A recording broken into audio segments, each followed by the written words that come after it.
dare step foot in the places that I roam. I move quiet but don't want it loud. One wrong look and I'm clearing the crowd. Constant ring and notifications on my phone. Quit all assuming and guessing about what I be on. I don't do talk when the pressure rise. I make a man fold quick with the stare in my eyes. Don't step close, don't step close. You know the code, you know the code. Keep your doubts, keep your jokes. Quit all guessing what I quote, what I quote. Don't step close, don't step close. I don't play when I got smoke. I've been solid since the first day. Same old hunger, just a coat away. They hear rumors and they get brave. Then they switch up when I hit the wave. Bust your face and break your bones. Don't you dare step foot in the places that I roam. Constant ringing notifications on my phone. I stay locked in, never caught off tone. They want a story, I give them none. I let my silence do what they can't front. Quit all assuming and guessing about what I be on. I move sharp, make the whole room run. Don't step close, don't step close. You know the code, you know the code. Keep your doubts, keep your jokes.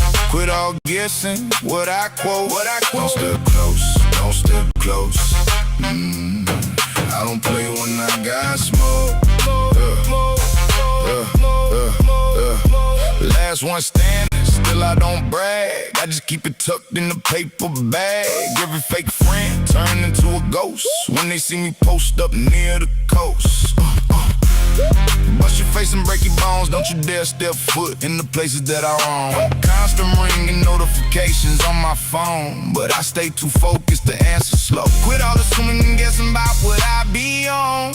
I got a whole life built from the ground up strong. So don't walk near like you know me well. I got my own lane, I move by myself. Don't step close, don't step close. You know the code, you know the code. Keep your doubts, keep your jokes. Quit all guessing what I quote, what I quote. Don't step close, don't step close. I don't play when I got smoke.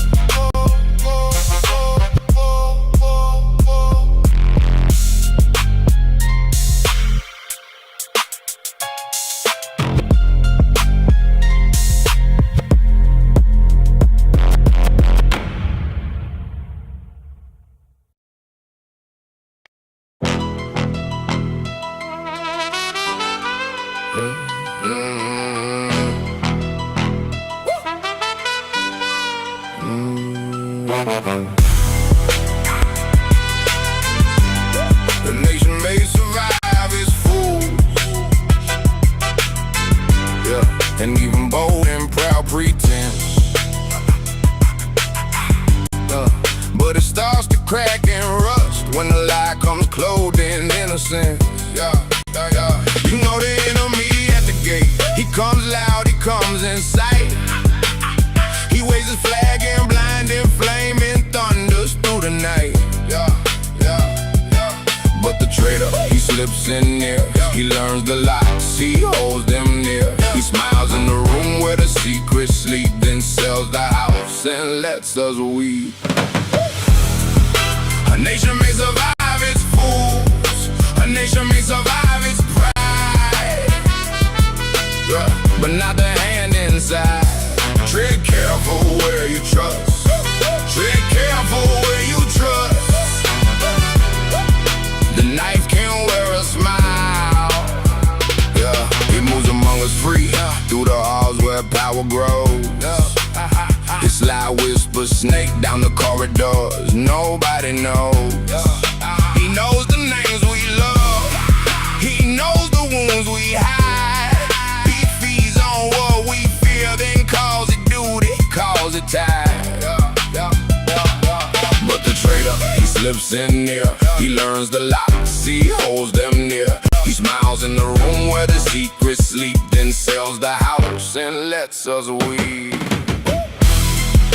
A nation may survive its fools.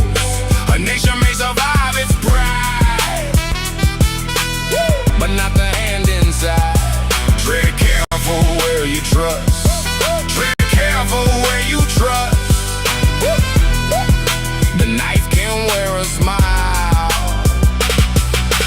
Look to the gate, then look again.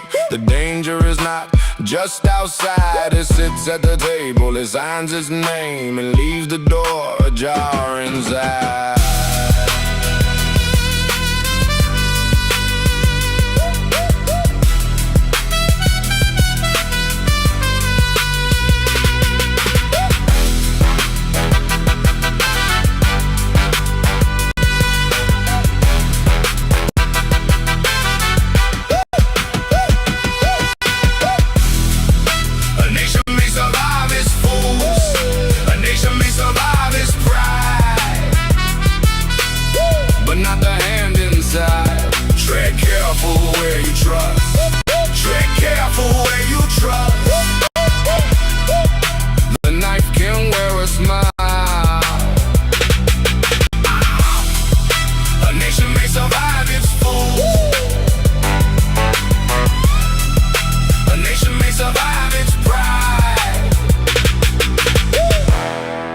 But not the hand inside.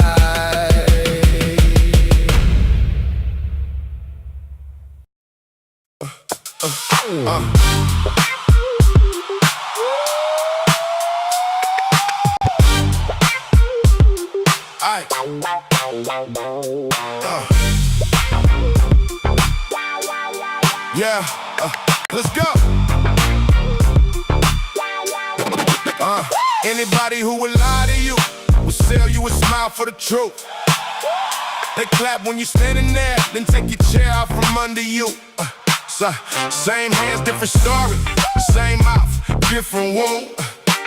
They talk real sweet in the daylight, then leave you cold by noon. I seen them nod like family while they hide a knife in view. If they bend the facts for comfort, they'll break the trust in you. And the part that hurts the worst ain't the cut, it's what they knew. Lie to you, kill you. Lie to you, kill you. Say it plain, don't miss it. Lie to you, kill you. Watch how they dress up poison in the clean white cup. Say it's love, say it's loyalty, to your whole world stuck. They want your name, your favor, your time, your open door. Then when you ask for honesty, they act like you're the one that war. They borrow your life for praise, then dim you when they can. Keep a grin on their face while they rewrite who you am. And every promise that they spend comes back short in the end. Lie to you, kill you. Lie to you, kill you. Say it plain, don't miss it, miss it, miss it. Lie to you, yeah, yeah, yeah. I seen the smile turn savage when the mask fell off. Heard the promise sound so holy till the final stone got tossed. So why take the words in the pattern? I don't just a polished lie, cause a lie don't just bend the moment, it can bury what you know inside. I learned truth can look lonely, but it keeps your feet on ground. Better a hard, clean answer than a sweet one wrapping you down. So if you bring me fiction, don't call it love, don't call it right. Kill you, lie to you, kill you. Say it plain, don't miss it, miss it, miss it, miss it. Lie to you, kill you.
It's an action, huh?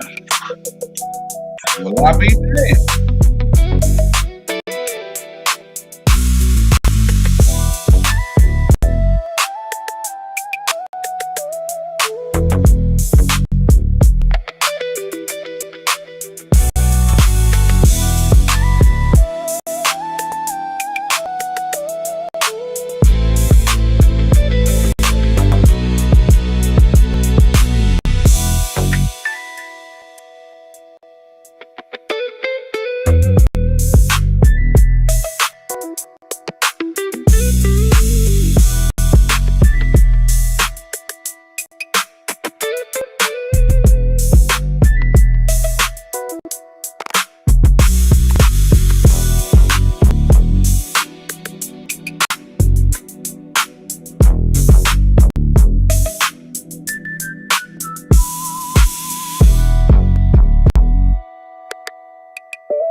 American,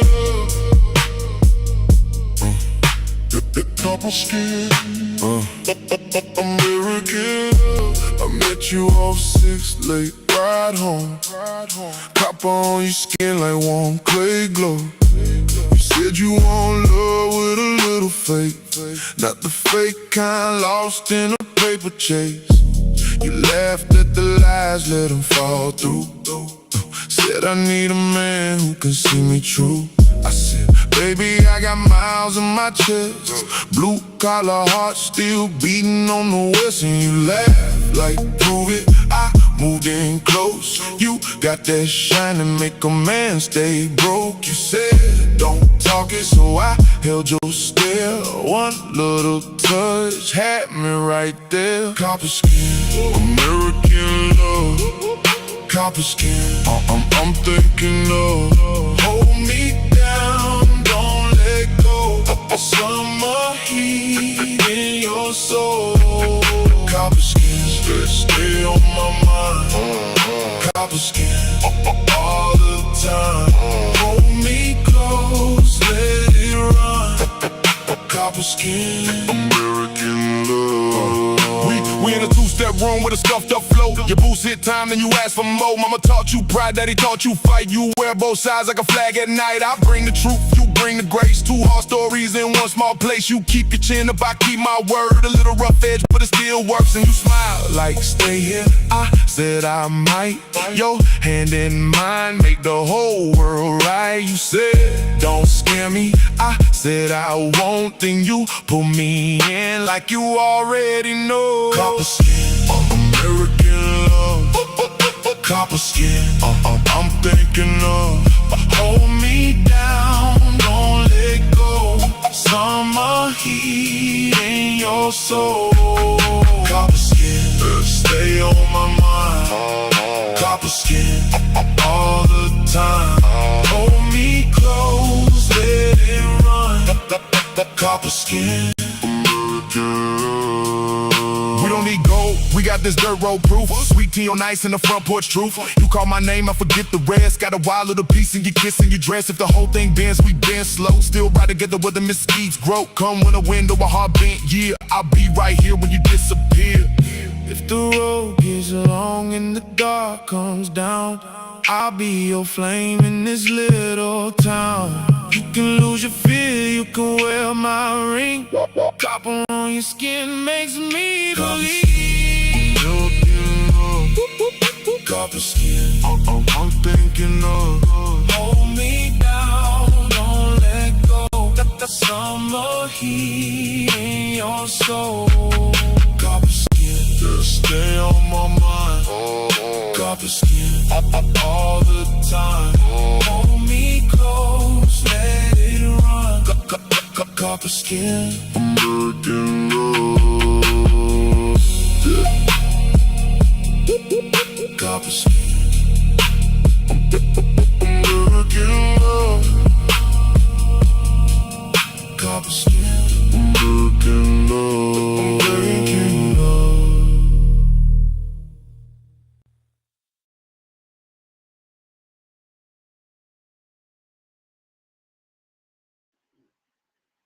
What's the word? What's going on, man?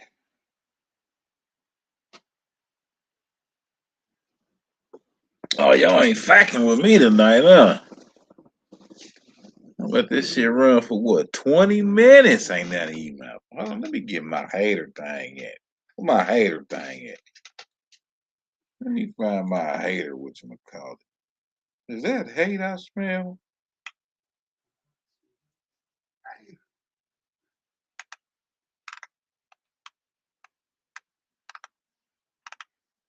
Where the fuck he at?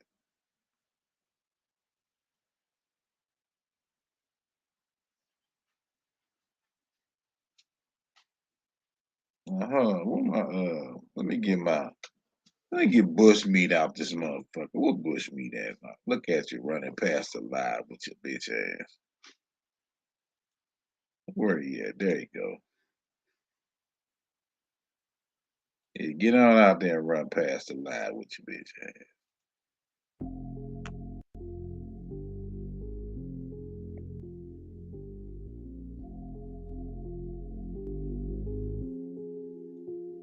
Uh-huh.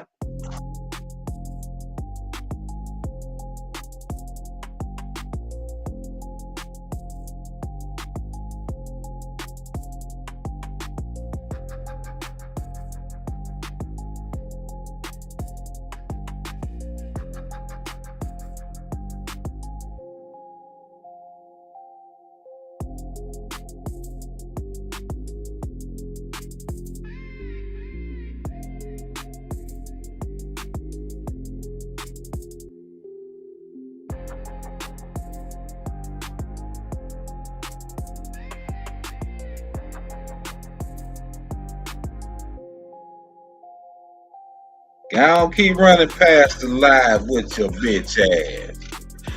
Yeah.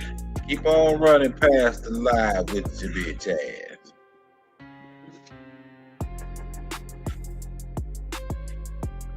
I did run across something on my way home this evening.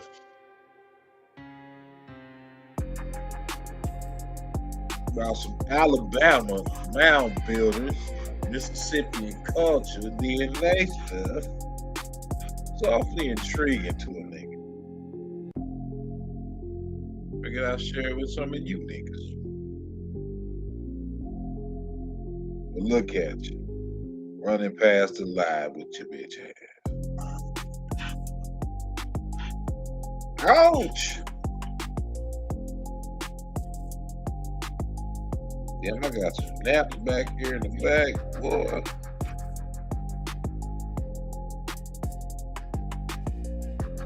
Some horse shit in the kitchen.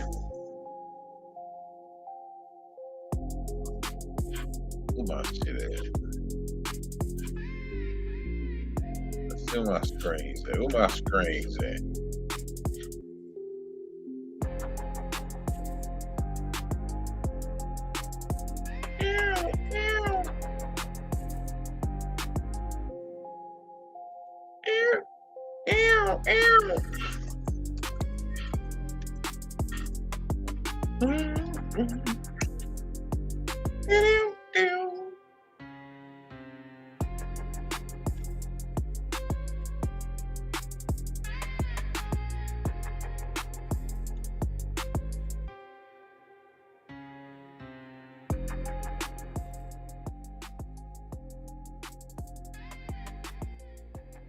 Let me let my dog out on you, softies.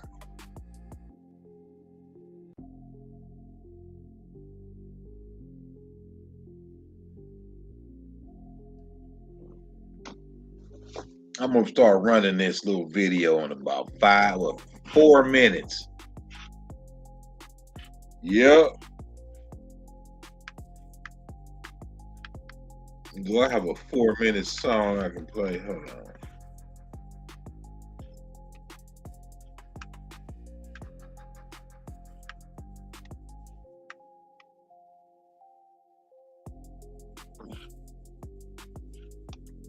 Nope.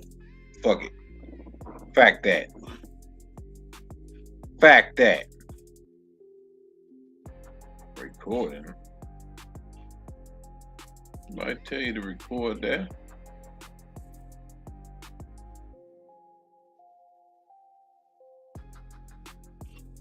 Live clipping.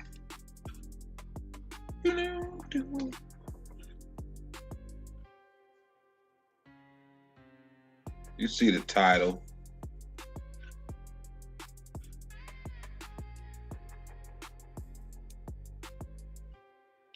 Blow it up.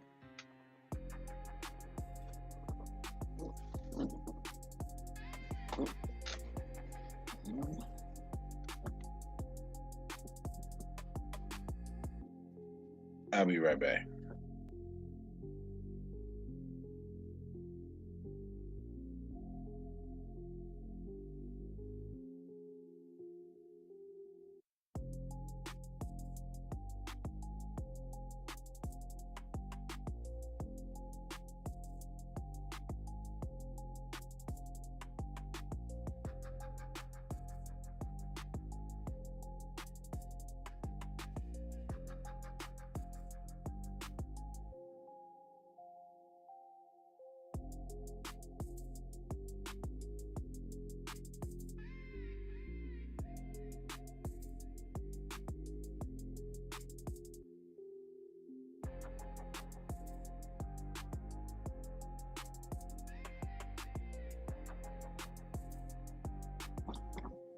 Let me give me some. Where my weed at? There we go. I've been smoking on the same weed for like a week.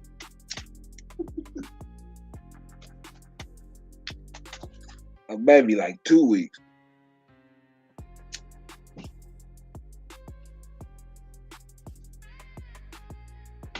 This shit finally go. Well, this here presentation is from a channel called Ancestry Directive. Ancient Alabama burial mounds reveal DNA links to flag on the play Black Americans. Nobody expected this. Voila.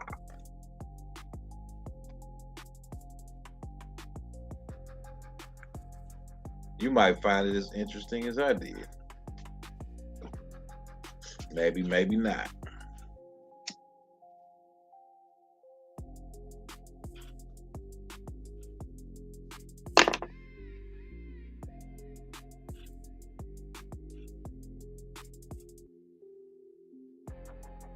Run that beautiful beam footage. Fair use. Fair use. Educational purposes only. Matter of fact, my disclaimer. Old dude does not accept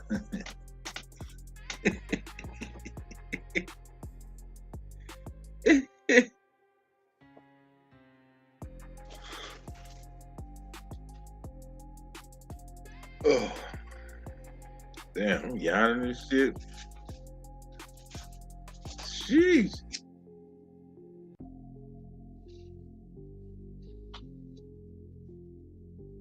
Claiming fair use.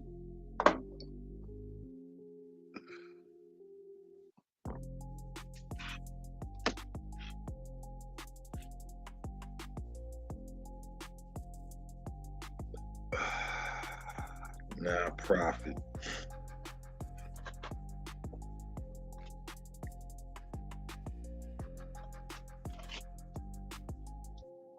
Disclaimer.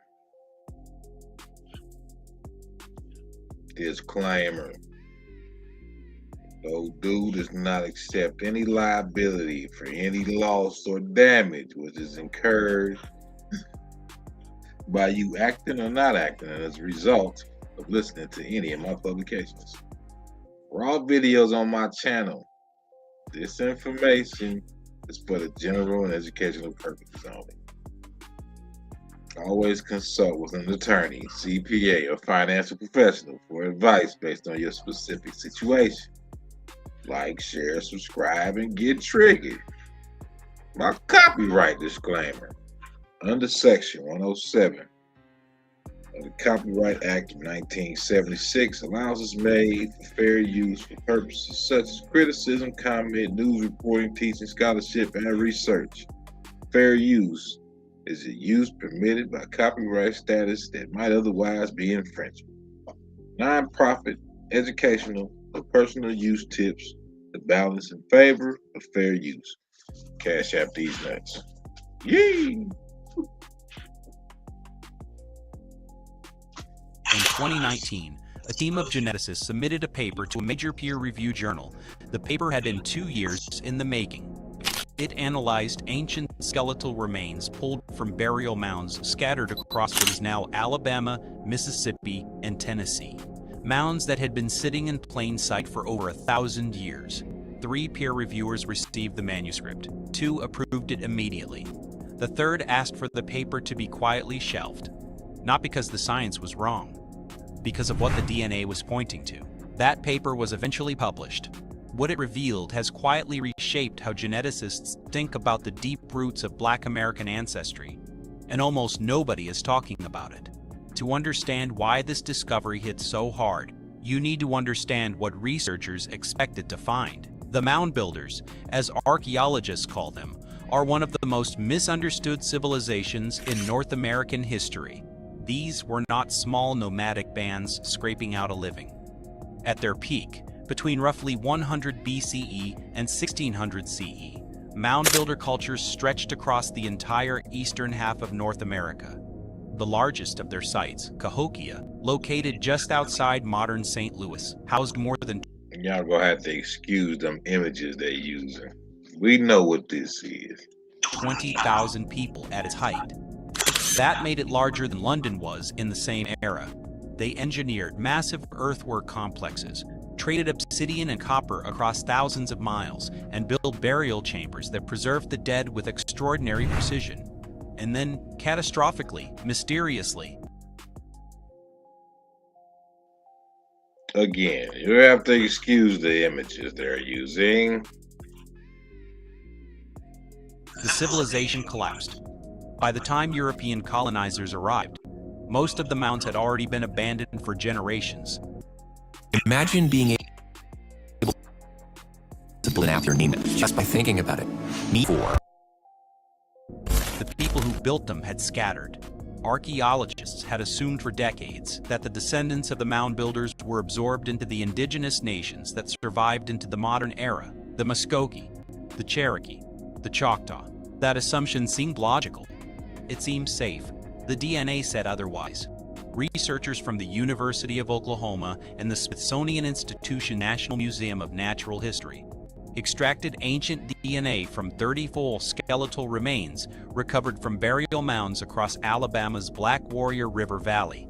The remains ranged in age from roughly 800 CE to 1400 CE, right at the height of the Mississippian culture, the most sophisticated phase of mound builder civilization. The team ran full genomic sequencing. They compared the ancient profiles against a database of over 6,200 modern individuals from 142 populations worldwide. They were looking for descendants. They were looking for continuity. The first result was not controversial. The ancient Alabama remains showed strong genetic similarity to modern indigenous populations in the southeastern United States. The Muskogee connection held up. That was expected. But then the analysis went deeper. And when the team ran the ancient DNA against a second comparison group, one that had not been included in the original study design, added only after a team member raised the question, the numbers came back in a way that stopped the lab cold. The ancient mound builder genomes showed a statistically significant genetic affinity with present-day African Americans from the Deep South. Not all African Americans. Specifically, and this is the part that required 3 additional months of verification before anyone would say it out loud. African Americans whose families had been enslaved in Alabama, Mississippi, and Georgia for multiple generations. Now, before you assume this is about slavery-era mixing, it is not. That was the first thing the team checked. The signal they were seeing was not the expected genetic signature of 18th or 19th century admixture events. It was older, much older. And it was pointing somewhere that the field of population genetics had never seriously looked. To understand what that means, you need to know something about how ancient DNA works. When a population occupies a specific geography for centuries, they leave a genetic signature. In the soil, in the remains, in the regional gene pool. Even after population displacement, conquest, or forced migration, fragments of that signature can persist. Embedded in the descendants of people who shared space, shared food, shared generations with the original population. Geneticists call these fragments ghost signals. They are not the dominant ancestry, they are the residue, the echo. And in the Alabama data, the echo was loud enough that it could not be attributed to chance. The team ran the analysis 4 separate times using different statistical models. Each time, the signal held. There was something in the genetic architecture of Deep South African Americans, specifically in haplogroup distributions and shared allele frequencies at 47 specific genomic positions, that matched the ancient mound builder remains more closely than any other modern population outside of direct indigenous descent. Dr. Sarah Mooney, the lead geneticist on the project, described the finding in the paper's supplementary notes with unusual candor for an academic publication. She wrote that the data suggested, and she underlined the word suggested, that some portion of the population absorbed into the early African American gene pool following centuries of cohabitation with indigenous peoples may have carried mound builder-derived ancestry that predated European contact entirely. In plain language, some Black Americans in the Deep South may carry ancient DNA from the people who built the mounds, not as a secondary inheritance, not as a footnote, as a foundational layer of ancestry that existed on this continent long before the slave ships arrived. If you are watching this and that sentence just changed something in how you see American history, hit subscribe, because what comes next is the part that made one peer reviewer want to kill this paper entirely. The team's next question was not about what the DNA contained. It was about what the DNA implied about the timeline. The timeline question started with a simple data discrepancy that the team almost dismissed as noise. When the researchers mapped the genetic affinity between the ancient Alabama remains and modern Deep South African Americans, they expected the signal, if it was real at all, to cluster around a specific historical window, the late 1700s through the mid-1800s, the period when enslaved Africans and their descendants had the most sustained documented contact with indigenous populations in the southeastern United States. The 5 civilized tribes, black people, intermarriage happened, shared communities formed. Genetics from that era of contact would show up in the data as Blake.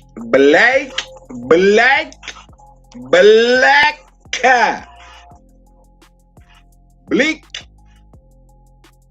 My bad. relatively recent admixture layer, identifiable, datable, explainable. That is not what they found. The genetic signal did not cluster in the post-contact window. It clustered earlier, significantly earlier, when the team applied molecular dating techniques to the shared genomic segments, specifically by measuring the length of identical by descent segments, which shortened predictably with each passing generation. The data pointed to an admixture occurring somewhere between 600 and 900 CE. 600 to 900 CE. That is not the era of slavery. That is not the era of colonization. That is the height of the woodland to Mississippian transition, centuries before Christopher Columbus was born, centuries before the first enslaved Africans set foot on American soil. The team sat on that number for 6 weeks before publishing it, because it raised a question that has no clean answer in any current historical model.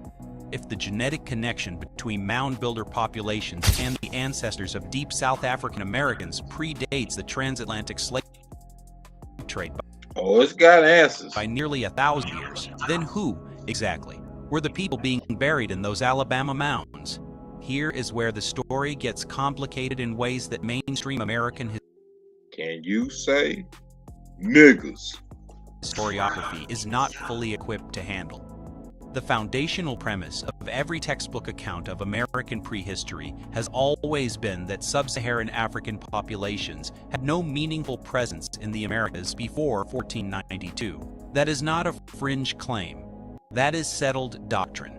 The Bering Strait migration model positions the first Americans as descendants of northeastern Asian populations who crossed into Alaska between 15,000 and 20,000 years ago. This is the Speediest Gym Monster 2. If you're not familiar with the Speediest Gym Monster, about That model is real. The genetic evidence for it is robust. But here is what that model has never fully resolved. The anomalous genetic and skeletal data that keeps surfacing at pre-Columbian sites across South America, the Caribbean, and now, apparently, the American Southeast. In 2021, researchers at Harvard's Reich Lab, one of the most respected ancient DNA laboratories in the world, published a large-scale genomic study of pre-Columbian populations across the Americas. Buried in the supplementary data of that paper was a finding that received almost no press coverage. Several ancient skeletal samples from coastal Brazil and one from a burial site in the Caribbean showed elevated genetic affinity with West African reference populations. The Reich Lab authors noted it. They flagged it as requiring further and consistent with the unspoken norms of a field that is deeply cautious about this particular question. They moved on. The Alabama data does not sit in isolation. That is the point Dr. Mooney and her colleagues were careful to make in their published paper. They were not claiming a pre-Columbian African presence in North America. They were not making any claim about origin or migration route. What they were saying, what the data was saying, was that the genetic architecture of certain African American communities contained a non-trivial signal of ancient American ancestry that could not be fully explained by documented post-Columbian contact events alone. some researchers began asking the next logical question out loud. If the admixture signal predates 1492, and it is specifically tied to mound builder burial populations in Alabama, then one of three things has to be true. Either the molecular dating methodology is flawed, which the team tested for and ruled out at a 90-fold, or there was sustained, undocumented genetic exchange between populations in the pre-Columbian Southeast and populations carrying West African genetic signatures. Or, and this is the interpretation that peer reviewer number 3 found professionally dangerous, the people buried in at least some of those Alabama mounds were not exclusively descended from the standard Bering Strait lineage. The paper did not go there. But the question hung in the air, and lineage. Those Alabama mounds were not exclusively descended from the standard Bering Strait lineage. The paper did not go there. But the question hung in the air, and then came the second finding. This one had nothing to do with ancient remains. The team cross-referenced their results against the Niggas! African Ancestry Project database, a repository built specifically to help African Americans trace lineage through the chaos of the slave trade.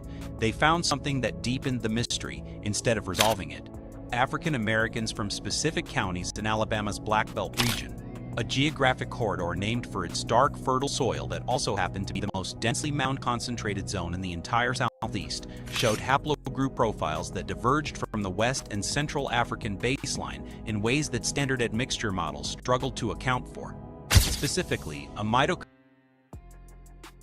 haplogroup variant Des2, Alabama, by the project researchers appeared in approximately 11% of Black Belt survey participants. Haplogroup A2, in its standard form, is an indigenous American lineage. It is not African, it is not European, it is pre-Columbian American. 11% of sampled individuals in one of the most historically isolated African American communities in the country were carrying a mitochondrial signature that traced directly to pre-contact North America, passed down through an unbroken maternal line. 11% is not noise, that is not contamination.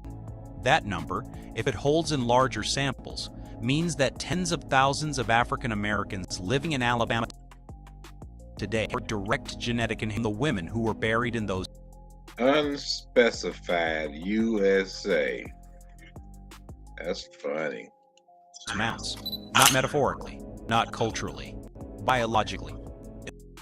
In the mitochondrial DNA that every person on Earth inherits exclusively from their mother, which her mother inherited from her mother, stretching back in an unbroken chain to a woman who lived in this landscape over 1,000 years ago and was laid to rest beneath a mound of earth that is still standing today. The implications of that finding reach in several directions at once, and not all of them are comfortable. The first implication is historical. If significant numbers of African Americans in the Deep South descend matrilineally directly from mound builder populations, then the standard narrative of Black American origins requires a fundamental revision. There ain't no if. The story told for generations that Black American identity begins with the Middle Passage, with Africa, with the horror of the slave trade, is not wrong, but it may be incomplete in a way that nobody anticipated. There may be a chapter of this story that predates 16. Oh, it's wrong. Think I ain't gonna call you on that bullshit? 19 by 6 centuries. A chapter written in the soil of Alabama, in the bones of people whose names we do not know, whose language has not survived, whose civilization collapsed before anyone thought to record it. That is only the first implication, because the second implication is the one the field is even less prepared to discuss. The second implication is about identity. Specifically, about who gets to claim this land. For centuries, the legal and cultural framework of the United States has operated on a binary. There were indigenous peoples whose ancestral connection to North American soil predated European arrival, and there were African Americans whose ancestors were forcibly brought to that same soil against their will, stripped of every prior connection and told implicitly and explicitly that they were newcomers here. Where you going with this, buddy? Arrived. You was kind of standing firm on that little bullshit you was talking. Flag on the play. that their relationship to this land began in chains and nothing more. The Alabama data does not erase that history. Nothing erases that history. But it introduces a biological complication that legal scholars, tribal enrollment offices, and identity politics have no existing framework to process. If a measurable percentage of deep South African Americans carry pre-Columbian indigenous ancestry passed down through unbroken maternal lineages, ancestry that ties them genetically to the people who built these mounds, who farmed this soil, who organized complex societies on this specific landscape over 1,000 years ago, then the question of indigenous connection becomes considerably less binary than anyone has been willing to admit.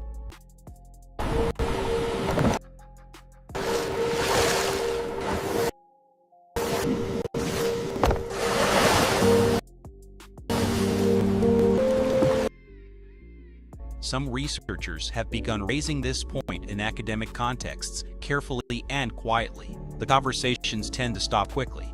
The political risk is too high on every side. Indigenous nations have fought decades-long legal battles to protect tribal citizenship from being diluted or exploited by people claiming distant native ancestry without cultural or genealogical documentation. The history of non-Native Americans falsely claiming indigenous identity is long and corrosive. Nobody wants to open that door wider, and yet the DNA does not care about the politics. The DNA just is. What the researchers were careful to emphasize, and this point gets lost in the more sensational readings of their work, is that genetic ancestry and cultural identity are not the same thing. A haplogroup variant is not a tribal membership card. King mitochondrial A2 Alabama does not make someone Muskogee or Cherokee or a legal heir to any specific indigenous nation. The cultural, legal, and political dimensions of indigenous identity involve community, language, lineage documentation, and sovereign recognition, none of which a genome can grant or replace. The science itself is neutral. What we choose to do with that evidence is a different question entirely, and one that scientists are not equipped to answer alone. But here is the crucial point that gets lost in these debates. The second implication was never really about legal status or tribal enrollment. The researchers who raised it were asking something more fundamental. They were asking whether the standard telling of Black American history was falsified, but truncated, whether the experience of enslavement was so total, so deliberately destructive of prior identity, that it erased not just cultural memory, but the awareness of biological memory that was there in the DNA the whole time. Enslaved people in Alabama were forced to live, work, and die on top of the literal graves of their partial ancestors. Some of them may have carried in their own bodies Partial ancestors, man, this shit is diabolical. I see what you're putting down. I ain't picking it all up either. You full of shit on some of these words you talking, player. Diabolical. genetic inheritance from the civilization whose mounds they were made to plot, ignore, and occasionally demolish for farmland. Those are not anything to do with African people. Stop sprinkling sugar on the shit. They would have had no way of knowing that. Knowledge systems that might have preserved that memory, oral traditions, community genealogies, sacred geography, were systematically destroyed by the machinery of slavery. What the DNA is doing, in a sense, is recovering a fragment of what that destruction erased. That fragment is not the paper's conclusion. The authors do not go there, but it is where the data points when you follow it far enough. Now, here is where the story takes one final, unexpected turn. In the 2 years following the paper's publication, 3 research teams attempted to replicate and expand the findings using larger sample sets. The results were not uniform. One team, working out of Vanderbilt University, found a similar but weaker A2 signal in a Tennessee. Damn, that was damn near my initials on the motherfucking screen. Yeah, it's a reason I ran across this. African-American cohort, present but at Basically telling you motherfuckers that I don't care if you out here doing that mixing shit. You can't claim what ain't yours, player. roughly half the frequency of the Alabama group. A second team, using a broader Gulf Coast sample, found no statistically significant signal at all. The third team, drawing specifically from historically documented freedmen communities in Mississippi, descendants of people enslaved by the 5 civilized tribes, found a signal even stronger than the original Alabama study. What those 3 outcomes together suggest is that this is not a continent-wide phenomenon with a single clean explanation. It is regional. It is community-specific. It is tied to specific geographies, specific histories of... You can't keep coming with that enslaved people by the 5 civilized tribes nonsense. You just can't do that. Alright? Call you on your bullshit. Those are those people. Contact. Specific patterns of who lived where and with whom across multiple centuries. The mound builder African-American genetic connection, where it exists, appears to be the product of deep localized entanglement between specific populations in specific places over very... So you admit who the people are responsible for building the mound builders, but you still tagging it with that African-American shit. Is crazy. It's ridiculous. Super crazy. long periods of time. Not a single dramatic event, not a freak migration story, but the slow, ordinary genetic consequence of people sharing a landscape across hundreds of years.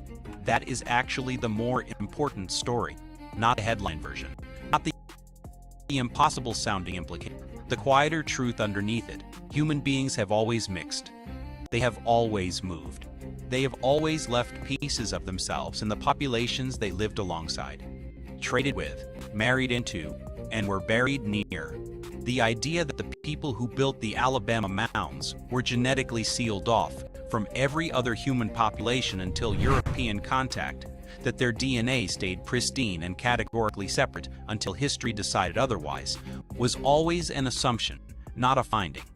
The data is now slowly correcting that assumption, and what the correction reveals is not a scandal. It is not a conspiracy.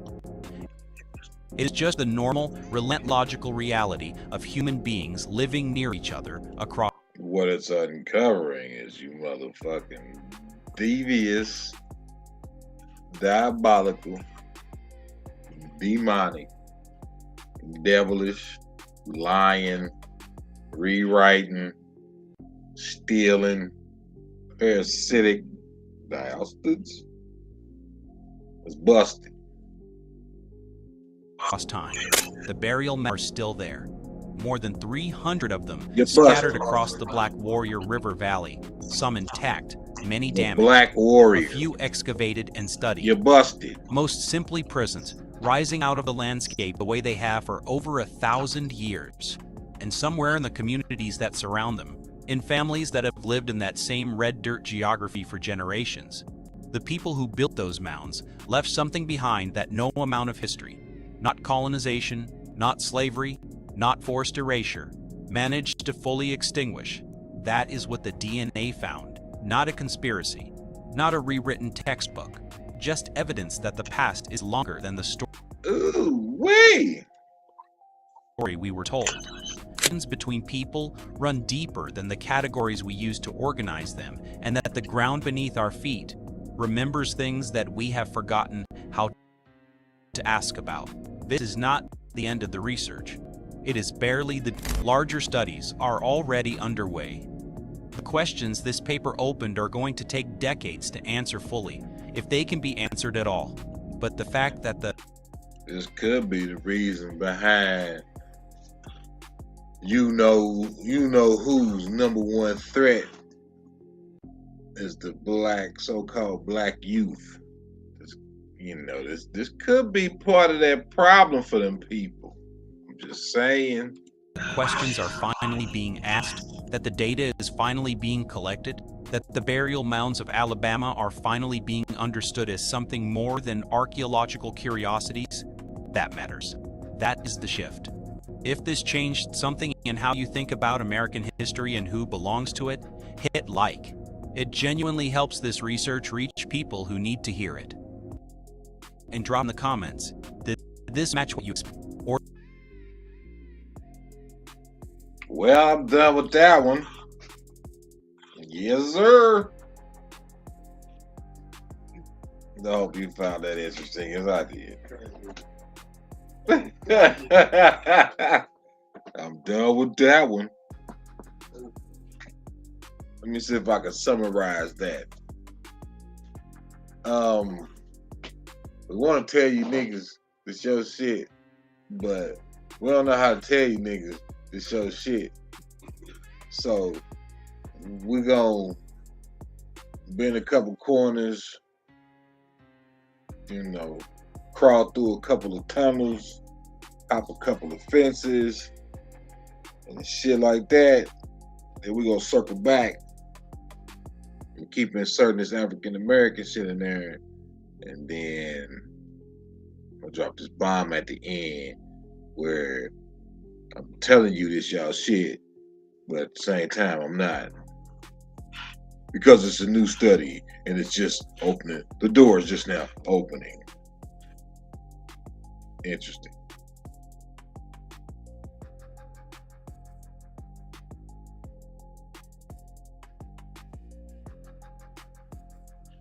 Now, what I got in my watch later?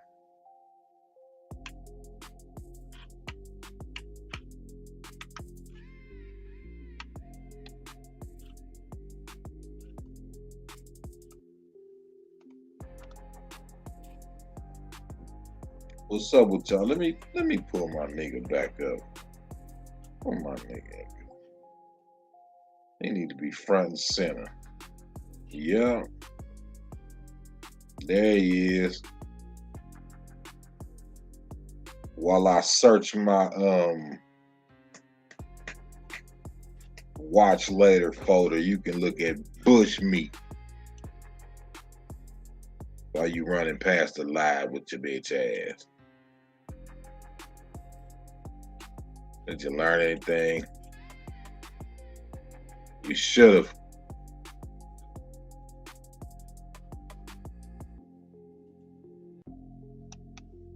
Playlist.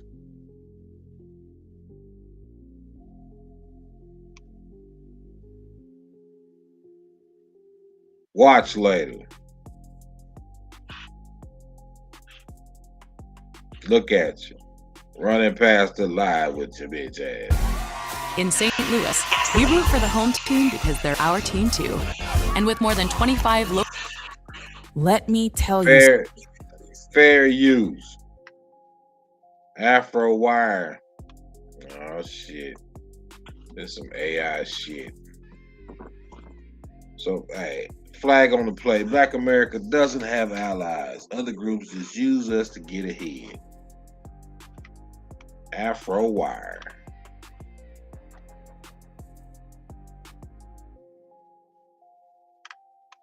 All right, let's see what you got to say. Go on somewhere, Bushmeat. I'll bring you back in a minute, player. Because these damn sure be running past the live with their bitch ass.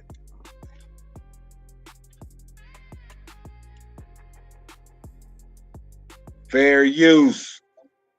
Cash app these nuts. Something nobody at the cookout wants to say out loud.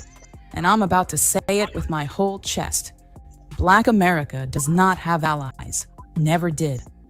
What we had was a long list of people who smiled in our face, marched a few steps behind us, then sprinted past us the second the door we kicked open swung wide.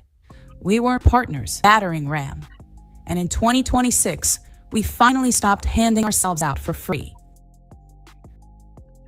I know that stings. Sit with it anyway. We got sold a beautiful little story. The story was called Coalition. The Democrats said it. The big legacy civil rights organization said it, from podiums with good and bad memories. They told us we were the heart of a great big rainbow family, all of us pushing the same boulder up the same hill. And one day we'd all reach the top together, holding hands. Cute, real cute. Now look at the hill. Look who's standing at the top. And look who's still down at the bottom. catching the rocks rolling back down. Here's the part they never put in the brochure. A coalition only works when everybody shows up for everybody. When the bill comes due, everybody pays. But that's not happened to us. We did the bleeding. We did the marching, the dying, the going to jail, the getting hosed down in the street, the funerals, the freedom songs that turned into eulogies. We built the legal blueprint.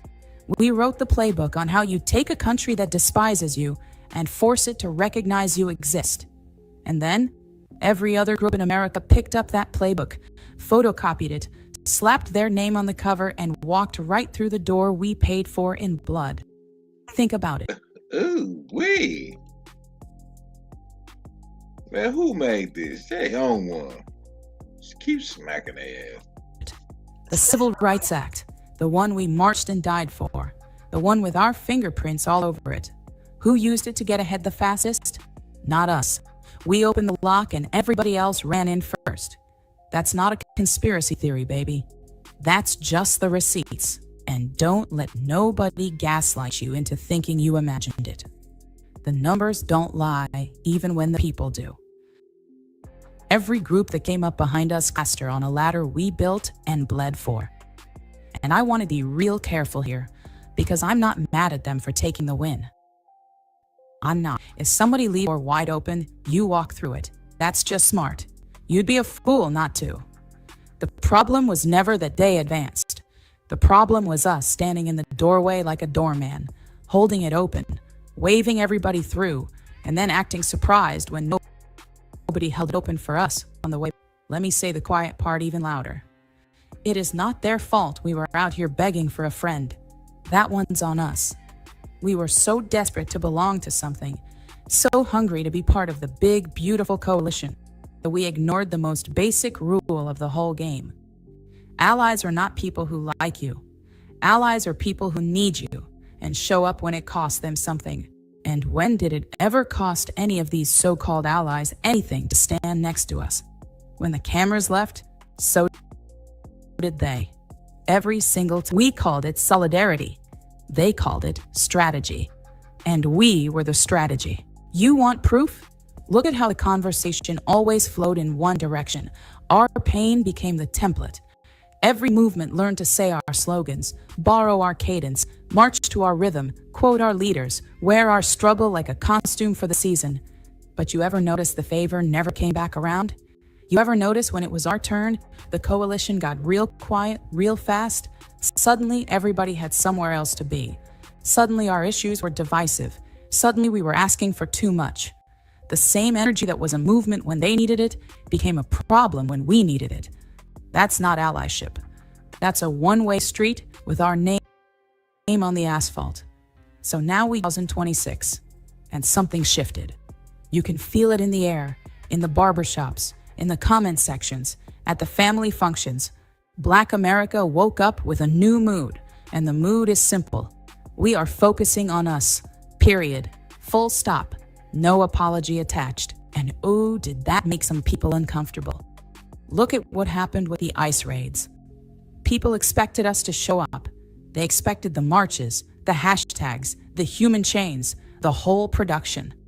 They looked for us to be the front line again, the way we always were the front line. And a whole lot of black folks just folded their arms and said, "That's not my fight." And the shock on people's faces, priceless. Because for the first time in living memory, we were not available to be the crash test dummy. We were not signing up to take the impact so somebody else could walk away with the airbag. And let me tell you why that's not cruelty. That's wisdom. Where were these same communities when our neighborhoods were getting hollowed out? Where was the coalition when we were saying our piece about jobs, about schools, about the businesses that set up in our... It is wise to learn from your mistakes. True indeed, true indeed. neighborhoods, took our dollars, and looked at us sideways the whole time. Funny how the solidarity has a schedule, and our emergencies never make the calendar. Same thing with Trump. People are stunned, genuinely stunned, that Black America is not out here organizing the great big resistance like it's 2017 all over again. They keep waiting for us to put on the cape. They keep waiting for us to be the moral conscience of the country one more time, to save democracy on everybody else's behalf while our own house stays on fire. Yeah, well, we ain't no Captain Save-A-Hoes around here. And we're looking around like, That shit over with. save it for who? Over with. Building. Should I say that? Mission accomplished. I wanna be saved. With what reciprocity? On whose dime? Because here's the thing about being the moral conscience of America. It's exhausting, and it doesn't pay. We've been the country's conscience for 400 years, and the country still won't cut us a check. God, with that 400 years shit. You finna go into a slavery spill? You better not. At some point, you stop volunteering for a job nobody respects and nobody compensates. So the new phrase, the one that's got everybody clutching their pearls, is real simple. Not my people, not my problem. And I already hear the pushback. That's that none of my business. That ain't none of my business. I hear people saying that's selfish, that's short-sighted, that we're abandoning our values, that injustice anywhere is a threat to justice everywhere. And listen, on paper, that's a beautiful sentiment. Dr. King said it and he meant it. But somewhere along the way, that quote got weaponized to mean Black people specifically must fight everybody's battle, everywhere, forever, for free, with no expectation of return. And that's not what justice everywhere means. Justice everywhere includes justice right here. It includes us. We are part of everywhere. And we have been treating ourselves like the one address that gets skipped. You cannot pour from an empty cup. You cannot keep being everybody's emergency contact when nobody picks up when you call. That's not principle, that's a pattern. And the pattern is abuse. Now, I want to be precise, because precision matters. This is not about hating anybody. I keep hearing folks try to twist this into bitterness, into us turning mean, into us becoming the very thing we marched against. No. Caring about your own survival is not hate. A mother feeding her own kids first is not declaring war on the neighborhood. A people deciding to invest their limited time, energy, money, and political capital into their own community is not a moral failing. It's the most basic thing every other group in this country already does without apology. Every other group takes care of its own first, and nobody calls them villains for it. They call it community. They call it culture. They call it smart. Only when we do it does it sit with that. Everybody else's self-interest is celebrated. Ours gets called selfish. That double stand right there tells you everything about how the coalition really saw us. We were the help, and the help is not supposed to have needs. So what does focusing on us actually look like? It looks like keeping our dollars circulating in our own community longer than 6 hours. It looks like building institutions we actually own, not renting space in everybody else's. It looks like political power that we negotiate with, not political loyalty we give away for table scraps and a speech every election season. It looks like saying to every party, every candidate, every cause, what specifically are you putting on the table for us, in writing, before we lift one finger? Transactional, unbothered, unsentimental. Because sentiment got us 400 years of IOUs and not one of them cashed. It looks like teaching our kids that being everybody's hero is a trap, not a trophy. It looks like protecting our peace like it's an asset, because it is. It looks like finally understanding that you teach how to treat you. And for too long, we taught the whole country that our help was unlimited and our patience had no bottom. That's the shift. We're done being loyal to people who are only ever loyal to what we could do for them. And here's the beautiful, terrifying truth that's making everybody so nervous. When Black America stops being the engine for everybody else's movement, everybody else has out real quick how much horsepower we were actually providing. Turns out a lot of these movements only had a heartbeat because we were the heart. Take us out of the equation, and the math gets real ugly real fast. That's not a threat. That's just gravity. You don't notice the foundation until it decides it's tired of holding up a house that never let it sit at the table. So is it the new normal? Yeah. And I know some of you are uncomfortable. Some of you grew up on the coalition gospel, and this feels like heresy. I get it. But comfort and growth have never once shared the same bed. We are not going backward. We are not picking the cape back up. We are not running into one more burning building for people who would not pour water on us if we were the ones on fire. Not my people, not my problem. Say it till it stops feeling strange. Because the strange feeling, that's just freedom showing up late. Finally, with our name on it. We're not looking for allies anymore. We're looking in the mirror. And for the first time in a long time, that reflection is the only coalition we've ever needed. We come for all, and we apologize for it.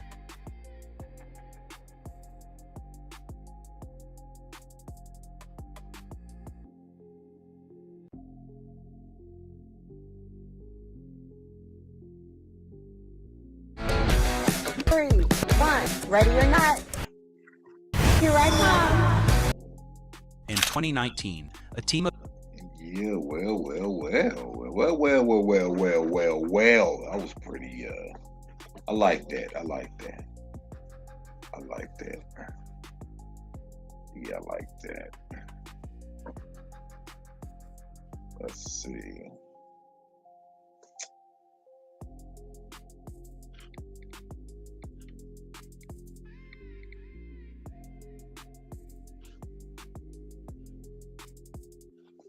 Look at you.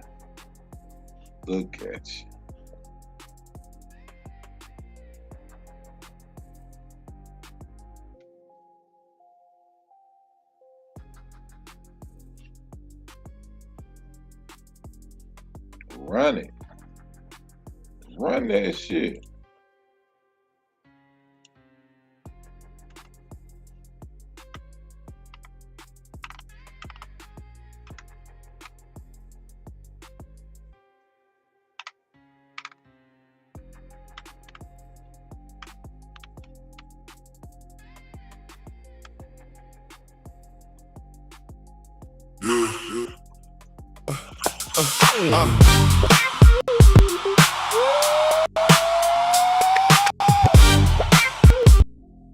Yep. Aight.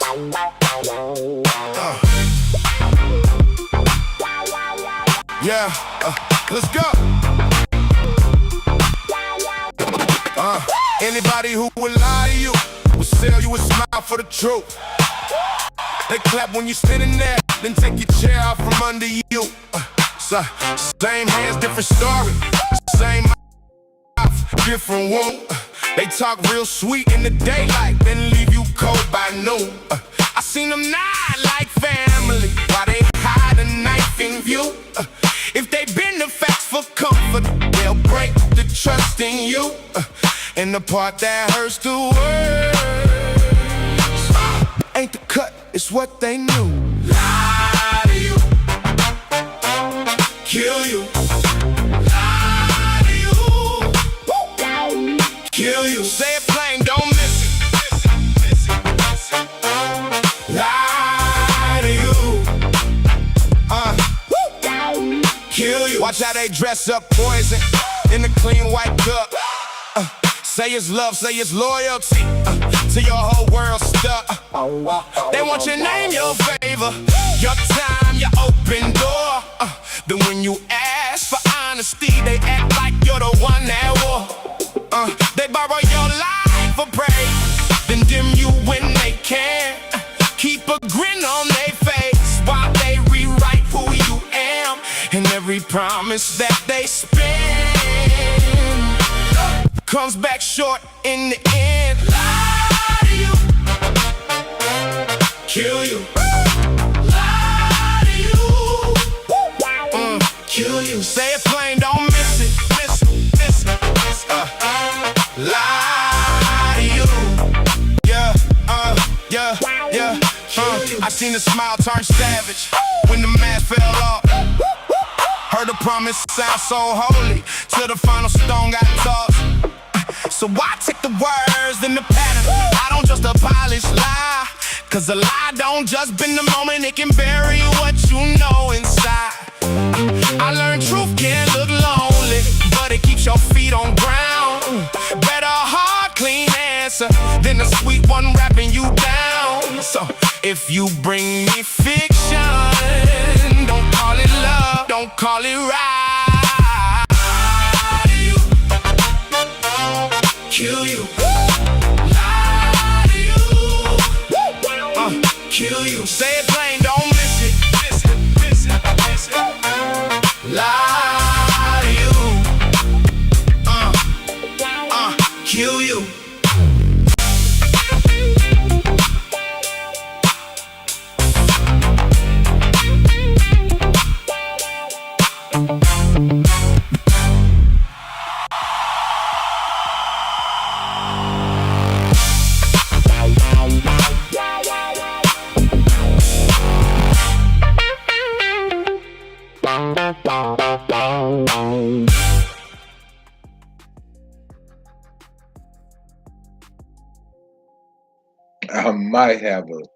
I might have a new ski on my hands. Hold on, let me see something real quick.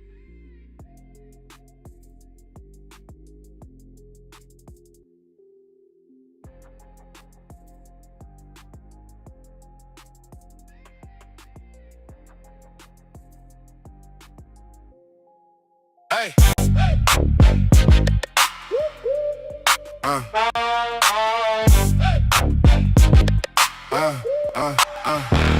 Look at you, tryna front like that. I seen that look. You don't want no smoke, that's facts.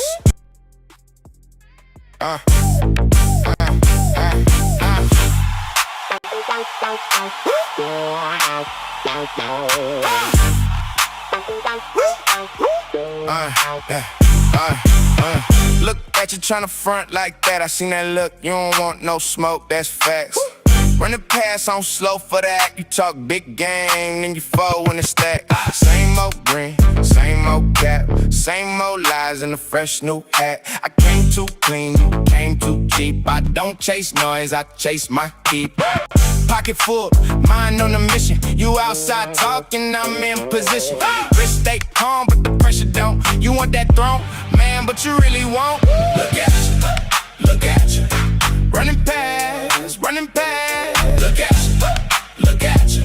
You ain't built for that. Look at you, look at you. Running past, running past. Say my name, then freeze up. When I step like that. Now you mad cause the room got quiet. That bark, but your heart won't bite. I move low with a cold intent. You make excuses, I make some in. Big talk, but your steps too weak. One wrong move and the whole thing leaks. I don't need no crowd, I don't need no push. I bring my own heat when I hit that hook. You been lost in the borrowed shine. I've been sharp since the first red line. Try me once, get a hard reset. You keep chasing likes, I keep collecting. Look at you. Look at you, running past, running past. Look at you, look at you. You ain't built for that. Look at you, look at you. Running past, running past. Say my name, then freeze up. When I step like that, I don't flinch when the room get tense. You performing pain, not make no sense. Hands too clean, but the work is done. You want my spot, better learn that run. Every line hit like a hardened steel. Every night real when the numbers deal. You was loud till the pressure came. Now it's real dark when I say that name. I've been patient, I've been locked in. You been hoping that the luck come in. Not my fault that the weak get shown. I just walk through and take what's known. Look at you, look at you. Running past, running past. Look at you, look at you. You ain't built for that. Look at you, look at you.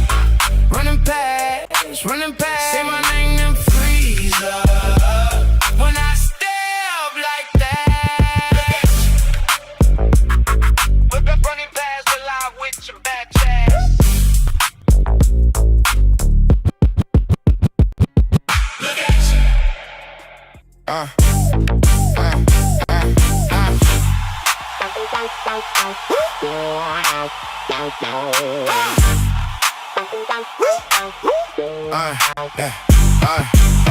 Look at you tryna front like that. I seen that look, you don't want no smoke, that's facts. Running past on slow for that. You talk big game, then you fall when it's stacked. Same old green, same old cap, same old lies in a fresh new hat. I came too clean, you came too cheap. I don't chase noise, I chase my keep. Pocket full, mind on a mission. You outside talking, I'm in position. Wrist stay calm, but the pressure don't. You want that throne, man, but you really won't. Look at you, look at you. Running past, running past. Look at you, look at you. You ain't built for that. Look at you, running past, running past. Say my name, then freeze up when I step like that.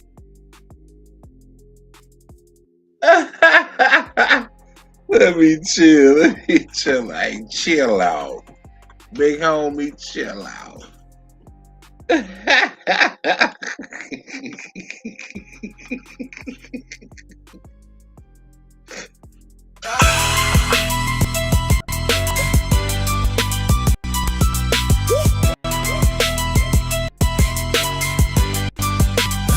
nation can't survive as fools, and even the ambitious. But when the loud words from the enemy at the gate, he is loud, he is seen.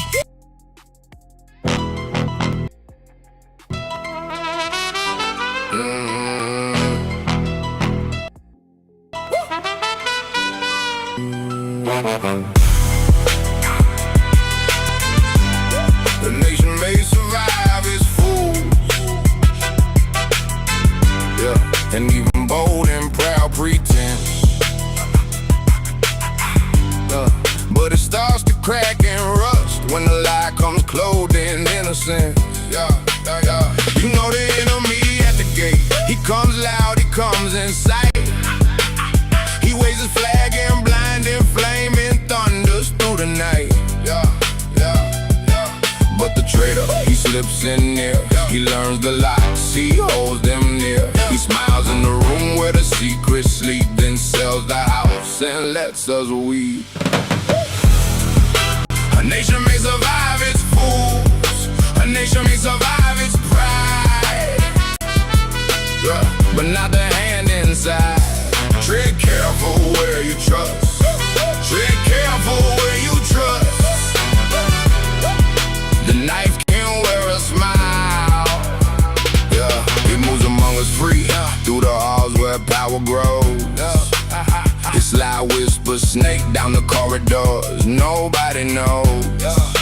He knows the names we love. He knows the wounds we hide. He feeds on what we fear, then calls it duty, calls it tide. But the traitor, he slips in near. He learns the lies, he holds them near. He smiles in the room where the secrets sleep, then sells the house and lets us weep.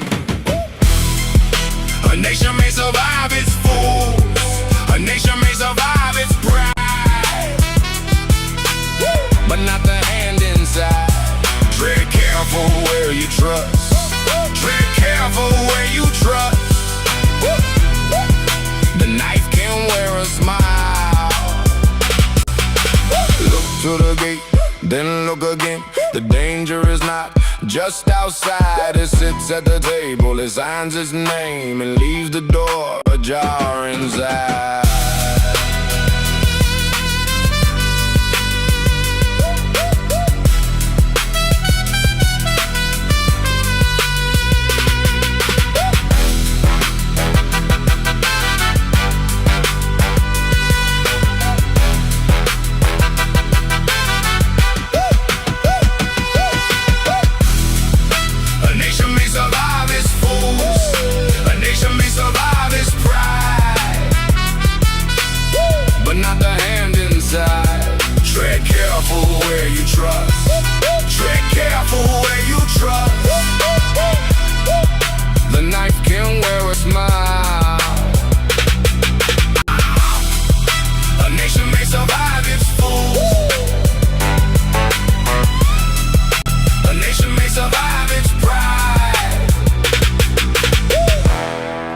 but not the hand inside.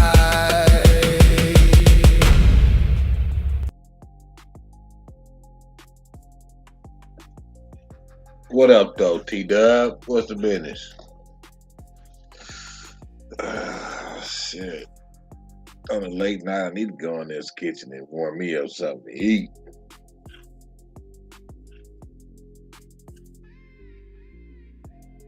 I just smoked the rest of my little herb and shit.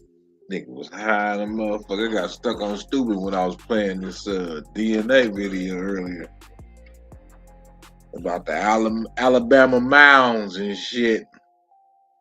Connecting it to the mound builders from North, South, Central, Mississippian culture, basically. And they was kind of saying it was niggas.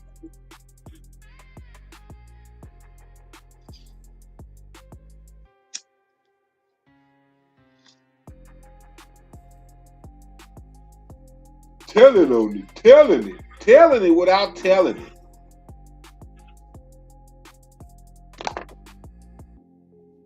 Going on in your world, player?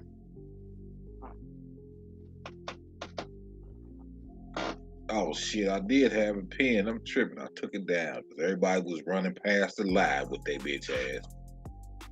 Where we at? Let me see. Hold on, player. Hold on, player.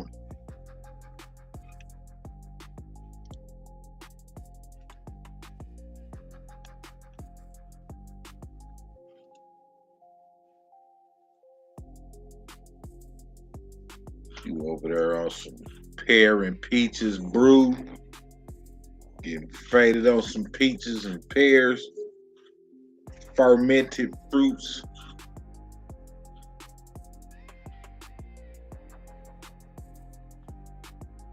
There it is. I wonder what none of your business at. My peeps ain't even fucking with me tonight. They must be busy on this hump day.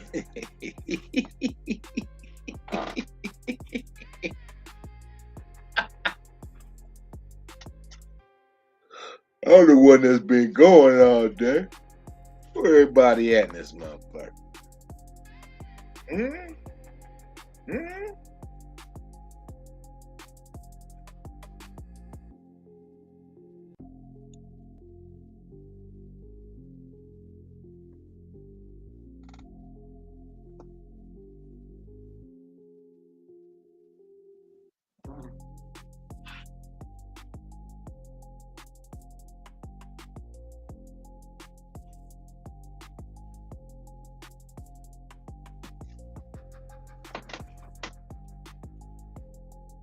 Couple viewers on Rumble, few viewers on YouTube. Y'all quiet, ain't saying shit. Y'all some of them weirdos. Y'all some of them weirdos. Who is that was scared to say something? Who is you weirdos that don't want to say nothing? Watching from afar. You want to be a star? I can make you famous.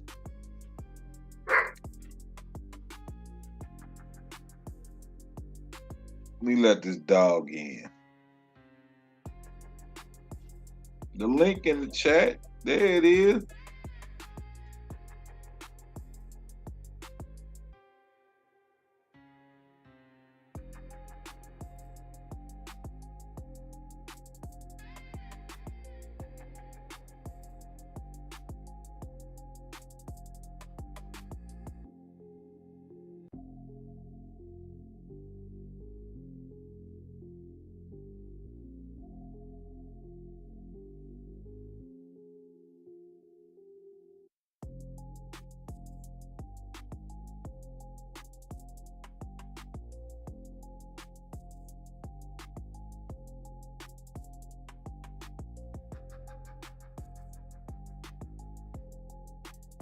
I swear I come in peace. Unless you disturb my peace, then it ain't no more peace.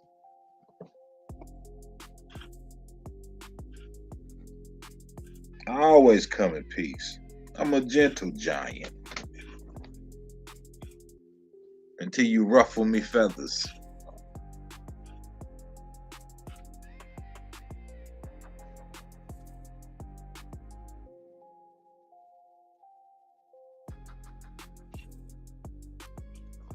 What else I got in my watch later?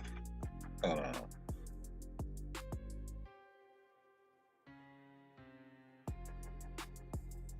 Shrink that.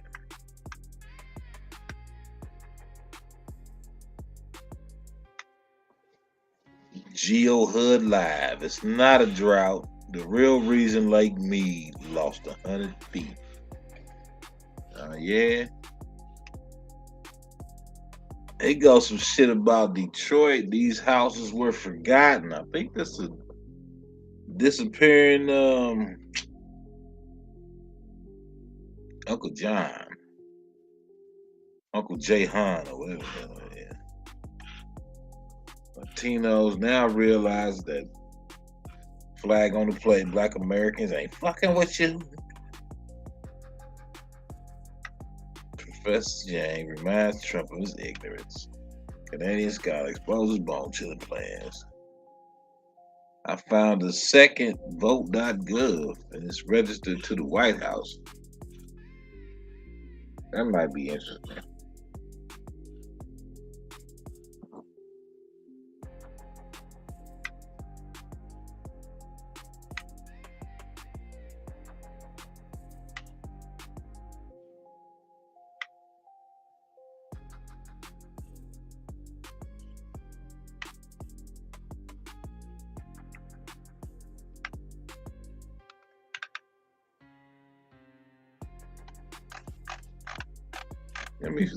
Let me see. Hold on. I will open up Rumble.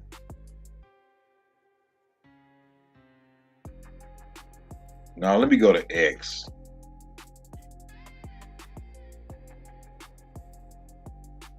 Let me go to X.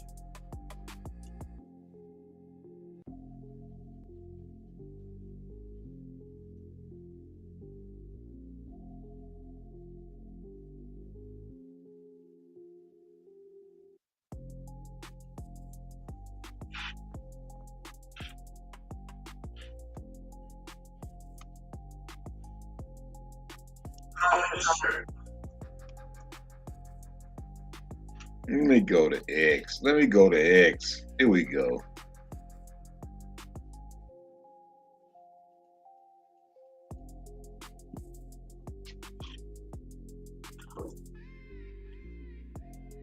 Oh, damn. I done closed down all this shit. God damn it. Hitting the wrong button.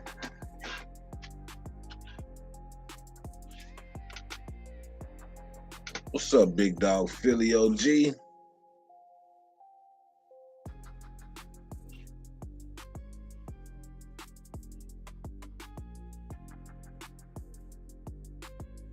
I hope all is well.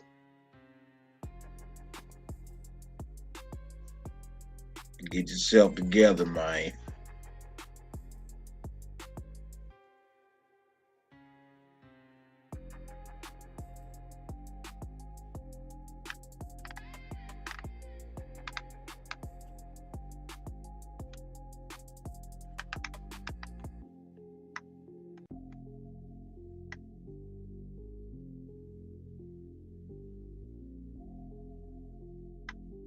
Oh shit.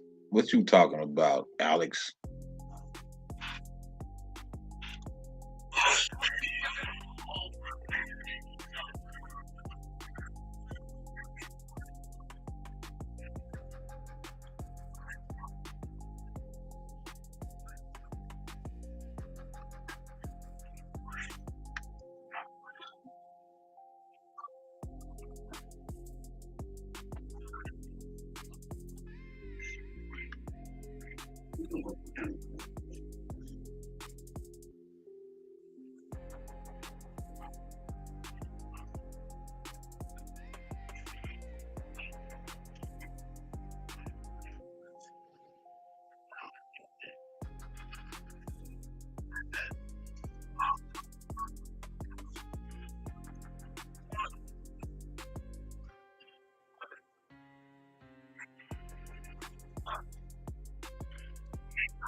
Well, let me share this shit. Hold on.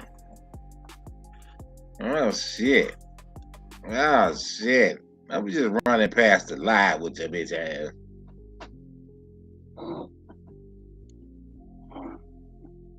Well.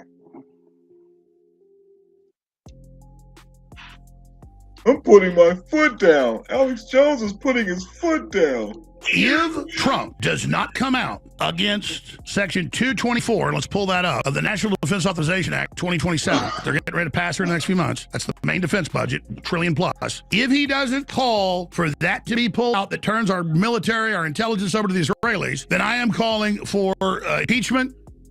It's beyond 25th Amendment because he's got dementia. I'm not saying he has dementia, but that's not the right thing. It's treason. Now, I don't know if Trump knows this is in the legislation. I know Netanyahu says he's talking to Trump and about this joint military weapon development plan, which is far more than that. Oh. And I have a sneaking suspicion Trump does know this is going on, but maybe he doesn't know how bad it is. But if he gets educated on it and doesn't come out against it, then I'm going to bullhorn the White House. I'm going to bullhorn Mar-a-Lago. And the point is the media is all going to cover it. So I know how to make a scene. I don't do that. I'm not a big grandstander, just for stunts. And I am going to go to Congress and I am going to go completely ape. And I'll put a date on it. They're going to try to pass this by October is when they usually want to get it done. Sometimes it takes longer. But if this provision is still there in a month, or if it advances to the Senate. Say what? He said he going white ape. Is that what I heard him say? He's putting. Is that hairless ape or blind ape? I'm kind of bald wondering. ape. He's putting his foot down.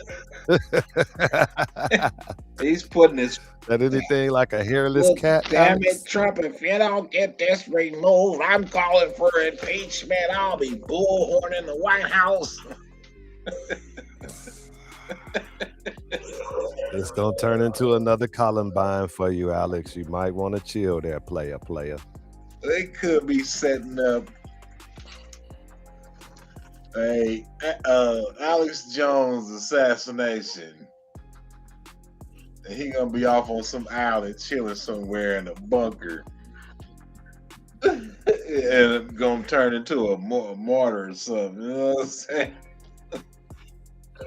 Man, he ain't going nowhere. He gonna be sitting right next to Howard Stern. He ain't going nowhere. I'm putting my foot down, Trump. This is bullshit. You trying to let these people insert their military with our military and do this and that. This is some funny shit. He gonna be right there with a bullhorn running his mouth still. He ain't doing nothing. Section 224, United States Defense Technology Cooperation Initiative. This is not good.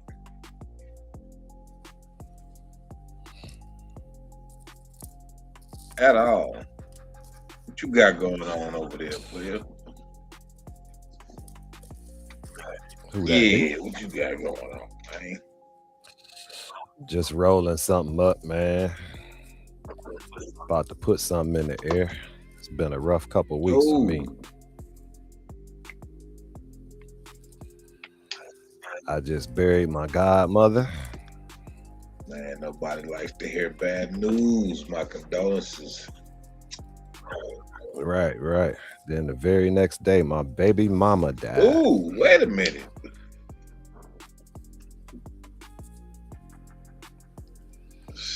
Shit. Yep, crazy, bro. Crazy. Oh man, I gotta find me some look.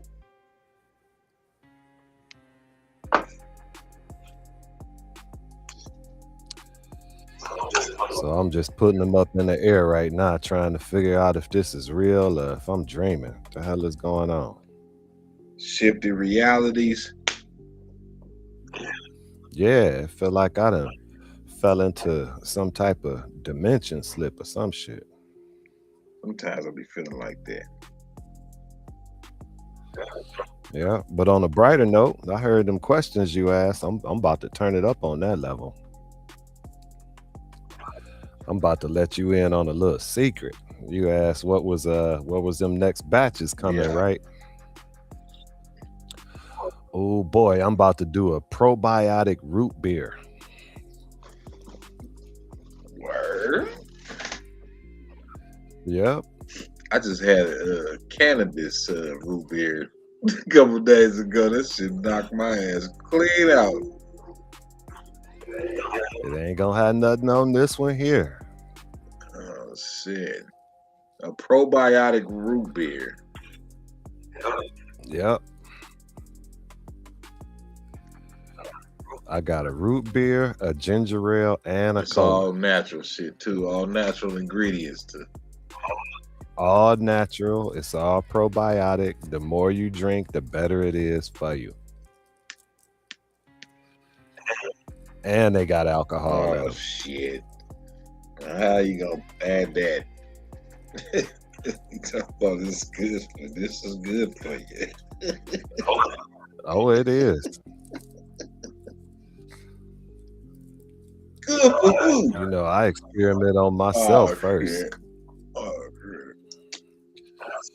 That's where all pops, sodas, and all that's where all that started out, though. I'm just taking it back to old school. Even the ginger Right. ales, the originals was probiotic.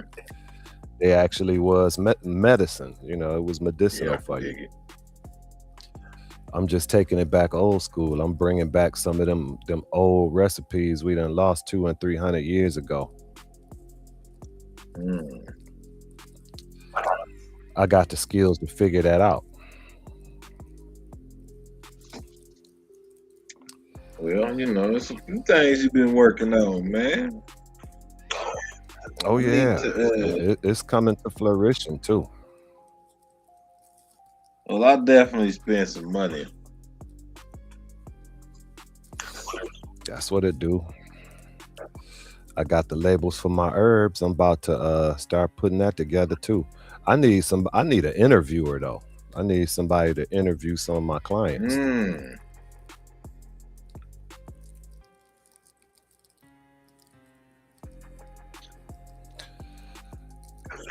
Cause they getting some real good results. We gotta get that on some bigger channels, like some we'll be having a lot of viewers. Like you could probably Sister Bethy would be a good spot to put that on. Big dog Yeah, Philly. yeah, it would.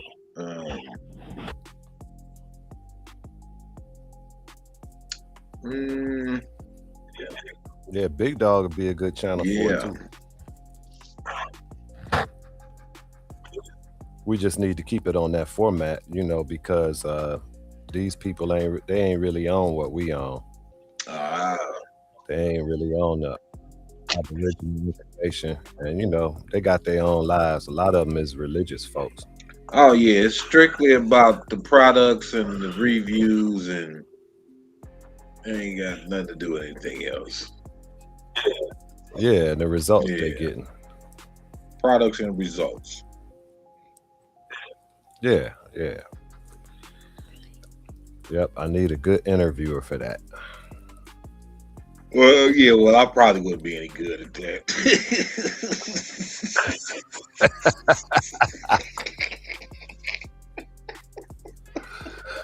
Yeah, I know you be hitting them with them left turns and them right hooks. Hey, look, who is this man you got me talking to? They'd be like, I thought this was about herbs. It is. Why is he attacking my religion? He said, I wouldn't attack no. I ain't gonna attack nobody's religion. I don't even do that. I don't even be like, if I feel like whatever you need to help you, and keep it, whatever you need to help you stay on the righteous path. Hey, who am I to say you fucked up about it? You know what I'm saying? Yeah, you know, I be helping people with their health. There That's it all. is. I try to. I ain't trying to. Same. be no spiritual guide or nothing like that. You know what I'm saying? What if you want to worship something, that's on you. You worship it, but you know, if they got bread for me, I'm gonna get the bread. Unless you worshiping some child unalive and sacrificing type shit, then that's a whole different story. Oh yeah, then we gotta go vendetta style on them. Then we gonna bang it out. Yeah, you know, if they coming to me on business, that's what we gonna be on business. Till I find out they Epstein affiliates. That's different. I was about to say, all money ain't good money. Now, what's up, American business? What's the business? I see you ain't running past American business. What up, sis? Big dog. Business would probably be a very good interview. Probably would. For sure she would. Yeah. She got them kind of skills that brings out, you know, the pertinent, relevant information and leave the rest to the side. Mm-hmm. Good pleasant rather than pulling centipedes out of her pocket. Voice too. Yeah. Very pleasant voice. Maybe that's something she'd be interested in. She listening. She ain't just running past. Could be, you know, we don't hear her voice that often. She act like her mic broke. See me on panels and shit. She just don't be on this. Nah. I'll be all over the place. I don't be sticking on one topic and shit. It's all good. Most of the time when Izzy's hop on the panel, she be wanting that smoke. Right. That's all I heard her on panels lately. Oh, she go with that smoke. No, because you said. No, that's good though. Yeah, it is. That's good. No, you said run it back. I'm about to jump on the panel and translate. Nah, nigga, run it back. Because you said. I still think she'd be good for my interviews though. What you mean restream is hard? And no, it's not. You trying to get paid to do some interviews, isn't it? Right. It's all the same, really. You know the basic functions of like StreamYard. It's the same. You got the mic, the camera tab. You got share screen. I don't ask nobody to do nothing for free. You wanna get paid to do some interviews, isn't it?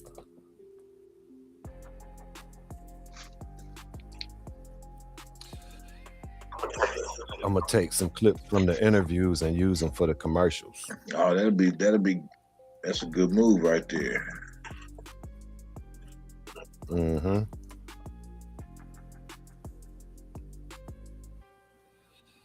You can turn some shorts into advertisement, like. Right, that's what I'm on. And I got some real good testimonies out there. I'm gonna start collecting those.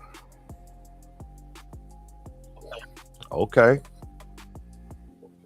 Well, we can start putting this together. You should shoot me your email so I can get in touch with you. My mother had a conversation with one of my clients this week that I swear I should have recorded because it was straight up like an interview. You know, you over there fucking up. I didn't think my mother was gonna get in on him like that. But, yeah. You know, that'd be the best shit though. Like off from the cuff, throwing it from the shoulder like that. Like you got to be mindful to just jump on it. Like, let me record this. I wasn't even think I was slipping, man. You know, I'm fucked up. You know, my mother was here for the funeral, so we wasn't expecting none of this. We was sitting there sulking. You know, me and my mother sitting there sad and fucked up. But my client comes up, and you know, my mother was like, "Oh, okay," And she jumped right in. So, what's your ailments and what you doing? I didn't expect, my mama 90 years old. I wasn't expecting her to do that. Right. She wanted help. She 90 and clear-headed too. And she gave me my foundation. She started me on this. So I thought she was just gonna be like, oh, okay, you here to pick up your herbs, all right, and then let it go. But no, mom's is like, so what you dealing with, and how you fighting that? What type of results you getting? She got all in on his background, and she damn near recruited him as one of my employees. Mom's got down this week. There go is in his email. I got it. I will be in touch soon, Isness. Probably this week sometimes. None of your business at.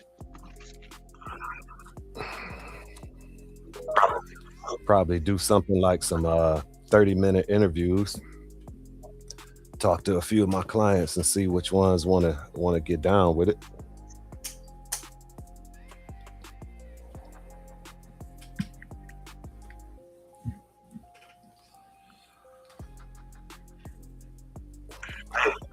I even got a couple of them willing to show their faces.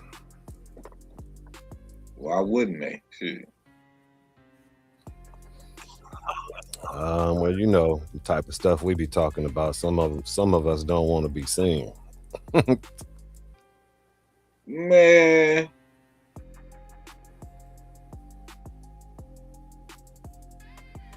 Can't hide forever. And I mean, true indeed. Some people just don't want to show up saying they took some herbs and now they cancer or whatever is in remission. Yeah. People be getting ridiculed and clowned for shit like that now. You clown all you want to, motherfucker. I'm cancer free. Look how you feel. And she was laughing. Come on, man. Ridiculing. Motherfucker run around talking, he's a snake oil salesman. Get your ass up. It goes some real life testimonies. Right, exactly. It do bring attention. Some of it unwanted. Yeah, especially if one of them clips go viral or something. That's fucking around with big pharma money and shit. Yep. Cause see, this the thing. With my clients, I'm not gonna be the ones making the claims. I never make claims with my product, but I know what they do. And I know the potential they have. Oh. So when I talk to my clients, I don't ever say, okay, this is what's supposed to happen and this is what this is supposed to do. I just educate them, and then, I have these herbs here that they can try. This can help you and feel see better. What happens. I don't even make that claim. I just say, here, try this. See what this is. Try this, see what happened, and let me know the results. What this do. Yep. See the way I'm doing it, I'm trying to put it out there so the doctor ends up inadvertently making the claim. Mm-hmm. So I got this. I got another client that called me a couple weeks ago, and she didn't tell the doctor he was taking some alternatives, right? Right. And because of that, the doctors themselves made some claims. So they started telling her what the chemo could do and what the chemo couldn't do. So they put her on chemotherapy. And while she was on chemo, she started taking my herbs. And then she cut the chemo because she felt like the chemo wasn't helping her. The chemo doing more damage than good. And that's the feeling she got because, you know, she was starting to feel worse and worse. So she didn't tell the doctor that she had cut the chemo. Well, you know, it doesn't differentiate between good cells and bad cells. It just eradicates all cells.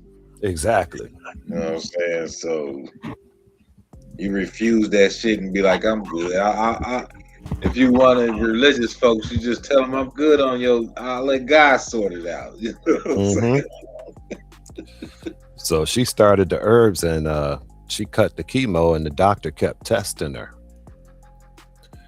And she started, you know, her numbers started changing. She started getting some real good numbers. And the doctor asked her, the doctor said, "You doing something else?" And she didn't answer. And then the doctor ended up saying, well, the little chemo y'all did worked, huh? No, it's the first thing he said was her tumors is shrinking. Whatever you're doing to keep it up. She had she wasn't doing the chemo.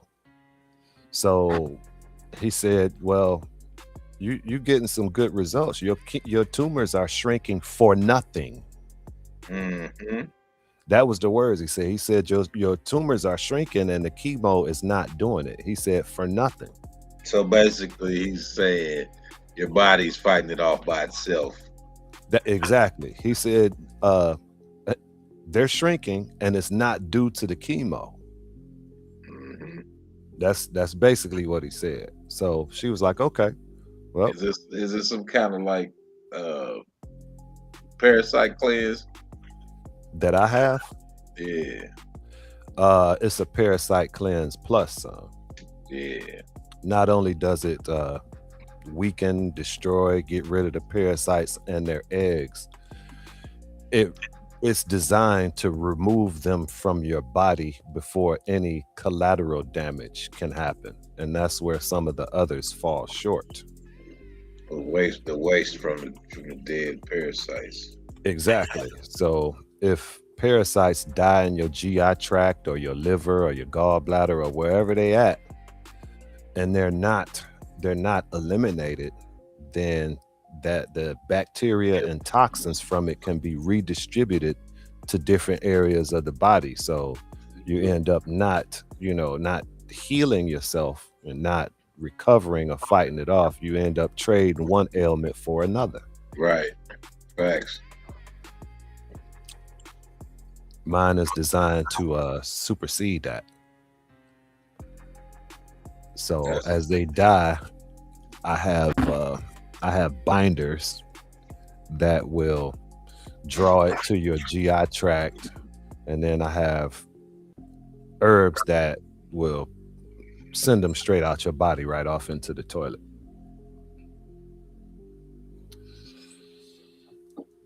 And then we just sit back and see what type of results you get. And the results we've been getting is, you know, people have been, their health has been improving a great deal. My newest client I just picked up, he just put down his, he was taking pain medication. His pain was so severe that it would cause him to pass out as soon as he feel it.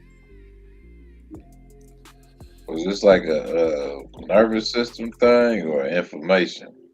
Nah, he's got tumors around his spinal cord and all up in his lungs. And it's one like right around his solar plexus that's attached to his large intestine. And when the pain from that one hits, it's so severe that he just, you know, he loses consciousness. You know, your body has a shutoff mechanism. When your pain gets so severe to, you know, a certain degree, it'll just drop you out of consciousness. And that's what was happening to him. He was also diabetic, but he hasn't taken his pain medication since he started taking my herbs. And after he had been taking my herbs for like a week or so, by him being diabetic, his sugar levels was dropping below normal. So he stopped taking that diabetes medication, which I didn't tell him to do that. That's something he did on his own. And his sugar is normalized now. He don't take the medication, and his blood sugar don't drop low. And it don't go high either. His energy levels done went up. That sound like he corrected any kind of issues going on with his pancreas. That's exactly what happened. Yeah. There's a parasite out there that causes the pancreas to get a layer of fat around it, which will trap the insulin inside, and it does your body no good. I heard that song. I heard that before. Same thing happens with the liver, causing what they call fatty liver disease. Yeah. I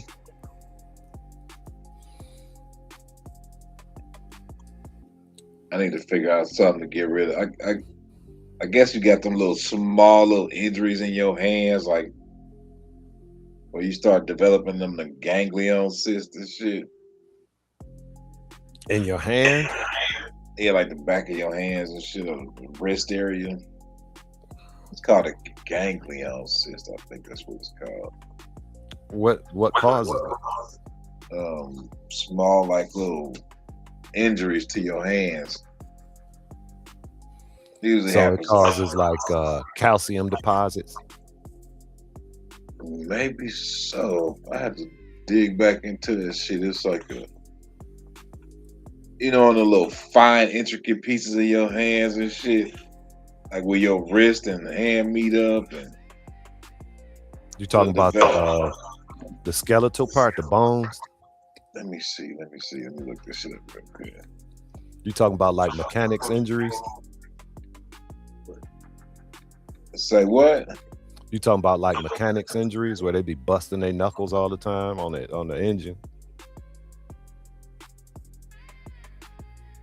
That's okay. Commonly develops along tendons or joints, primarily in wrists and hands. They fluctuate in size, sometimes disappear on their own. Let me see. Hold on. All right, I gotta get the cause. It sounds like something that would be caused by high calcium, low magnesium.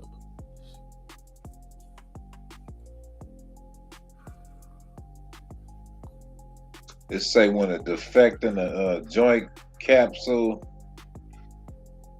or tendon sheath allows lubricating joint fluid to leak out and bulge under the skin.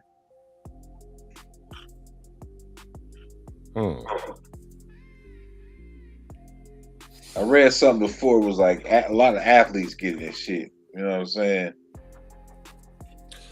I probably already have a remedy for that. Oh shit! I got disconnected for a second. I think I already got something for that. That's one of my old products right there. I got to put back on the shelf. I got a rubbing oil that might help with that. I did rub frankincense oil and shit on it. Essential oil. That seemed to help when I used to do it. It only would be popping up during like baseball season and shit. Oh yeah, this oil will help you then. If I find a bottle of it, I'll send it to you. Just so I have your testimony. But I gotta start producing this product again. I haven't produced this product in some years. I made it for factory workers. Factory tendinitis, but it works on muscle. Yeah, that is. I guess it could be in that category because like Just say, well, common factors for it that can trigger it is like joint and tender irritation, like chronic or repetitive stress on the joint, like from pitching. Like I've thrown like 600 fucking pitches this season already. So that's definitely repetitive stress on the joint on my wrist and shit. Racket Gave a sports, bottle of Mounds gymnastics. because she got that back pain. But I thought that was my last bottle. I'm gonna have to try to find another one.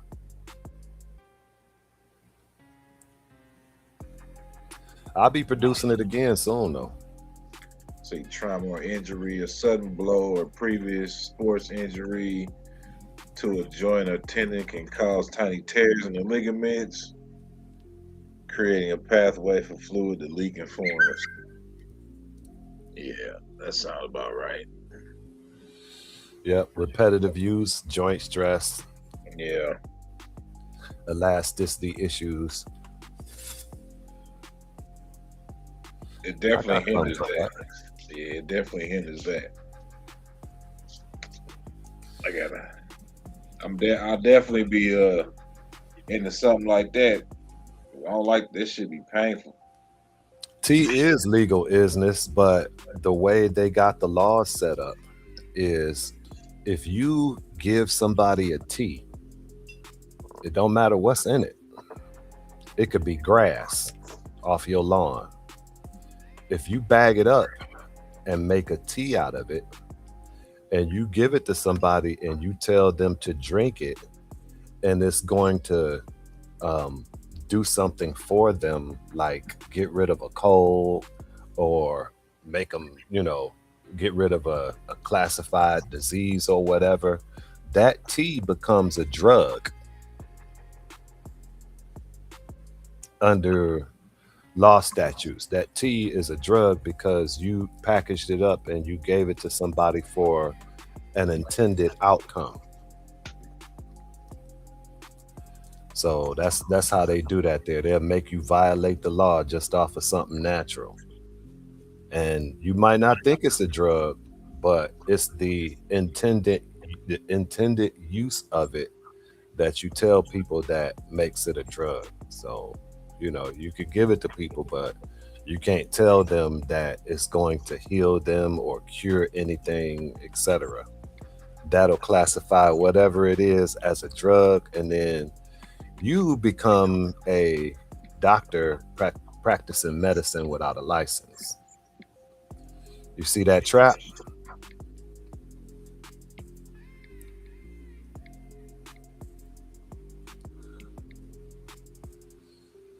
That's why I have to be very careful moving forward. That's why I don't claim that my products do anything. I just say, here, try this. Chew on this. Hell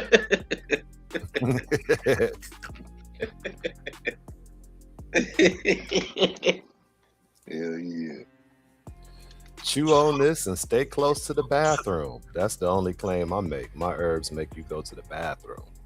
Yeah, you don't want to shit on yourself. Right. Take these and keep a couple changes of clothes near your partner. And let me know what your life look like in a couple weeks. Yeah, there's a family I grew up with. Parasite cleanse. It's what, June now? Yeah, I'm overdue. But get with me in the back chat and I set you up swell. This family contacted me and told me that this guy that I know had got diagnosed with cancer, and they gave him 6 months to live. That's how they scare you. That's how they get you to do the chemo and shit. Well, he told him he had a real aggressive cancer. Oh, of course. That's how they tell him. And they told his wife he was in stage 2, and he told him he didn't want to know what stage he was in. But they gave him They gave him 6 months to live about 2.5 months ago. And he this started current. taking This some herbs current about shit. 3 weeks ago. Yeah, this is current. And this is one of the guys I want Isness to interview if she willing. Because if he's still alive 3 to 4 months from now, he will have proved the doctors wrong. Because when he told them he didn't want to do chemo no more, they said, well, I'm just going to tell you, you in stage 4. And that pissed him off because he didn't want to know that. Scare tactics. Yeah, scare tactics, trying to get him to stop the chemo. And since he started, that's the same guy that stopped taking his pain medication, and he don't have to take his diabetes medication no more either. He might have been on insulin.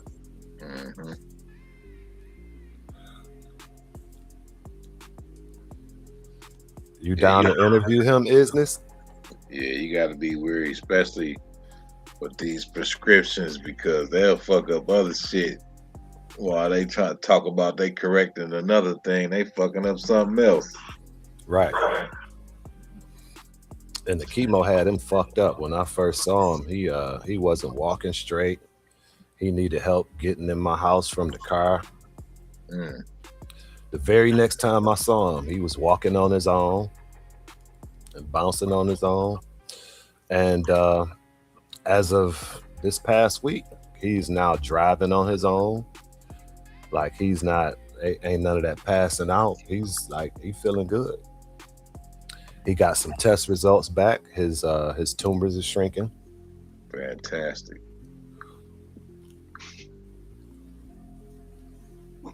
That's fantastic. He's a Jehovah's Witness, though. It don't matter. No, I wasn't saying it like that.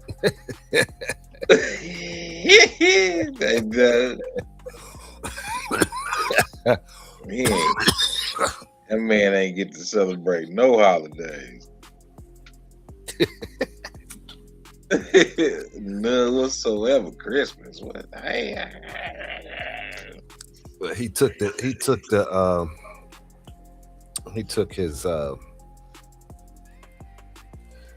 his test results back to his congregation at the Kingdom Hall, and he's been telling them about his results.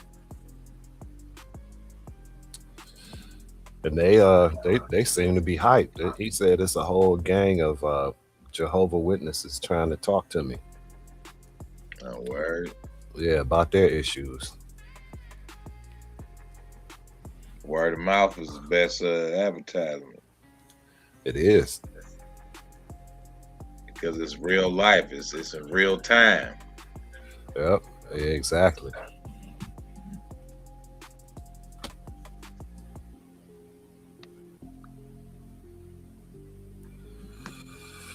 I purchased my last piece of equipment that I need. And farm equipment? Yes, sir.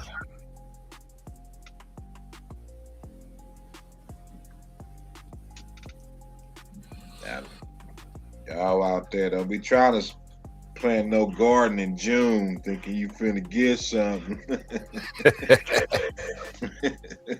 I mean, well, there's a few you can still pull off. Nah, my farming equipment is for year round.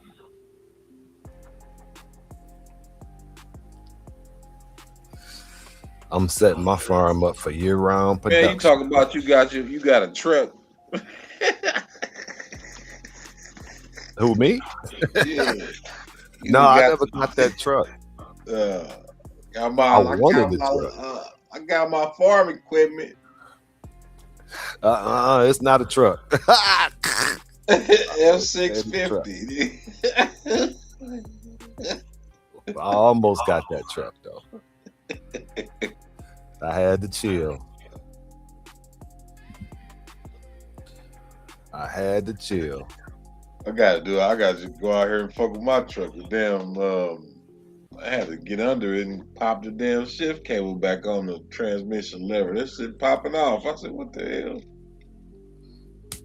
I need one. I need a new truck bad, but I had to, I made a priority list, and it was other farm equipment that took priority. So I'll tell you what, if you do get a truck, don't get you a truck that run on flex fuel, because they fucking with the gas and they raising the ethanol content, which is gonna mess up a lot of motors. And like, I wouldn't say motors, but more so like the O-rings and the lines and shit that ain't built for that. Nah, so I'm doing biodiesel. Okay. So when I do get a truck, it's gonna be diesel, and then I just I make my own fuel. No, I don't have no horses, no livestock. There's T-Dub.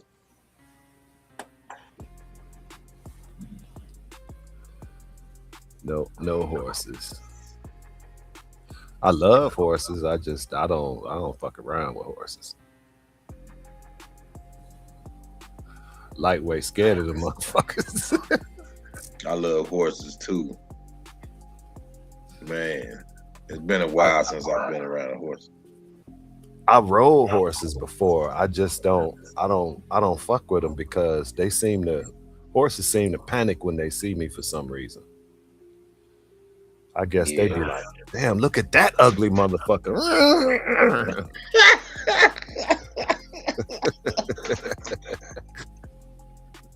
Ain't nobody a horse that kick the shit out your ass too. Right, that's why I don't be fucking around. They fucking bite you. Right. Kick you. And my testicles is like, damn near hoof height, so. Yeah, break that shit. I don't normally have problems when I'm around horses and shit. They fuck with me a little bit. Although the last one I rode, my uncle had, and that motherfucker about fell over when I got off that motherfucker. It did fall over that motherfucker. Hey man, I got off that horses and stepped down. That motherfucker fell right over and boom! I said, oh shit, it hopped right back up though. You rolled him to the heels, fell off. Hey man, I'll never forget that shit. My uncle was like, "Yo, keep your monkey ass off my horse."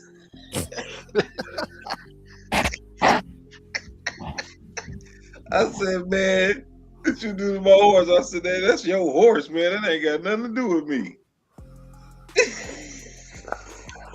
You must have been heavy as hell. I mean, it wasn't a big horse. He might have been strained a little bit. He might have strained a little bit. I probably need to ride like a Clydesdale or something. Horse was like, my back, nigga, get off of me. Big ass off me, man. You ain't got to worry about me getting back on that horse. Nope. No saddle. My uncles in there was my pops and uncles in there. Them some country boys, them some country niggas, man. Horsebacks with no saddles and shit. I'm cool. I'm cool. And be having the horses doing the little side steps and shit, the little dancing. And kind of that shit you seen on Django. Remember towards the end of Django when he had the horse doing all them tricks and shit? Yeah, horse dancing and things, yeah. Yeah. Old dude always said he wanted a ranch. Never got one of them motherfuckers though. I'm not fucking around with no horse like that. I'm kind of old. My bags be hanging kind of low, man. I ain't trying to play. My saddle got to be padded. This had to be about 20 years ago that shit happened. I was still a youngin'. Over 20 years ago, shit. Now you get me on a bike, nah, that's a different story. Nah, I like that iron horse. I ride a bike. Horse is fun. I ain't even gonna cap. Yeah, they are, but I like bikes. I used to build bikes for a while. I'm gonna get my bike back on the road between this year and next year. Pushing for next year. That's what I be saying about my old car. I'm gonna get that back on the road by next year. And then next year come, like I'm gonna get that car back on the road by next year.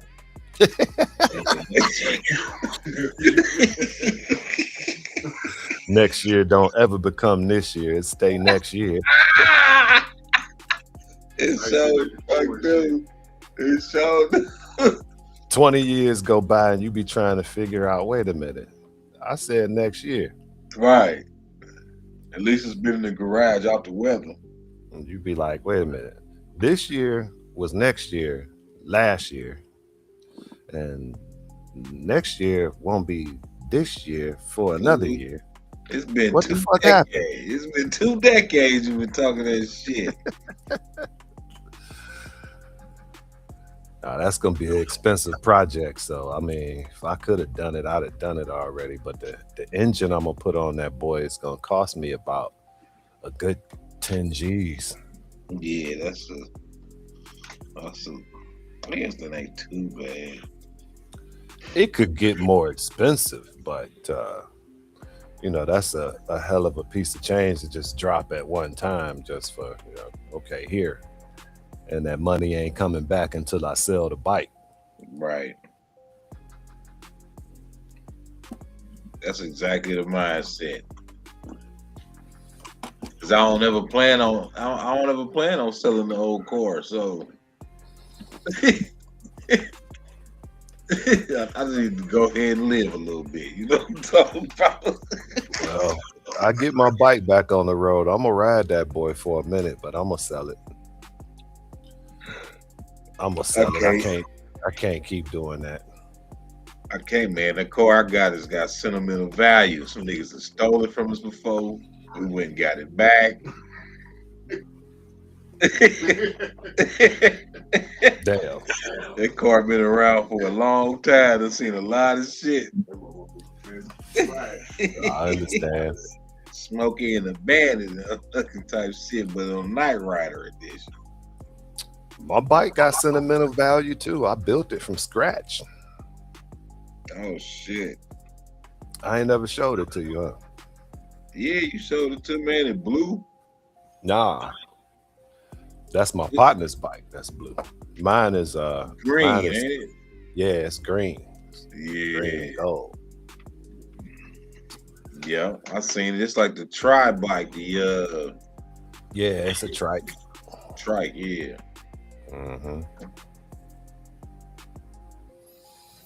Yeah, it's playing, Centaur on top, but see what we should be doing is doing a little bit here and there. So when that year or two do roll around, you are damn near done. I can't do it that way. I don't have the space to do it that way. See, my bike, in order for me to do that, I gotta take it apart and leave it apart, and that's a big bike. That bike got almost as many parts as a car.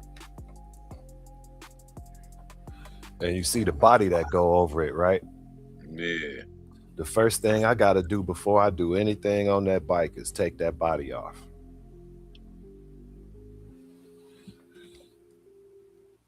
That's a whole lot of nuts and bolts, just the body alone. Then I gotta take that the wheelie bars and the cage off.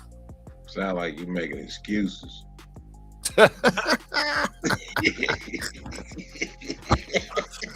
Nah, man, I can't start it right now.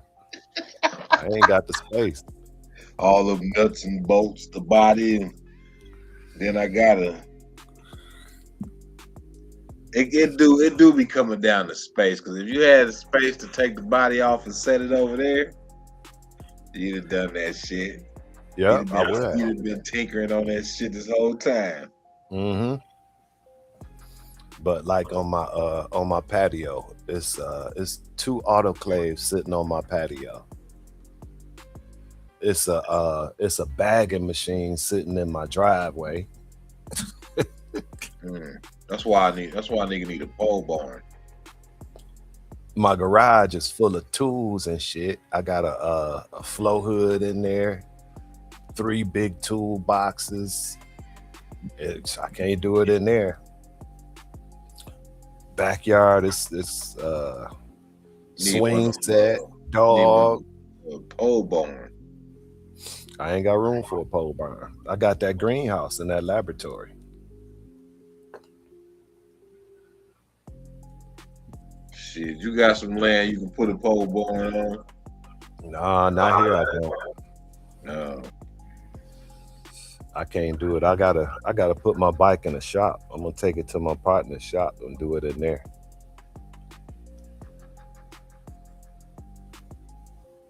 I don't want to do that nowhere near my son anyway, man. I look up my son to have about 10 3-wheel mini bikes, and I won't have no bike. That'd just be some motivation.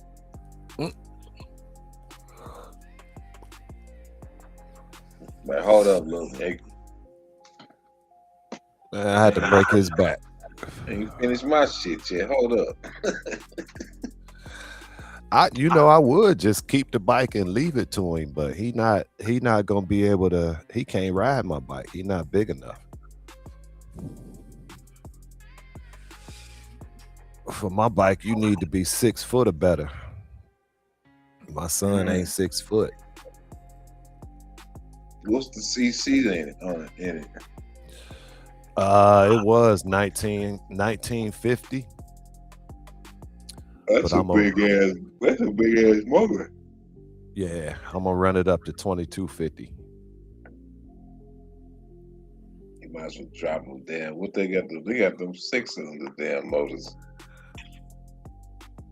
Yeah, they do. They got 4s and 6s. That's some beast. They got some Porsche engines that I could put on there. Oh hell no! Why not? What's wrong with Porsche? Nothing. That ain't much weight. Exactly.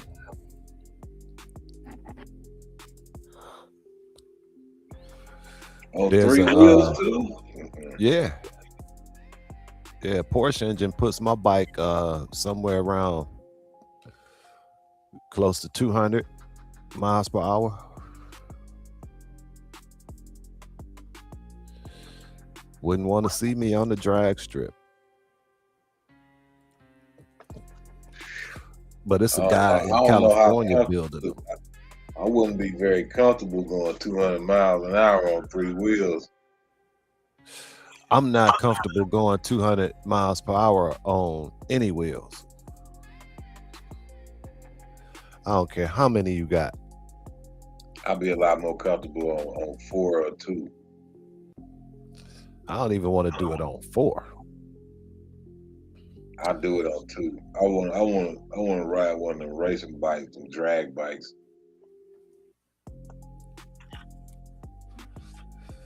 I'm straight. I'm too old for that. That shit'd be fun. I'm trying to slow it down. But I'm going to let that dude in California build me an engine. And when I put that on there, I'm going to sell it. I'm going to ride it for probably about a year, then I'm going to sell it. I dig it. But I need, yeah, I just talked about this. I need to pull the motor out of my truck, rebuild it for the old school.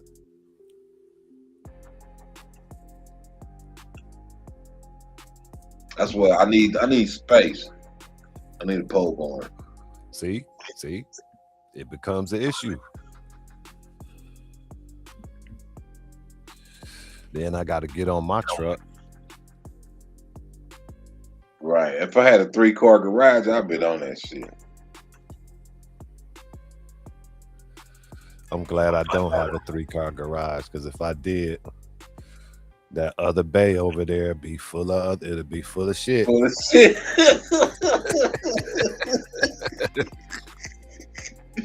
That's how you do it. See, I would have 1 car in the garage, in a 3-car garage, 1 car in there in pieces.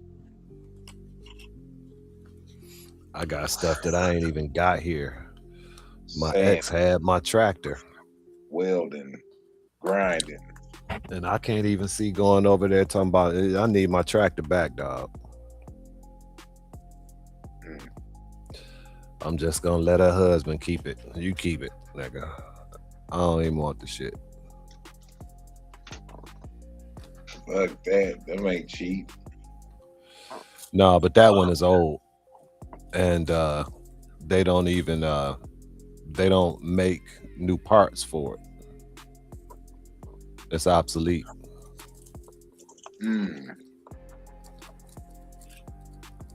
To me, it's not even worth the headache of going to get it, house it. See, if I went and got it, you know where it's gonna be? It's either gonna be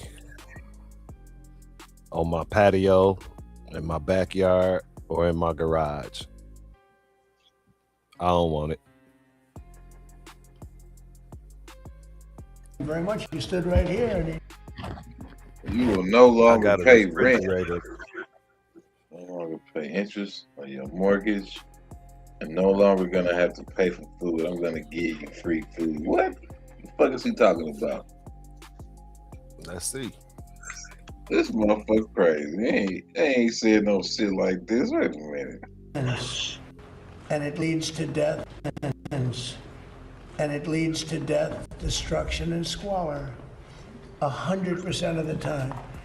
When I watch New York, and you know, I liked him very much. He stood right here, and he's been in the office a couple of times.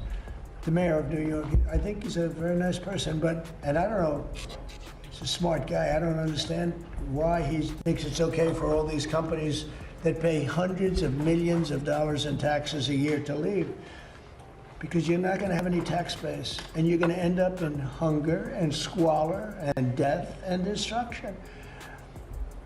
I would be better than him if I wanted to go that route. Ladies and gentlemen, you no longer pay rent. You no longer have to pay interest on your mortgage. In fact, I'll end your mortgage. I'm going to cut everything. You're no longer going to have to pay for food. I'm going to Why that shit choppy like that? What the fuck? give you I don't know. I'm going to give you pay interest on your. Ladies and gentlemen, you no longer pay rent. You no longer have to pay interest on your mortgage. In fact, I'll end your mortgage. I know he ain't said no shit like that though. You're no longer going to have to pay for food. I'm going to give you a grocery store. I'm going to give you free food. You're no longer going to have. You're going to have the greatest. Nah, life he ever. didn't say Follow that. me. You're going to have the greatest. And you know what? For a couple of years, that's such a powerful. I would be. What the he best actually ever said at giving was senior citizens should property tax. I agree with that. Say what? I said he actually said that senior citizens shouldn't pay property tax, and I agree with that.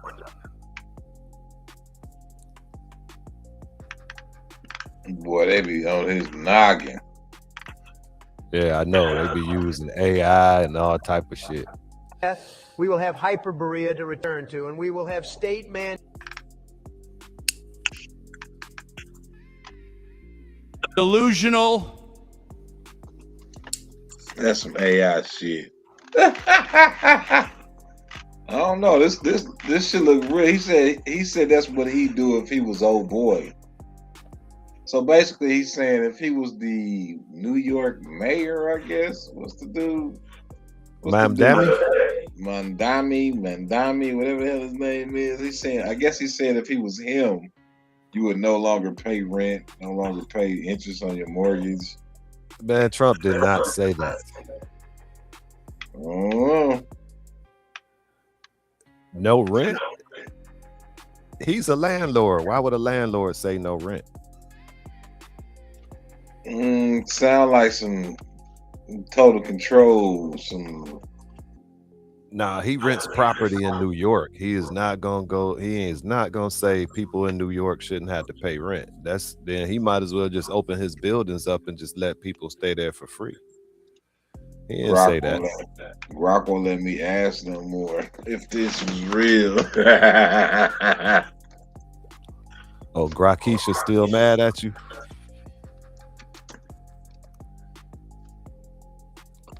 I ain't gonna never forget that.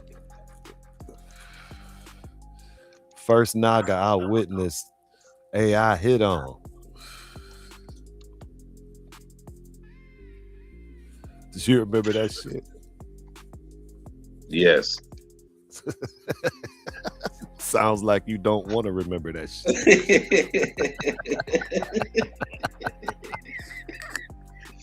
Yo. This shit was crazy. Let's see, y'all. Let's see how long it takes for Grok to respond. That's got to be happening to other people. I ain't heard it yet.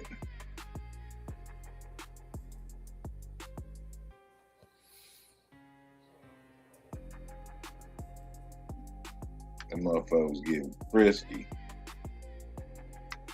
And Grok don't want to answer my question.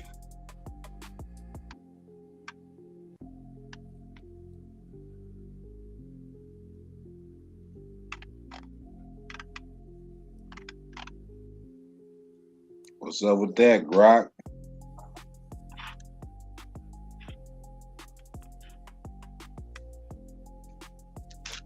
"13 hours ago. He is ready to sign the crypto market structure bill soon in front of the world leaders. Trades are about to flow into crypto.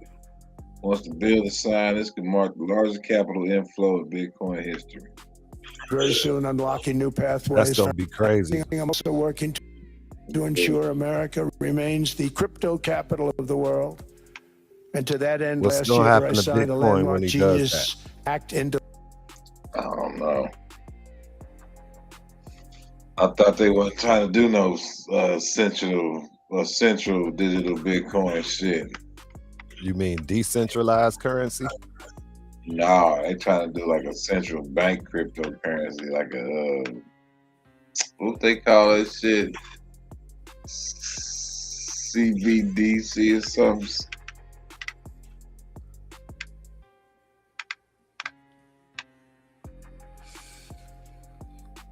Yeah, I don't know about all that shit. I'm not about to be dumping my assets into a new currency.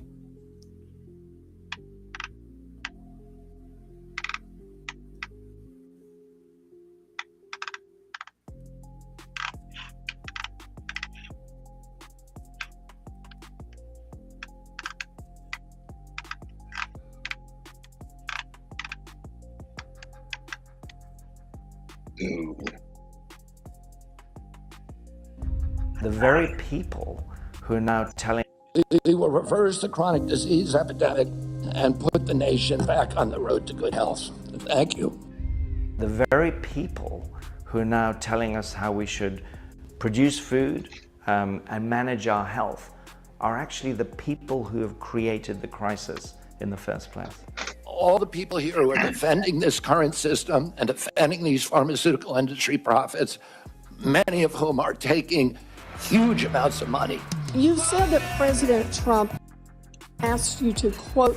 Gotta fuck it up with the music. I bet YouTube take my video down if I play this shit. Let's see, world premiere live now, unpacking the lies you've been fed. Big Pharma has spent over $5 billion to buy off and lobby members of Congress. Unpackthelies.com. Change the speed. Change the playback speed. Let's see if I can. I don't think that even matters. Let's see. America. Down goes Frazier! We choose life. You believe in miracles? The biggest celebration the Windy City has ever seen. Peace, it's wonderful. Once the land of opportunity and health, now faces an epidemic of obesity, chronic diseases, and addiction. How did America get so sick? Is this just a natural decline, merely the effects of bad decisions? Or has this been meticulously orchestrated by powerful individuals propagating their ideology and goals?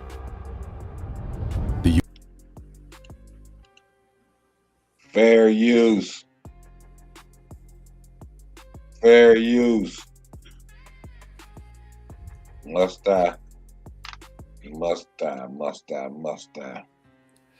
You need some waves. You need a reaction wave and you need a doorbell so people know when a guest came in. What you mean? You know, like BAP got one. Before BAP plays somebody else's video, he put up his sign to let you know he doing a reaction to the video.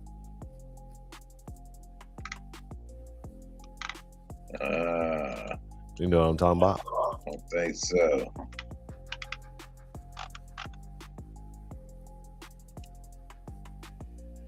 I just told him that's fair use. YouTube allows for reaction videos. Right.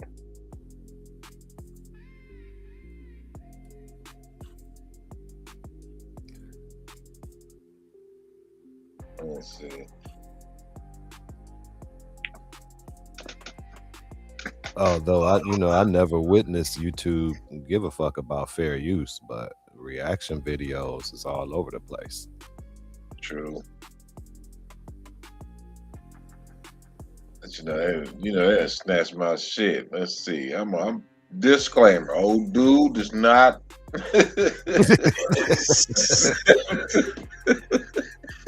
liability for any loss or damage which is incurred by you acting or not acting as a result of listening to any of my publications. For all videos on my channel, this information is for general and educational purposes only. Always I think it also helps what? when you leave a link to the videos that you play in the description. In the description, yeah. Yeah. This looked like a Rumble link. I don't think that's a good idea, I watched some of this earlier when I was outside messing with the truck, and it was spicy. US has the It's spicy. lowest life expectancy in the developed world. 40% are obese, 60% have a chronic illness, 50% will deal with mental illness, and the fertility rate of women aged 15 to 44 was 1.62 births per woman. This represents the lowest fertility rate in over a century. To understand where we are going, we need to understand how we got here.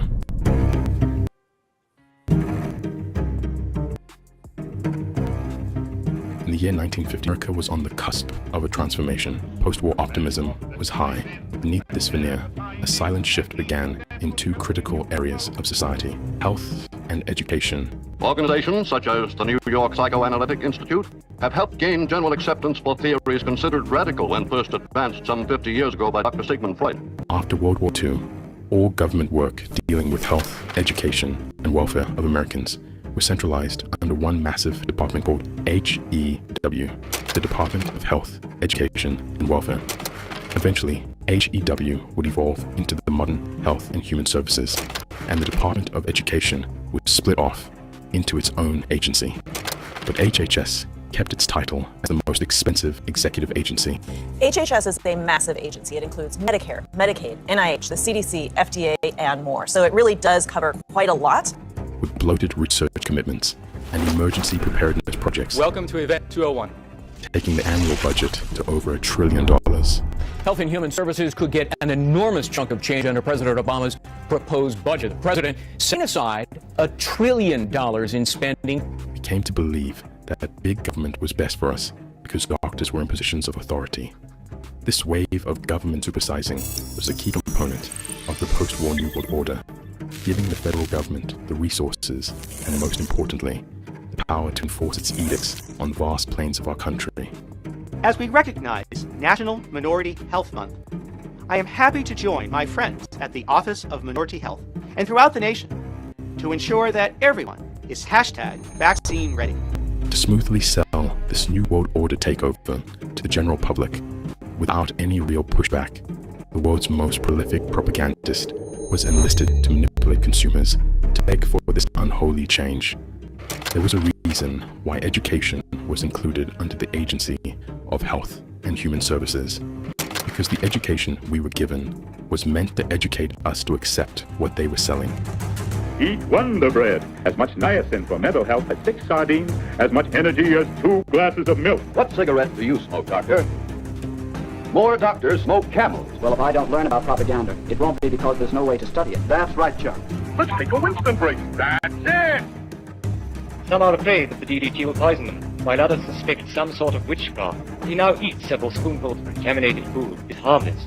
He likes it! I like it! It's up to you, Mom. Your family's breakfast really is up to you. The alternative can be found here, where he should eat lots of grains, cereal, bread, noodles. What scientists are telling us now is that the threat of an ice age is not as remote as they once thought. We saved the bald eagle, and together, we can meet the challenge of global warming.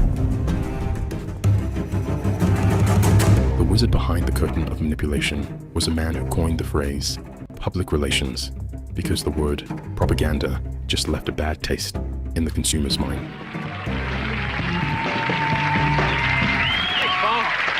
My next guest is a truly fascinating gentleman. He happens to be 93 years old, and he is the father of public relations. In the course of his 70-year career, some of his clients have been Presidents Wilson, Hoover, Coolidge, and Eisenhower, Thomas Edison, Eleanor Roosevelt, and Enrico Caruso. It's a pleasure to welcome Dr. Edward Bernays.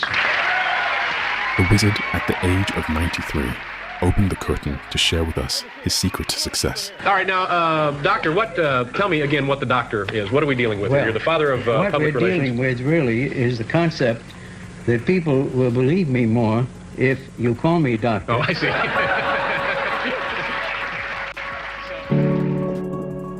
Edward Bernays had a doctorate, but not in medicine. His expertise was psychological warfare, and his mission wasn't to heal society, but to shape it with propaganda. Intelligent men must realize that propaganda is the modern instrument by which they can fight for productive ends and help to bring order out of chaos. Bernays was born in Vienna, Austria in 1891. He was the nephew of famed psychoanalyst Sigmund Freud, and deeply studied and promoted his work. Bernays touted the idea that the masses are driven by factors outside their conscious understanding, and therefore that their minds can and should be manipulated by the capable few. There are invisible rulers who control the destinies of millions.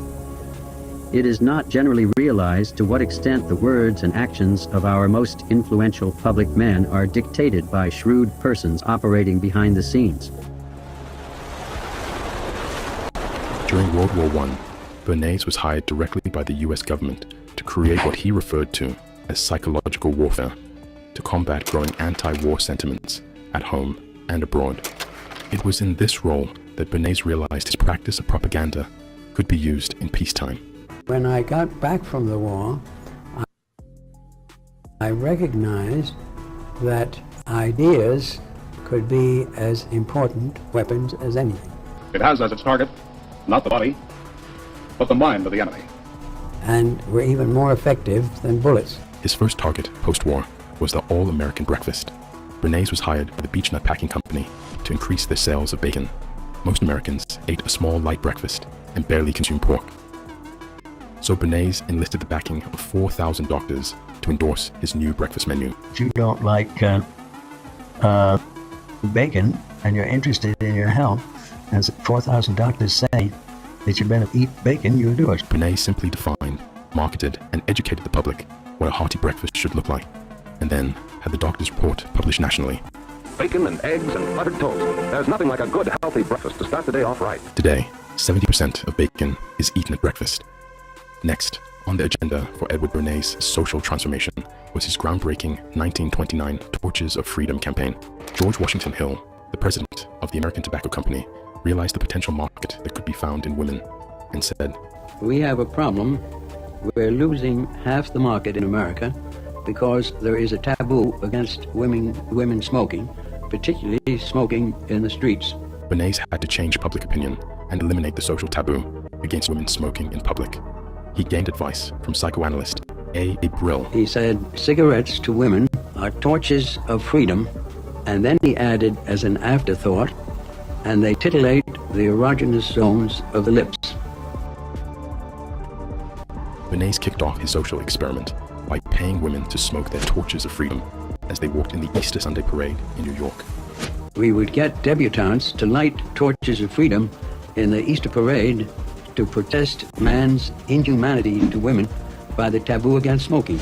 The cigarette aimed to symbolize rebellious independence, glamour, seduction, and was a spark for the feminist movement. Bernays ingeniously linked cigarette smoking with the theme of female emancipation. In 1923, women only purchased 5% of cigarettes sold. In 1929, that percentage increased to 12%, eventually peaking to 33%. Bernays' tactics were deadly effective and were used across the world, even by the Nazis. The Nazis, incidentally, were very impressed with U.S. commercial propaganda, the kind that Bernays and the PR industry was developing. Goebbels studied it carefully, he refers to it, they adapted it to their own purposes, and very successfully, unfortunately. People were ripe for molding by an invisible government, staffed with faceless experts who know better than the average person and have earned the right to govern without oversight. Propaganda is the executive arm of the invisible government. Bernays, the godfather of propaganda, set the foundation for consumer-based mind manipulation and control, introducing us to the world of planned obsolescence, the practice of making a product to break quickly so the public has to perpetually buy replacements. He even planted the seed which would later become Netflix through his great-nephew, Mark Bernays Randolph. With doorways into the homes of every American, he's reshaping narratives disguised in the form of entertainment, promoting the goals and ideology of those who want to control us.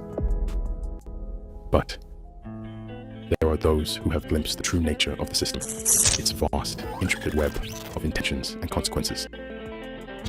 They have peered beyond the veil, seen the gears and cogs, understood the endgame, to be the beacons of light in the encroaching darkness, to save those who will listen. Are you rolling? That's awesome. There's millions and millions of people out there that are not awake yet. And in order to wake people up, you have to take them through pain. Great enough. And we are here because we will not consent. We will not consent to those vaccines being pushed on our children or on us. We have to get fluoride out of the public water supply because it's damaging the brains of children. It's lowering IQs. And it's harming adults and senior citizens alike. It's a mass poisoning of America. It's got to stop. Dr. Mary Bowden had been suspended for her comments on vaccines. Bowden also accused the hospital of turning away unvaccinated patients. Now people are terrified to go to the hospital. We've got socialism creeping into every part of government and business. The time to fight back is now. There are 500 million people there, controlled by unelected bureaucrats with no accountability.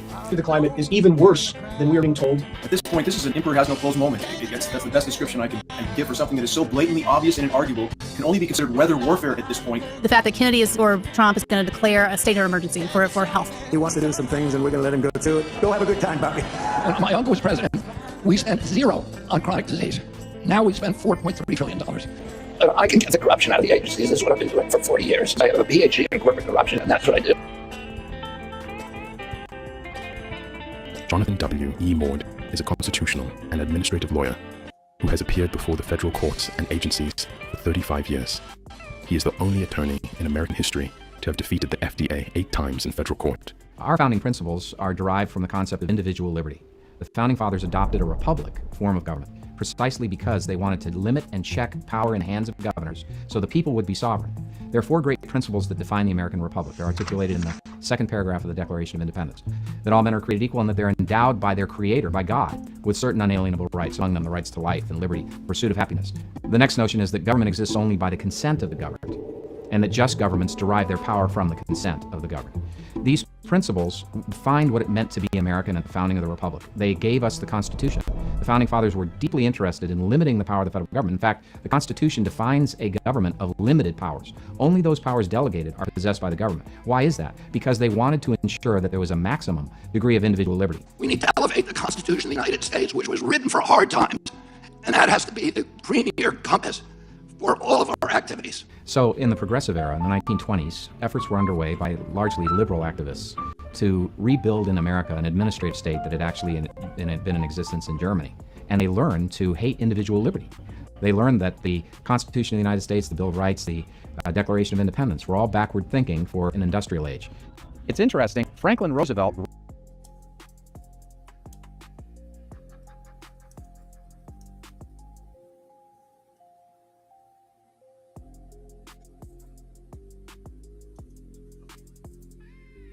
are not going to be sent into any foreign war. When he got elected, however, he then is influenced by two major forces in his administration. The Assistant Secretary of Agriculture, Rexford Tugwell, he went overseas, as did many of the people who became a part of the Roosevelt administration. And they went to Stalin's Soviet Union, and they also went to Benito Mussolini's fascist state.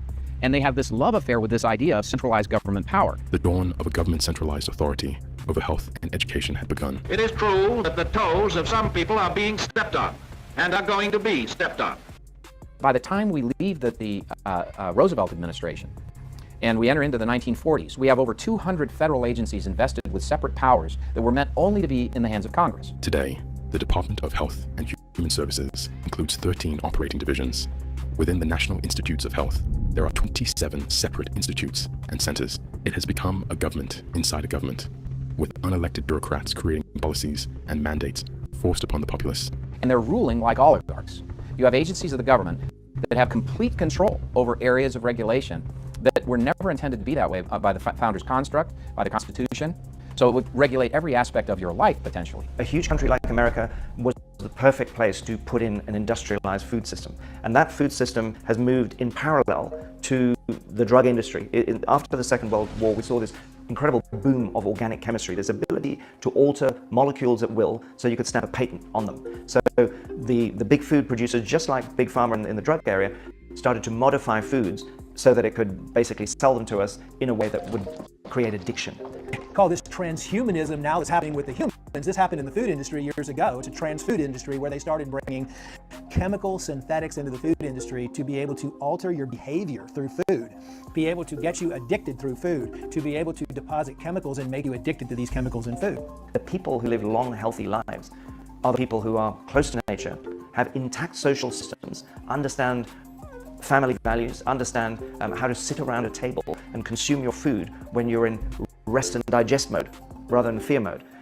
We need to be in that parasympathetic side of an autonomic nervous system. It's well known in science, yet your average physician doesn't turn around and say, tell me not only what are you eating, but how are you eating? If we do not reform HHS, FDA, CDC, and NIH, then frankly, we are in dire straits as a nation. We cannot survive the fraud and corruption of the federal agencies that have been weaponized against us while they protect the profits and the financial interests of big pharma, big food, big ag, the poisoners of society. Bobby Kennedy is a true hero. He was featured in Truth About Vaccines, and we are honored to have him present his keynote talk on Gardasil. So please give it up for Robert F. Kennedy Jr.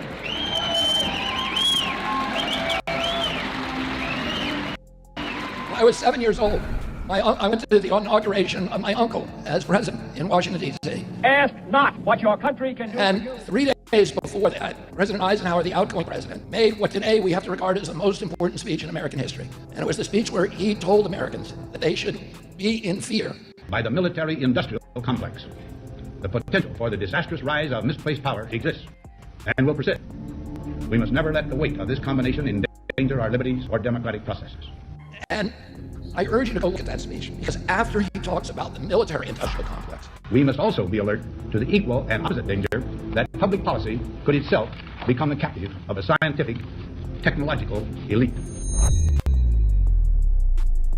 The poisoning and the genetic modification and the plan of creating a synthetic world. And the industrial complex is so ingrained in owning and patenting everything from the seeds to the agriculture, to the energy production, to the politics, to the pharmaceutical industry, and now what we're seeing, if you look at all the biotech and big pharma work, including agricultural, for the last 10 years, is everything is going into nanotechnology. Transhumanism agenda, World Economic Forum talks about this. We've been studying this since 2016. Came out on Alex Jones in 2018 and revealed all this information.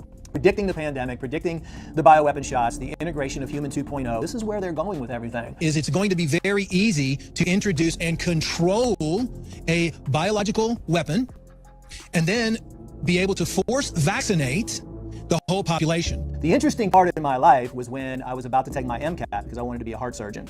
And I sat next to this guy, and this is in the mid-90s, by the way, and this guy was talking to me about natural health. He was talking to me about, back then, what would be considered conspiracies. And he was arguing with me because I was like, oh, we have the best scientists in the world. We have, all this money going to the American Cancer Society and all this. We're going to, have all these diseases eliminated in the next 5 years. And he was basically laughing at me saying, this is all planned. This is all a big show, like the Truman Show.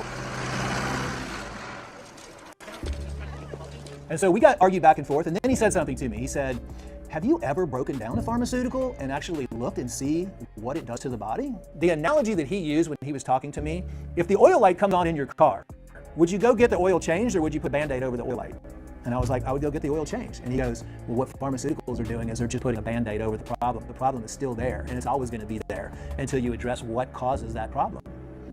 And the dinner was over, and I went home, and for 2 days I couldn't sleep, and I was thinking, oh my gosh, what's going on? So I drove to the medical library, and I spent 6 hours. That's all the time I needed to determine that the majority of stuff I had been taught was a lie. I had to come to the realization, like, I learned so many things were lies and deceptions. I had to just say, I mean, it was like, what if?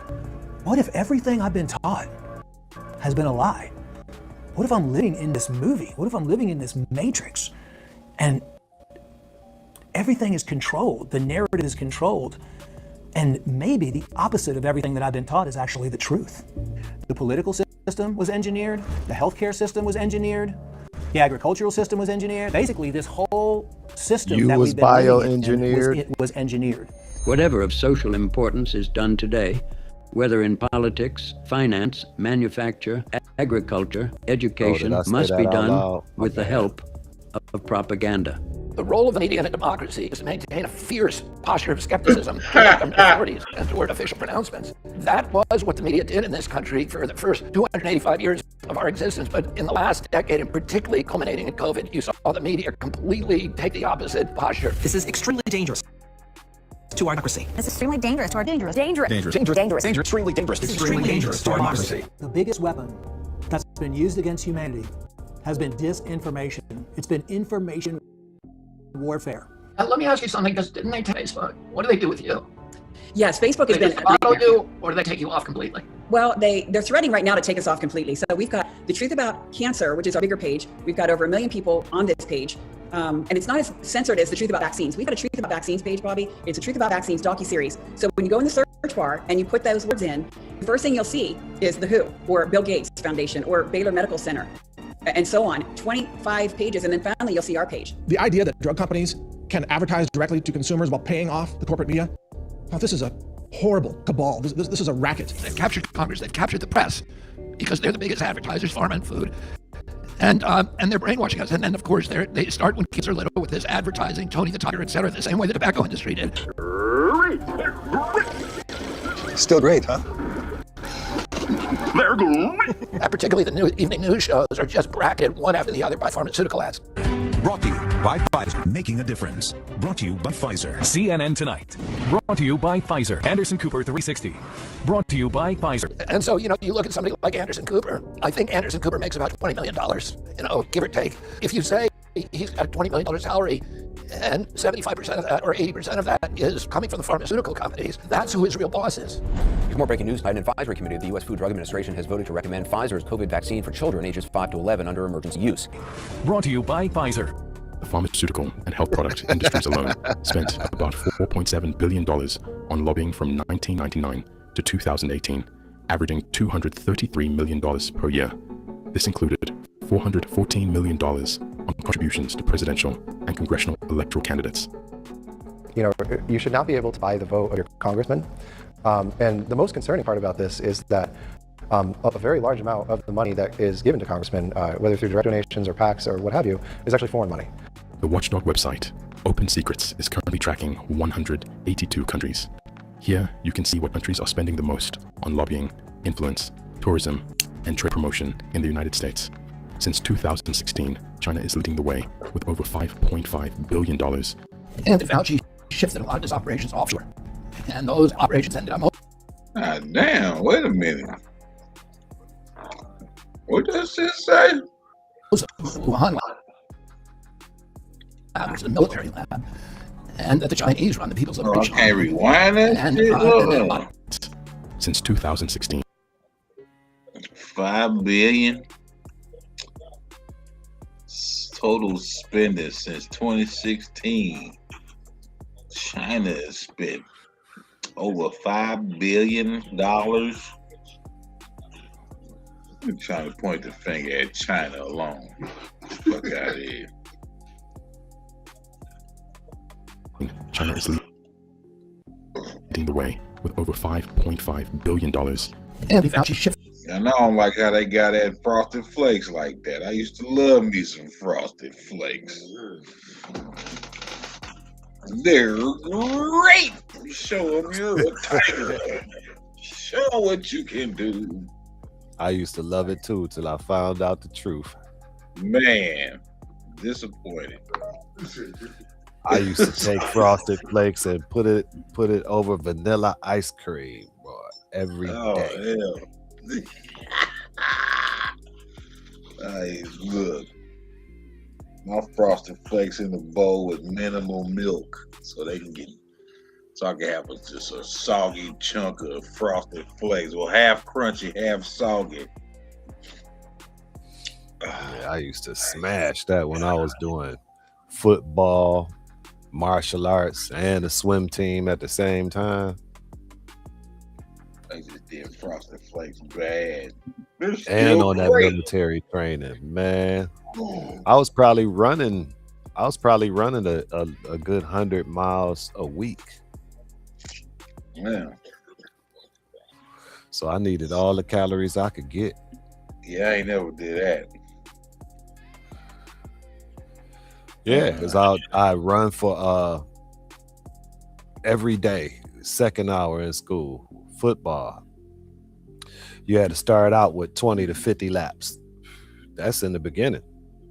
Then, I had martial arts training 3 days a week, 50 more laps. You know what I'm saying? That's how you begin and how you end. Yeah. And then, you got swim team, the military training. I was a police explorer, man. I was running like crazy. I was a machine, though. Brought to you by Pfizer. I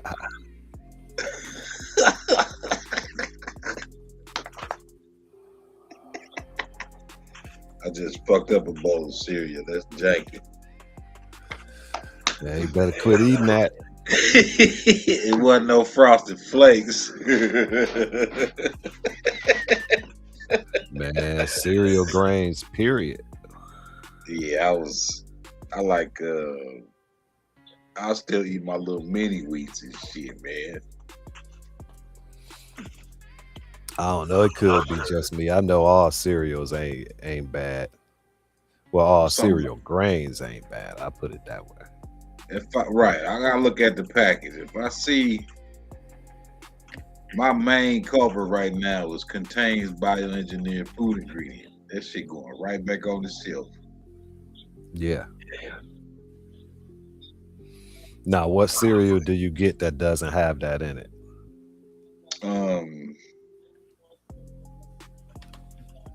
The wheat cereal, the mini wheats, the frosted mini wheats. Frosted mini wheats? Yeah. But it still got a lot of other shit in it. Yeah, I was about to say that's bad enough without all the other shit in it. I don't know. For me, it is. My body treats wheat like a GMO. Oh, I don't have no known food issues that you know of. You don't know until you stop. See, I didn't know I had I didn't know my body didn't like wheat until I stopped. I went years without eating that shit. Oh, okay. And then you went back to it. Yeah. Oh, okay. See, I went years without eating wheat, and then when I went back to it, I noticed the difference. And see, my body treats spelt altogether different than it treats wheat.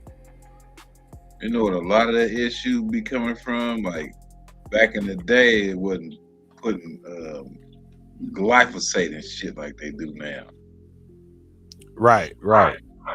There's many different factors. There's the glyphosate thing.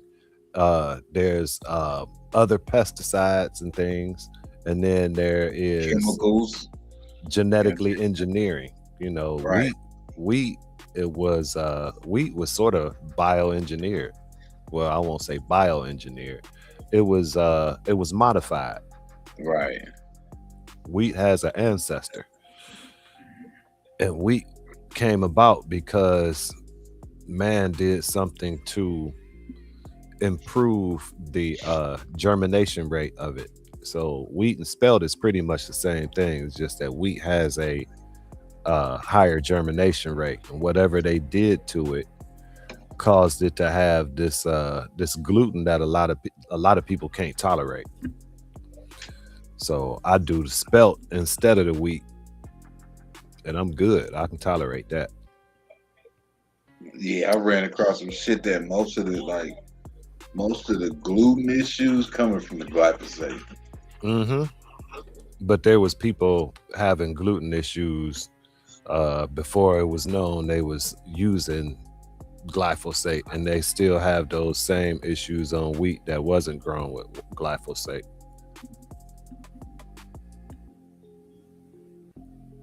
You know, just like wheat, corn has a common ancestor too. Mm-hmm. It was, I guess, air quote, genetically modified by crossbreeding and doing this and doing that. Yep, same thing. Yeah, same shit. Except that we was eating corn before it was modified. I guess we was eating spelt too before it was modified. But the corn we was eating before we started cooking.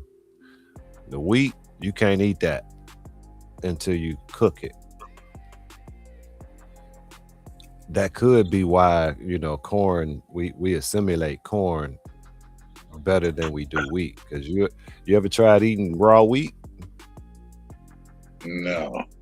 Guarantee you ain't.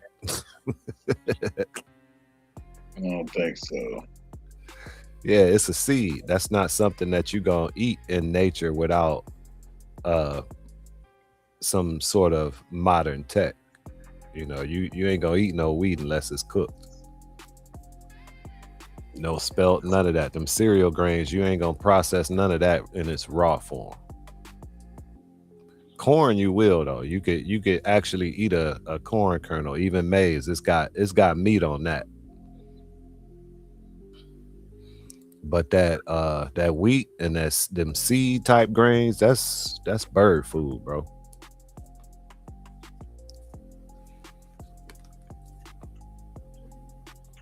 Call me a bird. Without a stove, you gonna want a beak to eat it.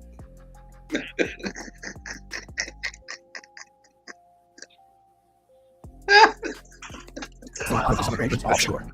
And those operations ended up, most of them in the Wuhan lab, which is a military lab, and that the Chinese run the People's Liberation Army. And then a lot of them went. So a lot of that science now, and it's funded, Fauci was funding lots of it. But then the other government agencies began to get confidence in their ability to get away with it. And most of it is being funded by the Department of Defense. Most of all, the biggest single funder is USAID, which is, a CIA kind of. There are two driving forces for control. And both of them have a role to play, but one of them has become increasingly important over everything else.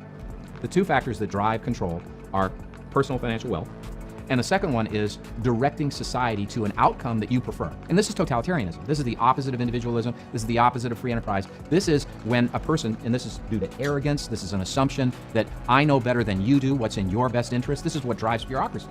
The basic bureaucrat is basically living off of this concept. that those in Washington who've been deemed appropriate to regulate know better than you do what's in your own best interest. I'm standing outside of the United States Capitol, which oversees the FDA. Unfortunately, many of the members of this august body that we elect are taking their campaign contributions on big pharma, big ag, and big food processing companies that FDA is supposed to regulate. So what we have is an unconstitutional system. We have a broken republic because the powers that were meant to be kept in the branches of the government that the Constitution defines have been taken out and put in individual hands. In the area of food and drug, the consequences have been immense. New developments in a controversy we've been following since Friday night. A local doctor's privileges pulled after a series of tweets about COVID-19 vaccines and treatment. Houston Methodist is calling Dr. Mary Bowden's opinions dangerous and full of misinformation. You're telling me that you'll be true. Houston Methodist says that Dr. Mary Bowden recently joined the staff there and as of today has never admitted a patient there. Tonight she's been suspended for, quote, spreading dangerous misinformation which is not based in science. Dr. Mary Bowden had been suspended for her comments on vaccines. Now they have suspended her hospital privileges because they say she is spreading dangerous information about COVID treatments. This after she was temporarily suspended for advising against vaccines for children. Last fall, Houston Methodist suspended Dr. Mary Bowden, claiming that she spread misinformation on social media. Dr. Mary Bowden is facing 3 anonymous complaints for her stance on the use of ivermectin to treat COVID-19. Spreading what they call, quote, dangerous and false information. Bowden's Twitter account shows a series of tweets praising the anti-parasitic drug ivermectin. However, the CDC and FDA both caution people from using the drug to treat COVID, citing a sharp increase in reports of severe illness caused by the drug to poison center. I'm Mary Talley Bowden, and I'm a Houston severe specialist, illness caused by the medicine drug. Specialist. I sort of was thrust into the media. I've been treating COVID patients. Unlike a lot of other doctors in my area, I actually welcomed people who were sick. I heard a lot of patients telling me, well, my doctor won't see me, and just told me to go to the emergency room, so I did what I could. Prior to the pandemic, I really didn't give the FDA much thought at all as a doctor. I knew they were there to approve medications. I knew as long as they were on the market, I could use it. That's why when old boy Alex coined the phrase information war, it was kind of genius because it's an information war. Right. I didn't have to, look up the approved indications and abide by those. So when they started making these proclamations against ivermectin, they were violating their boundaries, and they basically interfered between doctors and patients. And I sued them for that, and we actually won our lawsuit because they put that misinformation on their website, and then they also put out the horse tweet. It says, seriously, y'all, you're not a horse, you're not a cow, stop it. Their lawyers said, oh, it was merely a quip, but that quip had dire consequences. And it's not necessarily medical board complaints. So shortly after that, I got reported to the medical board. Sometimes it's misinformation versus misinformation. Right. Pharmacies refusing to fill prescriptions the doctors were writing for ivermectin. It resulted in hospitals refusing to give inpatients ivermectin, and it even affected the court system. The people who were suing to get ivermectin, who were in the hospital and trying to get ivermectin, the judges were citing the FDA's stance on ivermectin as a reason to deny people ivermectin. Their motivations were not to help the public. Their motivations were wrapped around the COVID shot. Today, Dr. Bowden said she believes Houston Methodist is trying to make an example out of her. If they are so confident in their position, let's see it all. Let's see complications, complaints, let's see breakthrough cases, let's see all their data. In response, hospital CEO Mark Boone told us, quote, as a physician, I'm personally offended by her behavior and by her misleading comments about COVID-19 and our hospital system. I was reluctant to start using ivermectin at first. I was worried, but I just did my research. I went to the FDA's website.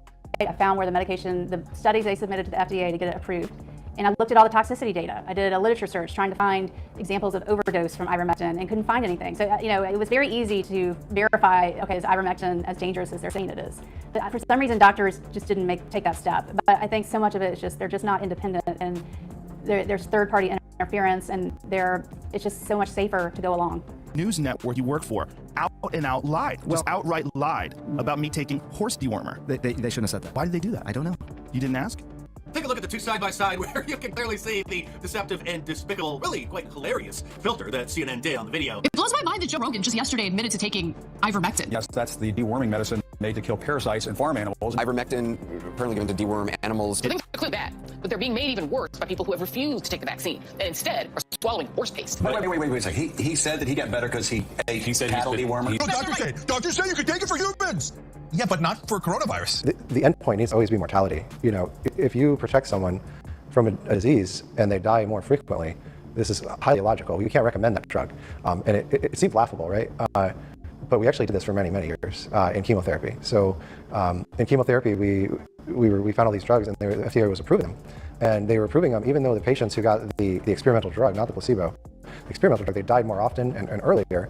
Their tumors were shrinking, so they're like, oh, let's approve it and see what happens. And it didn't work out. It went on for years and years, and there were many drugs they tried, and they killed a lot of people sooner than they would have if they had just actually left them alone. Because people used a lot of homeopathy during COVID, what the FDA did in December 22 is they passed new guidance that said our interpretation of the law that dates all the way back to the Food, Drug and Cosmetic Act of 1938 says that these products needed to be licensed, fully licensed. And because none of you guys who've been following the homeopathic pharmacopoeia have got licenses, drug licenses for your products, it's all illegal. The Food and Drug Administration is not answerable to you. It's not answerable to Congress, really. It's not answerable to the courts. And my whole career in litigation has been suing the FDA when they violated your individual rights. Your individual rights have information indispensable to your decision about your own health.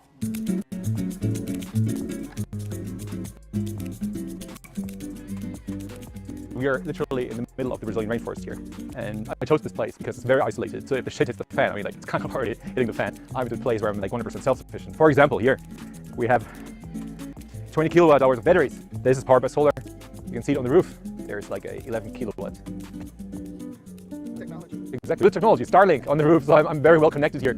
I have electricity, fridges, which wasn't normal in the past, but everything else is literally how it used to be. So I'm living here among jaguars, among animals you only find in the zoo. That's why people survive so many thousands of years in that region. I can let them outside even. You can even take a thing how I open this thing. Oh my gosh, it's cool. I didn't let them out because, and they're super friendly. Come, okay, quite friendly. The rooster is very aggressive, but the others are very friendly. Yeah, they lay many eggs, so every day I have approximately 10 eggs. Sometimes they even go not only come after survive, you. but thrive. Thrive. Yeah, this I call, I think, chicken breast. There's chicken McNugget. Not only thrive, dominated. No, chickens are delicious, and I mean, like, they have a great life. They have here, I think, 5,000 square feet of area, and you see the whole fence is passion fruit, so I'm trying to combine things. They poop here, it's used as a nutrient, it's used as a nutrient for the passion fruit. I eat passion fruit, the chicken eats passion fruit as well, and it's a circle life. So guys, go to the greenhouse. Let's go to this system first here. So what you can see literally here, so there is a strawberry system at the top. So when we got here, we had issues. Nothing was growing. All my tomatoes were dying until we figured out why. Like water logging in the soil, insufficient nutrients, no drainage, and then you just cope with the problems and you figure out a solution for yourself. And now everything is actually growing. Now we don't have any issues. And I mean, like, if you have a system like this, you don't hardly need any maintenance. Dr. Simon Gudek found himself an enemy of the status quo. After publicly writing his concerns with the PCR testing during COVID, he was ostracized and fired from his position as one of the leading scientists in his field. So I think, there were not many scientists who spoke out. So most of them were silent. I have colleagues who totally agree with me. They just write me personal emails saying, like, Simon, I found you there. Oh my gosh, so brave. We weren't brave. We'd want to keep our jobs, stuff like this. So these people exist. There are many scientists who are critical, but they know once they raise their voices, they're going to be canceled. I didn't know. I was super naive. I thought I'm just doing my job. For me, it was just doing my job as a scientist. Be critical towards everything. That's what a scientist does, in my opinion. So I was talking about vitamin D, and they were like hostile against me. Like, this is weird. But I thought, like, when I was speaking out against the PCR test and explaining why this is impossible, they would like embrace me. But the opposite happens though. What were you speaking out of that got you? What would they say? What were the big ones? So you mean why I got cancelled in Norway? I just Twitter. I am an editor of Ancestry Directive journal, and I will give you some more insight into scientific peer review processes and why fraudulent manipulation with respect to F.D. Drosten's PCR paper most likely took place at the Journal of Publication at Eurosurveillance. You have mosquitoes on you. Oh my gosh, you're gonna suffer tomorrow. Dead. So what we actually showed is that 90% of the PCR tests were false positive. And do you remember the measures for someone who had a positive PCR test? Stay at home, isolate, don't do anything. They were scrapped from the civil rights just because of a test that wasn't able to show if someone's sick or not. No, it's literally like, I was talking to my mom and I was like, don't get the vaccine. She's like, but my MD, I trust, you told me to. And I was like, I was sending them studies and all this stuff. I'm a scientist, I understand what I'm talking about. At least I believe I understand, so I'm telling them my truth. And yeah, it turned out to be right. I think they're doing this, it's all about control. So who's easier to control? The healthy person or the sick person? So if you're on prescriptions the whole time, you're taking these and these meds, and they tell you, okay, if you stop, you can't, you're going to die, etc. So they kind of blackmail you. It's gaslighting. It's actually medical gaslighting. And I think this is the way they control you. The other piece of the puzzle we haven't talked much about is Congress. Congress has a role in oversight and running these government agencies, and clearly they're not doing anything to stop this. And that's the reason why is obvious. They're rolling in the money too. Many congressmen have very, very large sums of shares in numerous pharmaceutical companies. In fact, one blockbuster drug can significantly change someone's portfolio. Congress is not providing oversight, and the FDA is passing and approving drugs, which about 1/3 of the time turn out to need a black box warning for severe life-threatening adverse effects. So the FDA needs to be completely restructured. Now the NIH, the National Institute of Health, where Fauci was, that is the biggest government-funded pharmaceutical research entity on the planet. So many people would think that the NIH is it's a government agency. It must be taxpayer funded, but the reality is approximately 50% of the budget is funded from the pharmaceutical industry, as well as 4 at least high-level employees at the NIH actually get royalties from the Moderna vaccine. The NIH research teams need to be doing research on the root cause of disease. That's where you get the NIH involved, doing research on all these synthetic chemicals in foods and completely organizing their research around health and humanity instead of, working in conjunction with Big Pharma on, Big Pharma is basically getting government-funded research for free through the NIH. The NIH funded research that contributed to the development of 354 of the 356 drugs approved by the FDA between 2010 and 2019, with the NIH investing $187 billion into the development of these drugs. As a matter of fact, very specifically in 1999, Anthony Fauci funded research at the They University of got North Carolina, money Chapel for Hill, that. specifically to create, and you cannot help but lament what I'm about to read because it comes directly from a patent application filed on April 19, 2002, and you heard the date correctly, 2002, where the NIH built an infectious replication defective coronavirus that was specifically targeted for human lung epithelium. In other words, SARS. In the year 2000, Bill Gates and Tony Fauci shook hands on a partnership, and they made a deal that they were going to promote vaccines worldwide and have universal compliance. And they named their project the Decade of Vaccines. They said by 2020, we're going to have complete global compliance with their vaccine program. And that's when Gates began investing in all of these quasi-governmental agencies, creating them and also making large investments in vaccine companies. Lie to you. Both and were repeatedly nearly accurate predictions. We also have to worry that a new epidemic's going to come along. I think that could go global. I think an epidemic, either naturally caused or intentionally caused, is the most likely thing to cause a 10 million excess deaths. To take a new way of building vaccines that could let us develop in less than a year a novel vaccine called DNA-RNA vaccines. And so we'll fund a few projects. Yeah, these motherfuckers still walking around free as it can be. Nobody's being held accountable. You remember what old boy said, right? Give me control of a nation's finances, and I care not who makes its laws.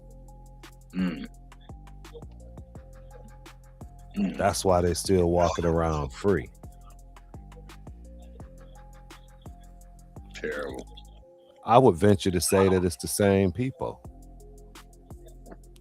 The people that's in control of the finances is the ones that's making the laws. So what is there for them to fear?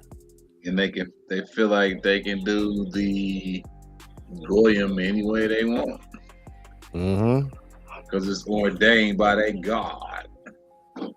So they say. I don't even believe they worshiping the God they say they worshiping. Well, they worshiping the God. It just ain't the one they saying they worship. Exactly. My point exactly. I thinking they worshiping them sacrifice guys, them guys that take sacrifices. There it is. I think Hillary was honest talking about they worship Moloch. Oh yeah. No, most definitely. She got high and couldn't keep her mouth shut that day. Wow.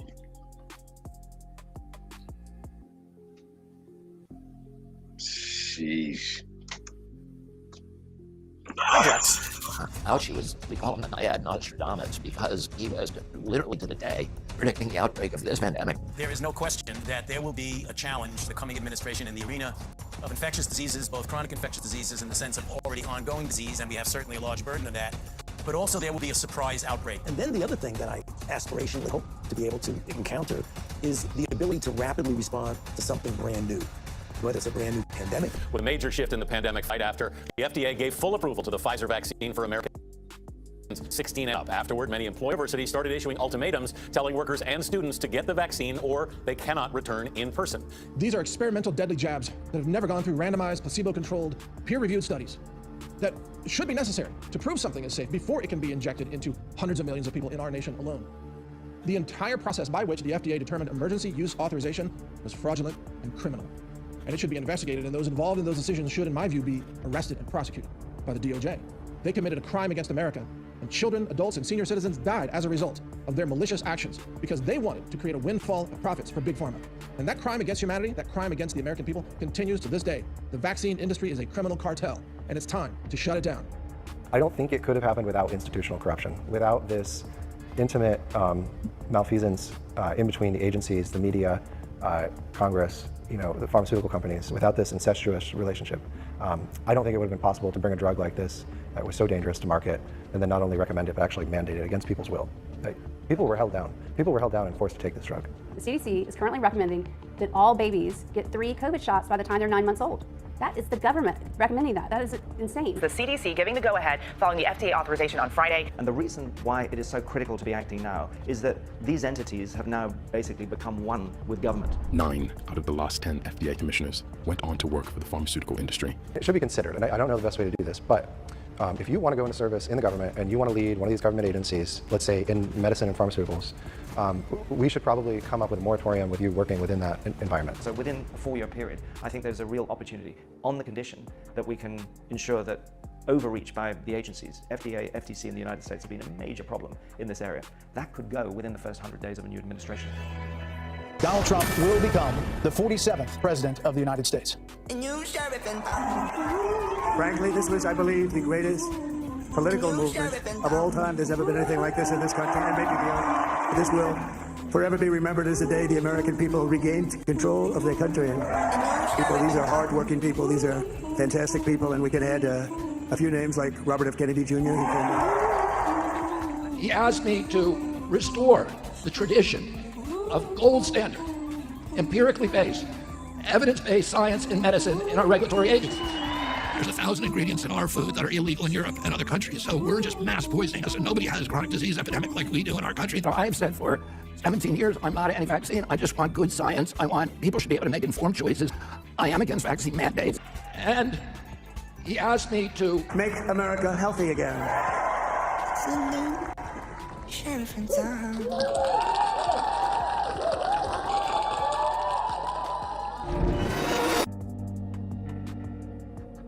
There are very few people in the United States of America who are less qualified to lead the Department of Health and Human Services than Robert F. Kennedy Jr. Just last week, Mr. Kennedy suggested COVID-19 was a bioweapon.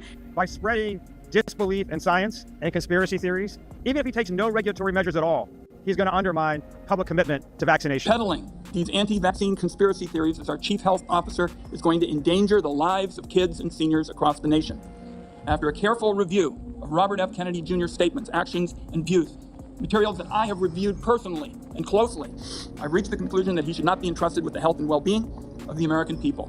When he's taken every side of every issue, how can this committee and the American people believe he has anything to say?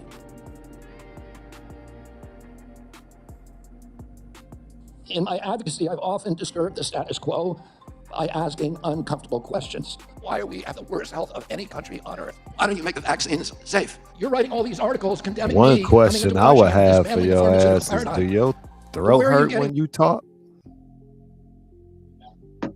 He got some kind of parasite, they say, in his brain or something. I don't know what happened to him. I heard he got his voice got fucked up from a vaccine. Yeah, that's what I heard. I also heard he had like a parasite in his head before. I know the vaccine supposedly fucked up his vocal cords or some shit. Man, my throat be getting sore listening to him sometimes. Like, so when I hear that shit, I be thinking like that movie Man in Black. Remember the little motherfucker inside the head that was. Yeah. That's the shit I be visualizing. Like every time I heard that story, I said, hell no. It's some little dude in there in the cockpit riding his motherfucking head. Right. This shit is Sorry, people aren't stupid. We can see what's happening. We can ask the question, cui bono? Well, I'm not going to apologize for that. We have sound a little better sped up, a little bit. massive health problems in this country that we must face honestly. And the first thing I've Yeah, done it every morning don't for it the don't past 20 scratch years as hard when is to it's get a on my little knees and pray faster. to God that He would put me in. Right, so his normal speed, he talking slow motion. It sound like distorted slow motion is sped up. It's a little more clear. Position. Yeah, almost like his voice box is farting or something. Oh damn! My bad. His breath probably do smell like hot coffee and cheese and helicopter smoke. Oh damn! Oh shit! And the chronic disease epidemic, and to help America's children. That's why I'm so grateful to President Trump for the opportunity to sit before you today and seek your support and partnership in this endeavor. I will conclude with a promise. The members of this committee, to the President, and to all the tens of millions of parents across America, especially the moms, who have propelled this issue to center stage. Should I be so privileged as to be confirmed, we will make sure our tax dollars support healthy foods. We will scrutinize the chemical additives in our food supply. We will remove financial conflicts of interest from our agencies. We will create an honest, unbiased, gold standard science at HHS. Why is he to the that President, color, to though? Congress, and to the American people. We will reverse the chronic disease epidemic and put the nation back on the road to good health. Like he always straining or something. I don't even know. If I met him face to face, I would have to check and see if that color is actually exterior or interior. What the hell is going on there? That shit spray on? Did you get like 1,000 tans or what the fuck happened? Oh no, but where I pause this video, it's a diabolical look on his face. Yeah, he just looks so much different than the other white people behind him. It's an extreme contrast there. Yeah, he look like an old piece of leather. Right. Like a dressed up prune or something. Old beat up baseball glove.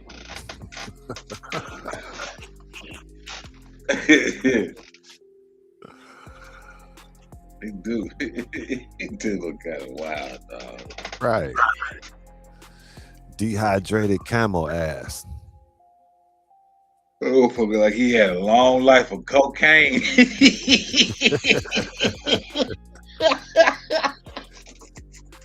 Cocaine and cocoa butter.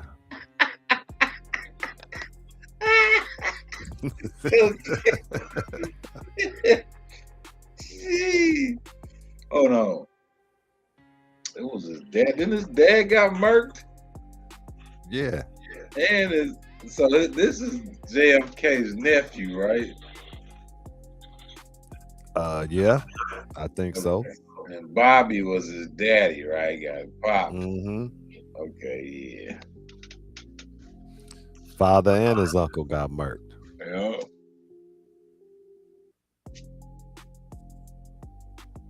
If he was really a threat, his ass would have got murked. If Alex was a threat, his ass would have been murked. Oh yeah, long time ago. He never would have made it back on the air. Like they sued him and got him off of the air after that Columbine shit, and then when he came back, he just been totally different. It's like he never really gets to the core like he used to. He always just hover around issues, just enough to not cause nobody no problems. Right.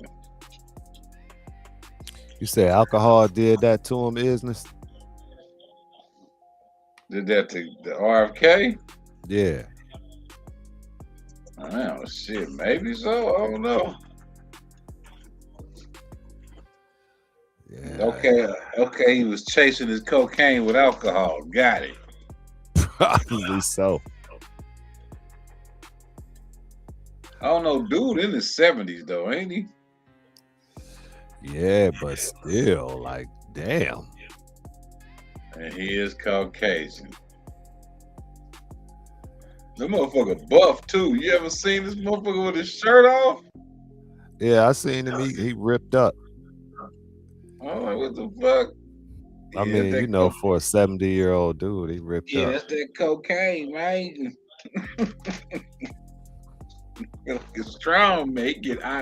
He get cocaine by the IV, allegedly. He might be on that adrenochrome. You know something. That might be what's coloring his skin that way, taking them adrenochrome baths. Looking like a piece of old leather. The very people Cocaine, who are now telling us how we cowhide. should produce food and manage our health are actually the people who have created the crisis in the first place. All the people here who are defending this current system and defending these Yeah, I say cocaine and alcohol.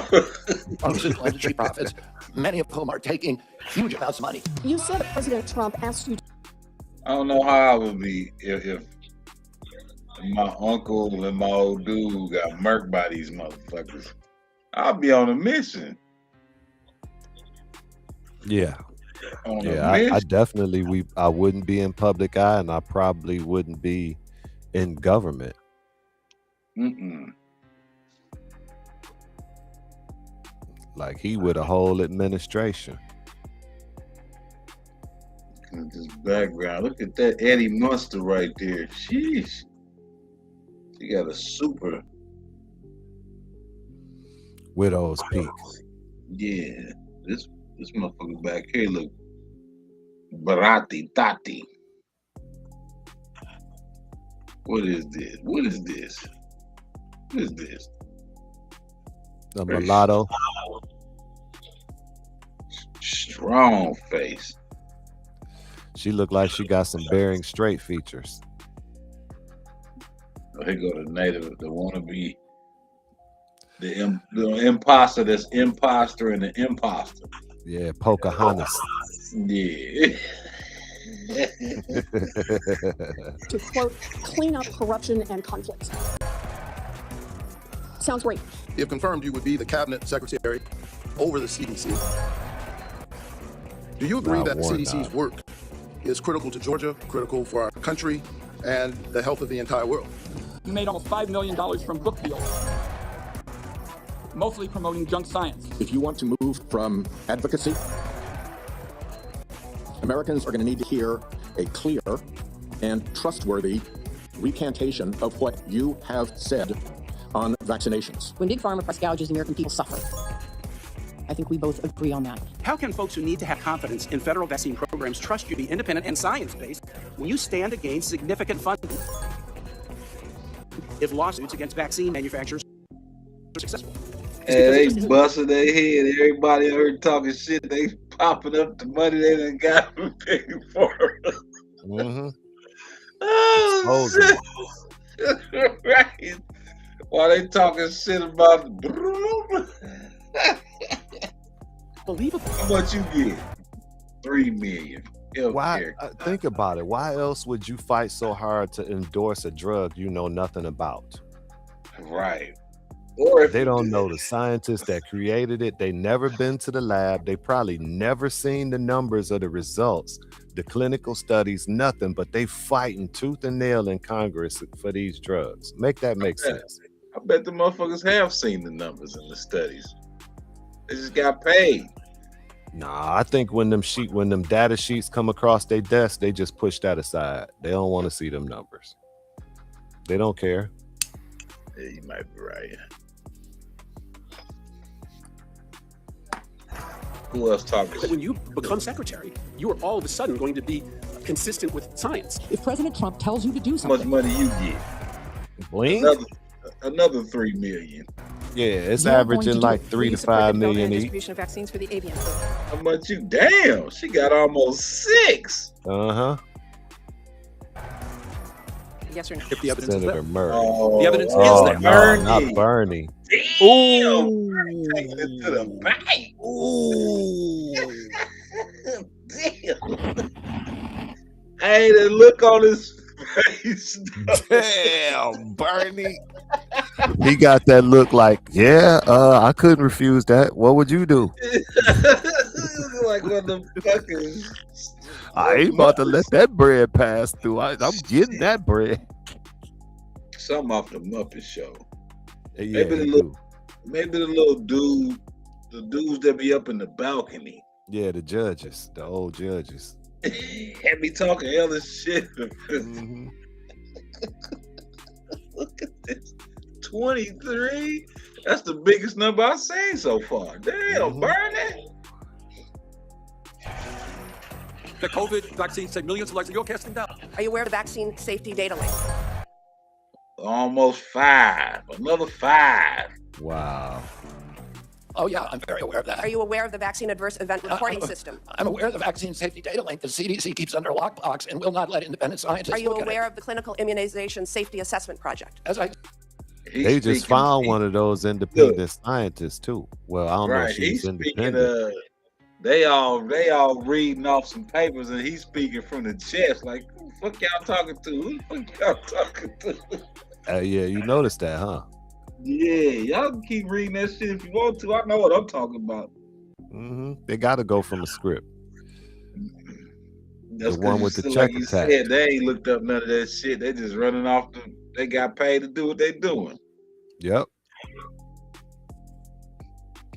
I should go back and tally up all this shit because I missed about four people in they told me. Are you aware of VSafe?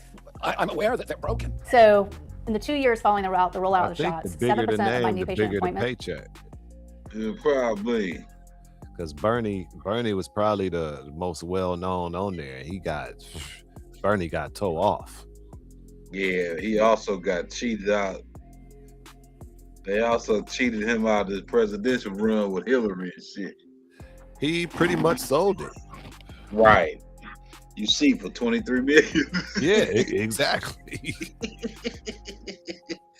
Oh shit! This is For people coming to see me with injuries from these shots, I've never seen anything like it in 20 years of practice.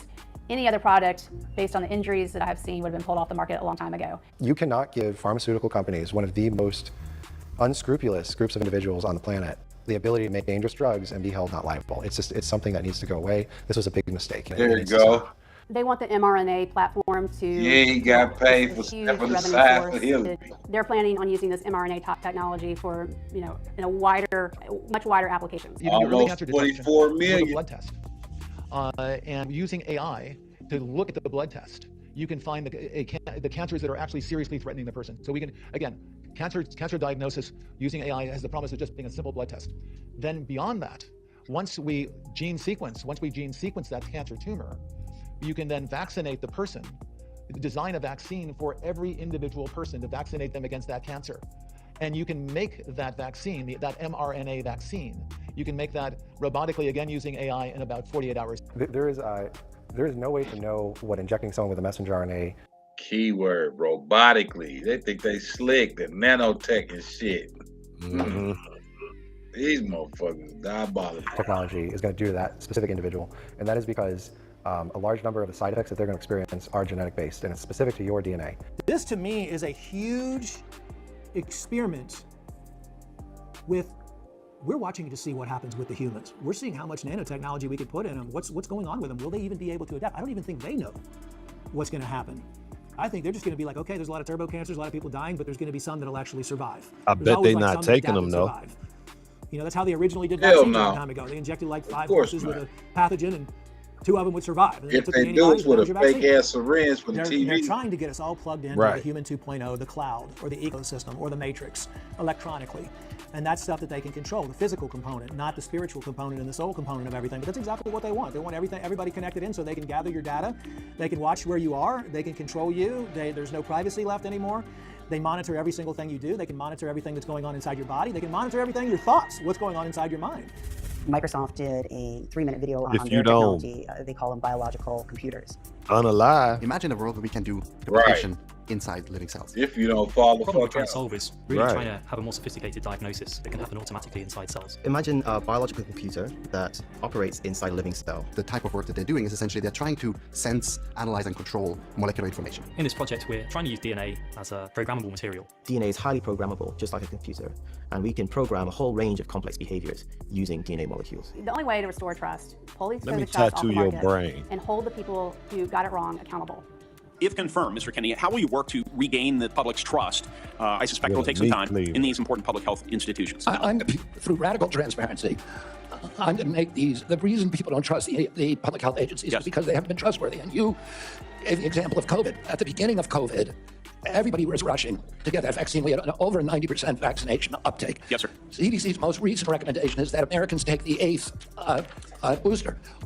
Only 23% of Americans are complying. That means 77% of Americans no longer trust CDC, and that is the problem. The biggest problem we have is no one trusts. No, it's not the problem that we don't trust them. The problem is they're not trustworthy. People are scared to go to the hospital. Everybody Exactly. that walks in my office is worried about going into the system and having to get care in the system.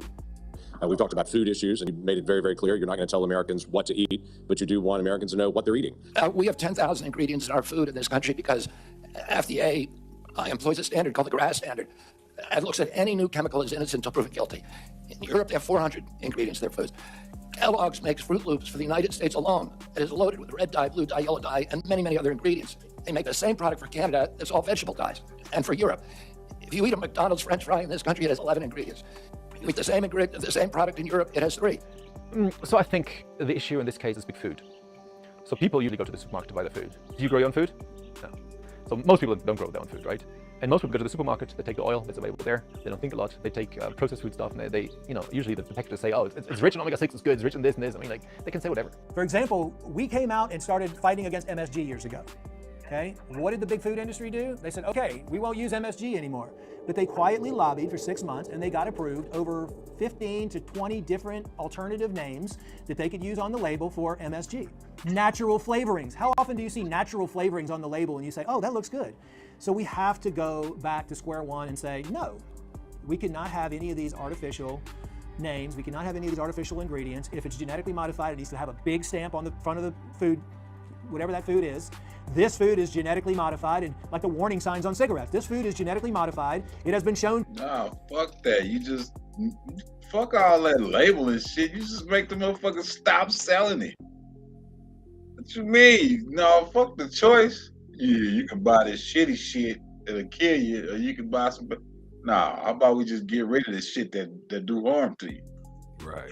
Don't even make it an option. I don't understand.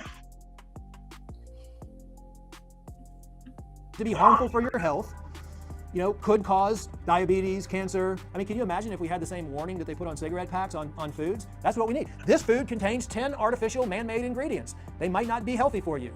What we see in the world of integrative medicine is we see many of the solutions to the key health problems that we suffer from today that are essentially diseases of lack of adaptation to the modern world and the modern foods and the radiation sources and the huge numbers of chemicals. Most of us are exposed to some 20. There should be a hellified fines and shit if your company's found using any of these bogus ass killer chemicals. Like you're like damn near to the point you shut down, bankrupt, and out of business. Their response would be, do you know what that would do to capitalism? That's what I'm saying. That's why they say you would put a label on it and leave it on the shelf and just let a person read that it could harm them if they, man, nah, fuck that. That shit out of there. Get that shit out of here altogether. Yeah, stop selling that bullshit.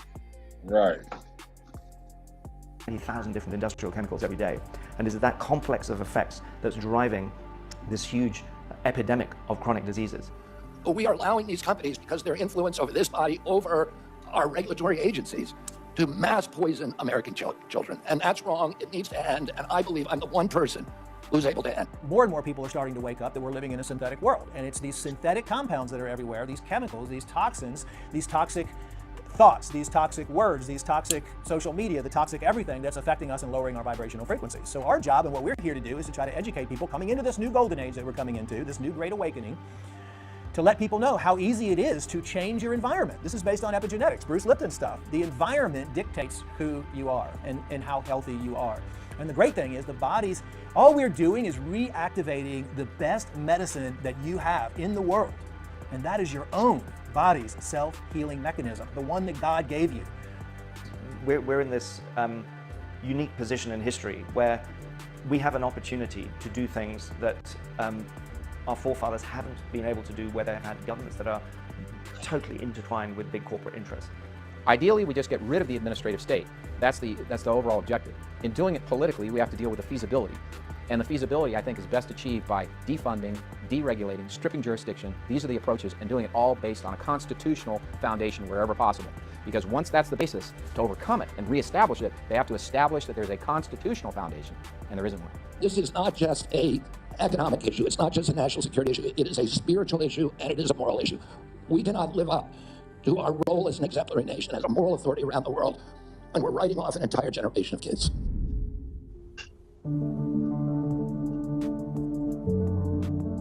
This is a day of affirmation, a celebration of liberty. We stand here in the name of freedom. At the heart of that Western freedom and democracy is the belief that the individual man, the child of God, is the touchstone of value, and all society, all groups and states exist for that person's benefit.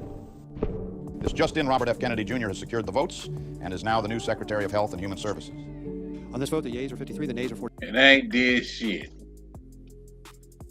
Nope. He just talked. He did all that. Well, they did all that talking. I think motherfucking Attorney General and shit was blocking all that shit he was doing. Well, that's what it's gonna be. It's pretty much a big media circus. They all got a script.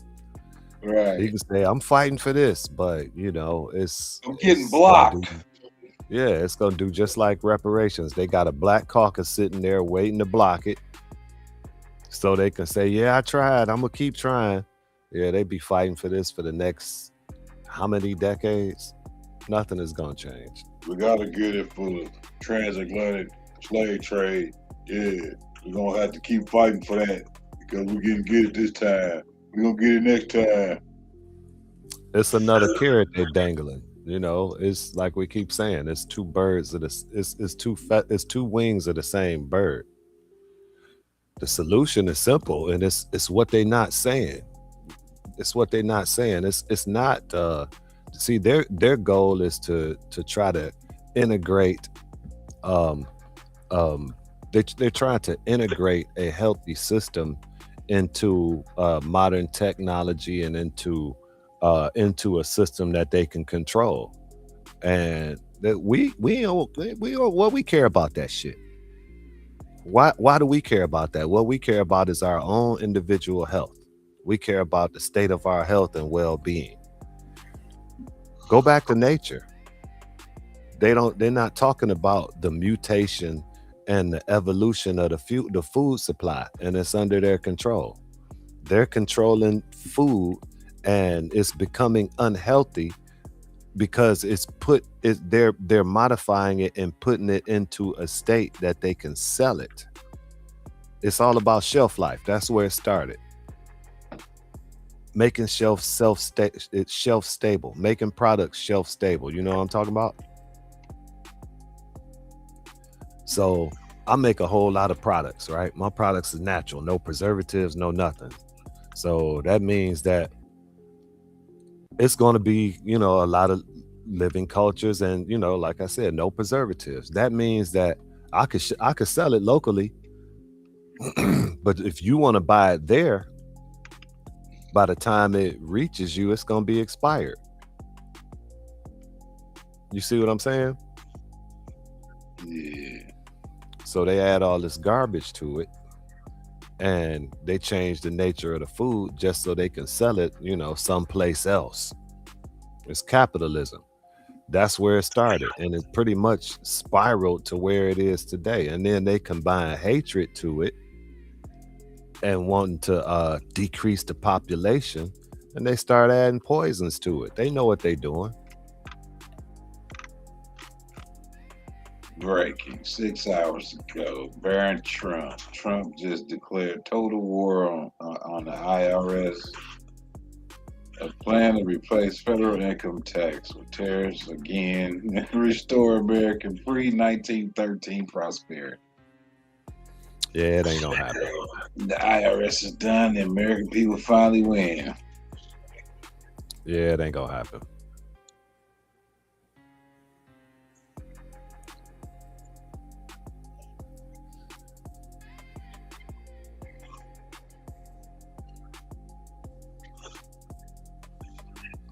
Believe it when I see it.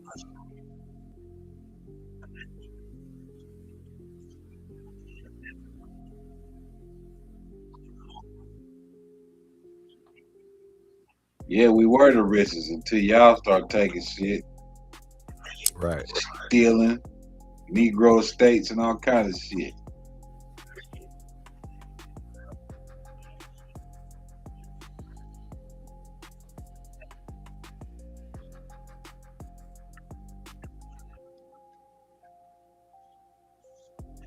The IRS is pretty much a collection arm of the United States. I doubt very seriously that he's going to get rid of it.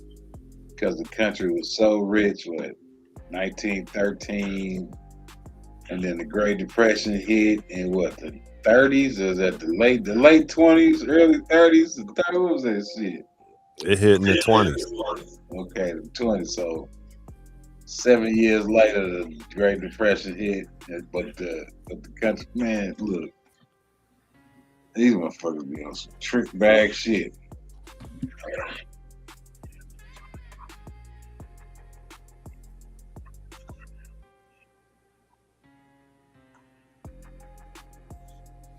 I never understood how you had depression when food grows straight out the earth.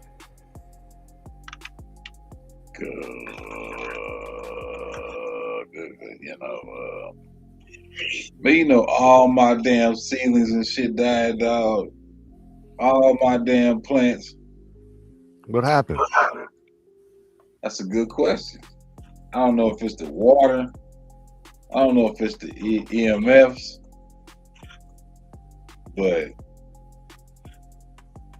And then I tried to start them over, and none of my seeds popping. I'm like, what kind of shit is going on around this motherfucker?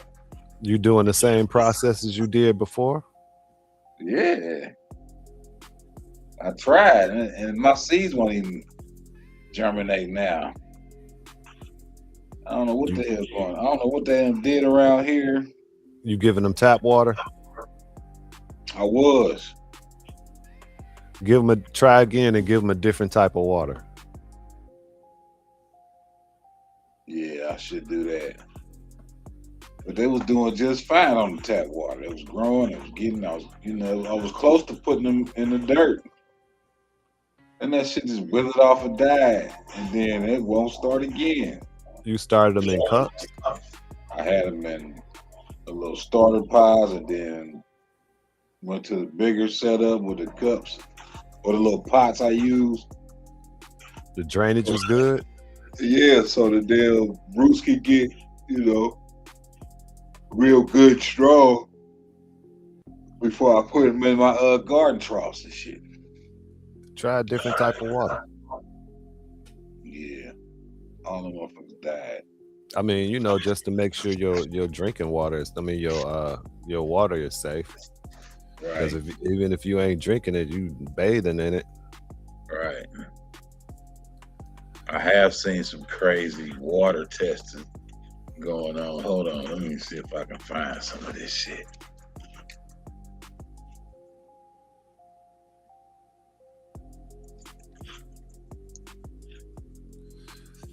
You should do 2 different sets. Try a set with like distilled water and try another set with rainwater.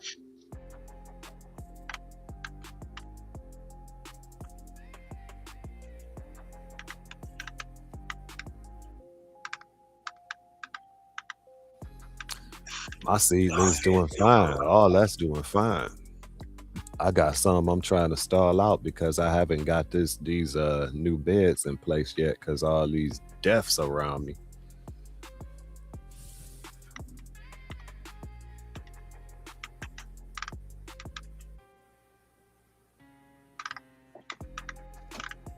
Can't believe all my shit died, dog. I'm like, damn. Well, that's crazy. The only times I ever seen that, it was a serious issue. Right. That sound like water or soil issues. I'm thinking it's got to be the water. Everything was fine. And all of a sudden, like they did something to the water supply recently. within the last couple months. Probably, I mean, it makes sense if they want people to not be able to grow shit. Then you got all these cell phone towers and shit. You got these digital meters on these houses. You got the 5G routers in the houses. I assume that all them seeds didn't come from the same place. Nah.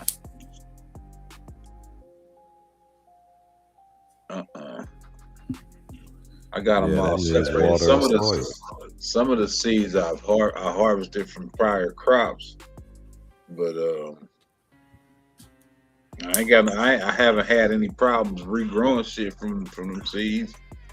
You know Yeah, if they from your prior crops, then you already know them seeds. Right.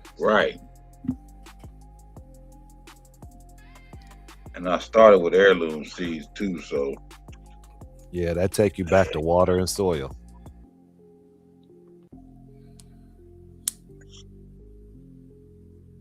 Cause light would be obvious. I know it ain't that.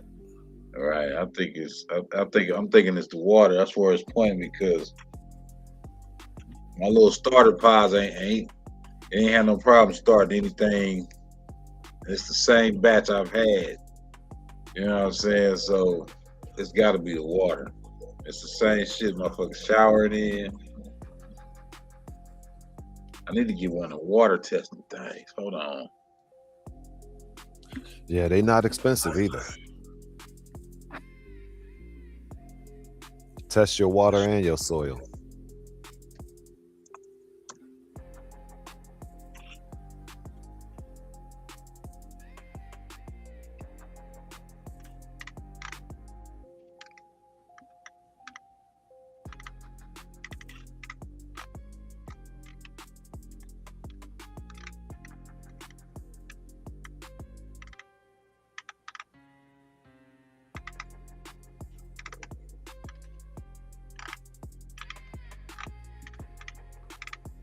Was that on my Facebook? I was seeing this shit.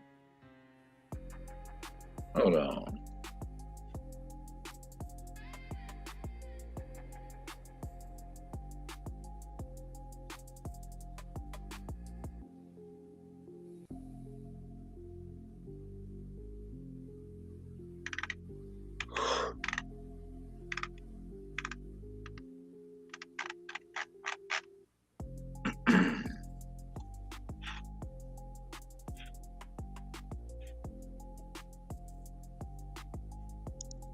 I keep spelling shit wrong. Hold on.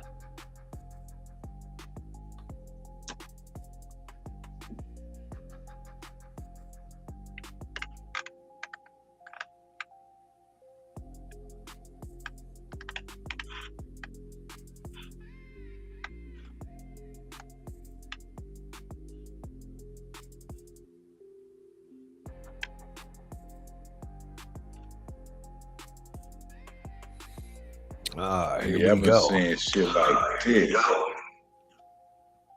I've been seeing shit like this. These kind of tests. Tap water versus damn bottled water. Let me see.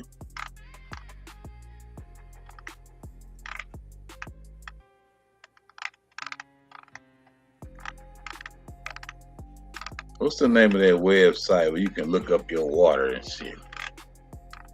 EKG or something like that? I think it's EKG or something.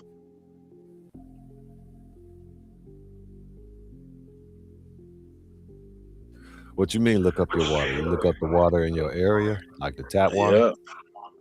Mm-hmm. I don't know. I ain't never heard of it. Damn. I had that shit somewhere, man. I can't remember.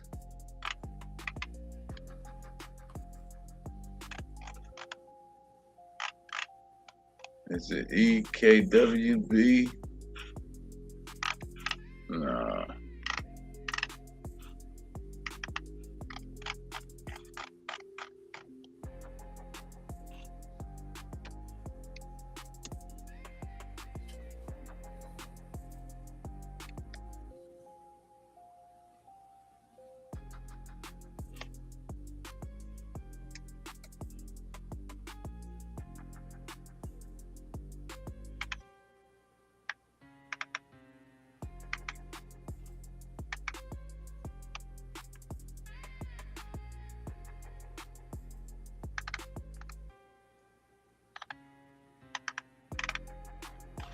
know it started with an E though. I can't remember what that shit was. Water quality by zip code. How do they chart it? Was it by zip code? City, it might have been by zip code.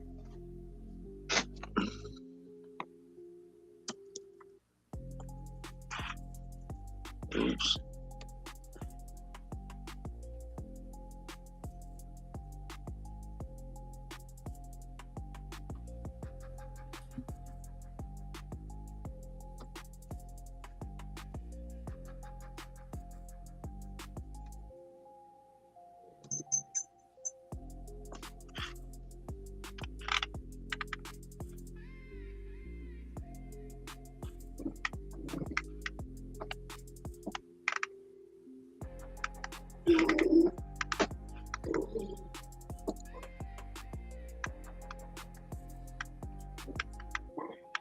Oh man, I'm about to be late for 420. Let me hurry up.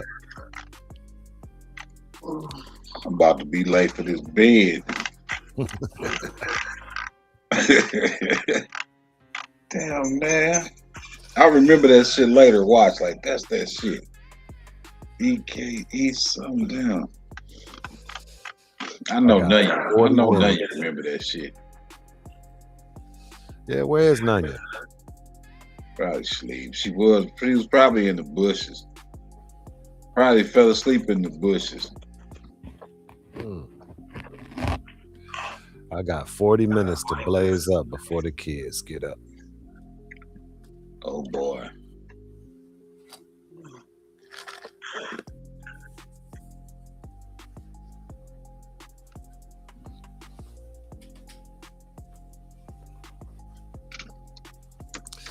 It's that last week of school. Damn, they're still going to school? Yes, sir.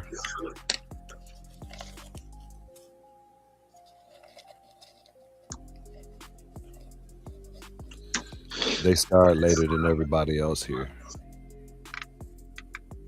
Okay.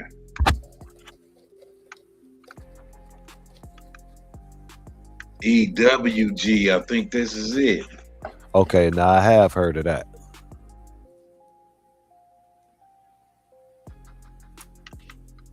Nose in your tap water, zip code. Yeah, I think this is it. Yeah, an environmental site. State of American drinking water.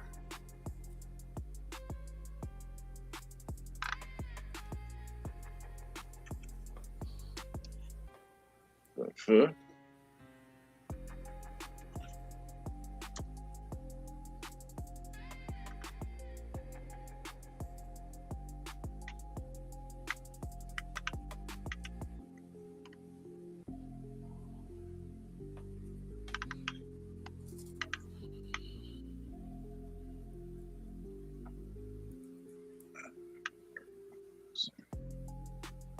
Drinking water program unknown as enforcement. Contaminants detected. Let's see.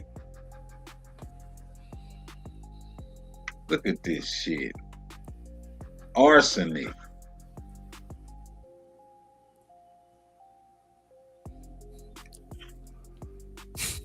Now, where would arsenic be coming from? Legal limit 10 parts per billion. This utility is 1.9 parts per billion. The legal limit for arsenic in your water should be 0. What the fuck? Where is that shit even coming from? I don't know, bro. Like seeds? It can't be coming from seeds. It would be washing right back into the earth.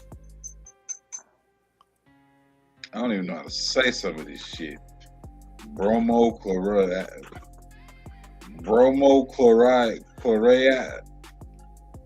chloractic acid. What the fuck, bro? You picked it.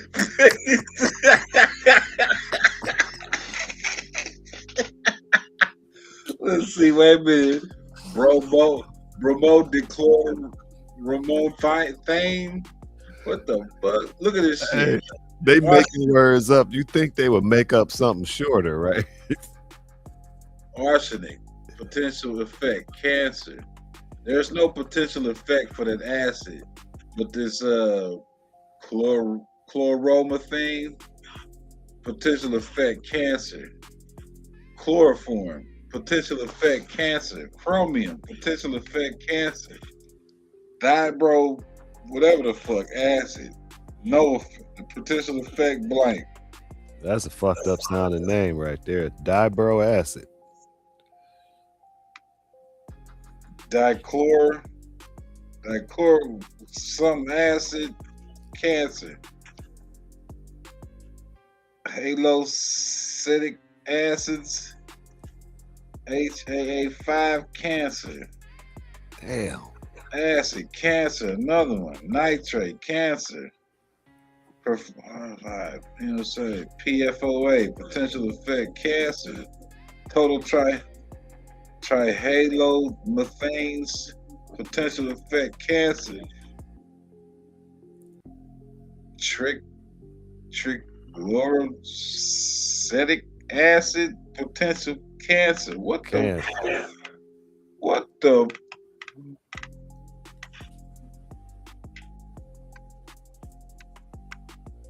Explore filter options for each contaminant.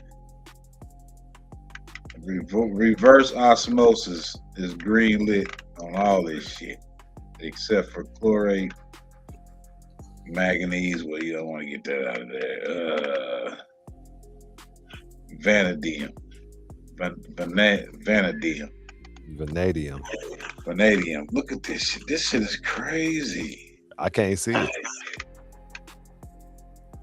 Look at this shit. This shit is crazy. Look at this. Look at this. Damn. The overview. EWG's drinking water quality report shows results of tests conducted by the water utility and provided by the Environmental Working Group by the Missouri Department of Natural Resources Public Drinking Water Program. Contaminants detected. Look at all this shit. Arsenic, bromo, whatever the fuck that is, acid, bromomethane. All this shit, cancer. Look at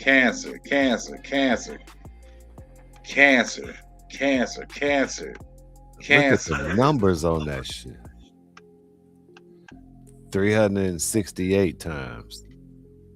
Look, 475 times. A couple of G's health guideline of what's that? 10,000s, 0.000 or 0.004 thousands of a part per million, per billion. Per billion, yeah. This utility is 1.9 parts per billion. And so that's way above the health guideline. Yeah, how would all that arsenic be getting into drinking water? Where's all this shit coming from? You can look up your city. You could go to EWG's tap water database and look up your tap water. And they like keeping it real with this shit. This is crazy. Yeah, ours is probably as good as it gets though. Detroit's got one of the best water filtration systems on the planet.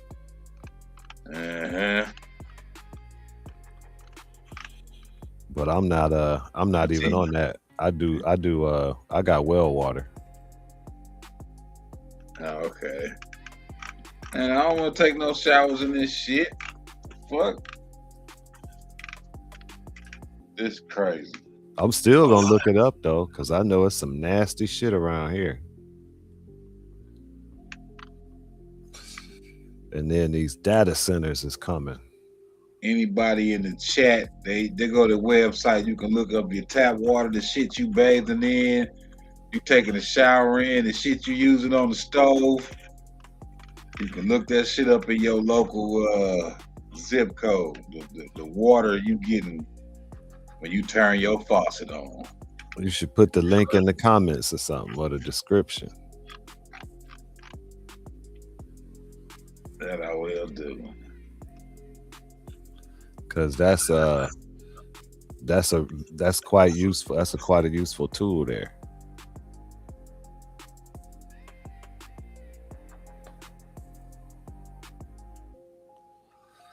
And I wonder what the effect of them chemtrails and stuff has on it.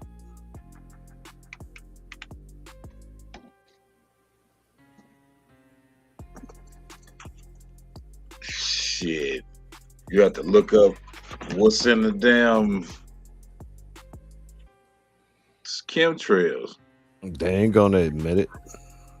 They ain't gonna tell you what they're spraying up there. But that's probably where a lot of this shit is coming from. Where else would all them chemicals be coming from? A chrome shop?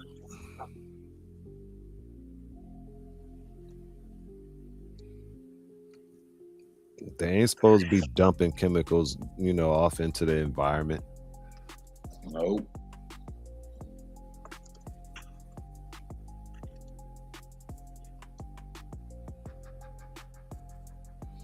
It's all these factories they putting in your neighborhood.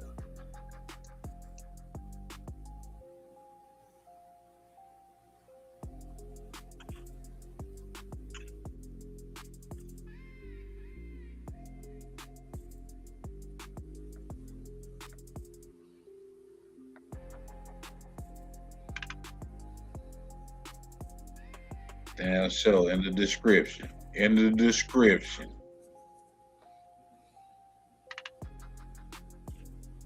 In the description. EWG.org.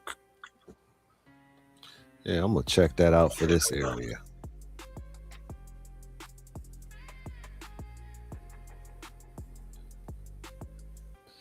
Cause they fucking up the Great Lakes. Oh yeah, come on. EWG.org tap water system. Oh wait, that's for my damn area. I done put the wrong link. Let me go to the main. Here we go.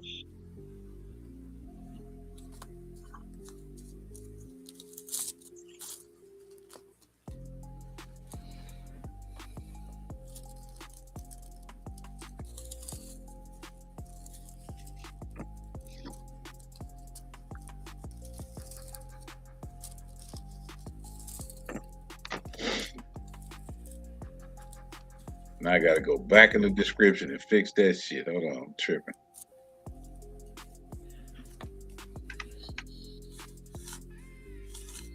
All I gotta do is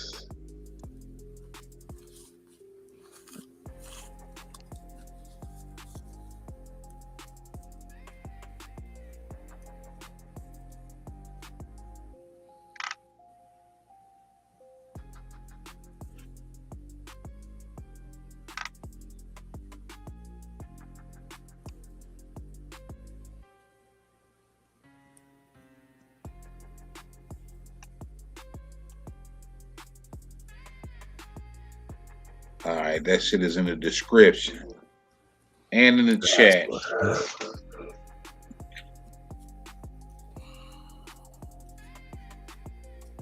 Know what's in your tap water. EWG's tap water database. Search by zip code.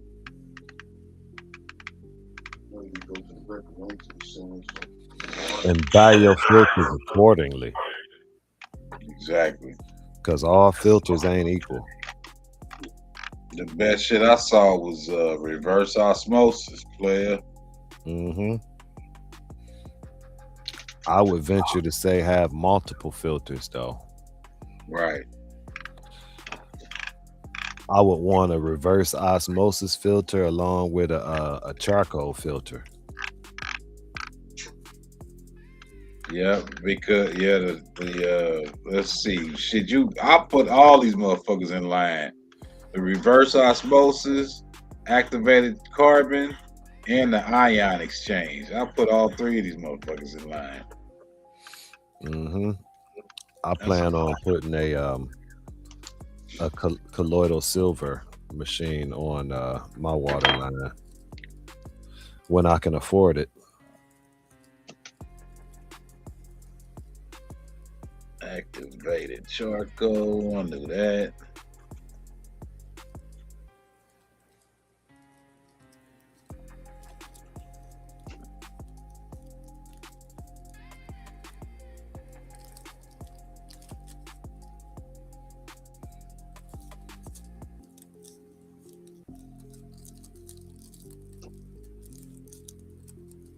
Ion exchange.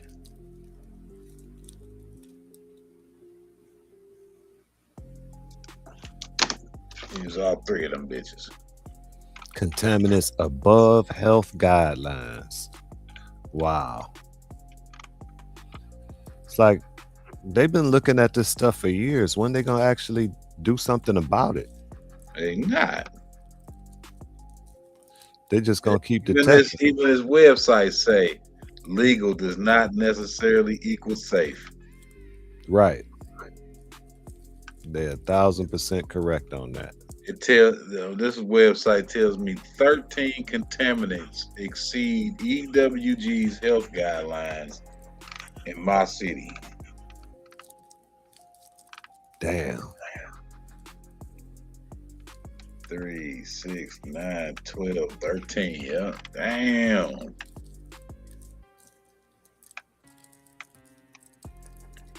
Let me go. Oh, they go to contaminants. Each of these will take you to a. Okay. For my area, well, not in my area because I was smart enough to move out of that zip code. But the area I grew up in, they got a class action lawsuit for the people that got cancer in that area because of all them factories.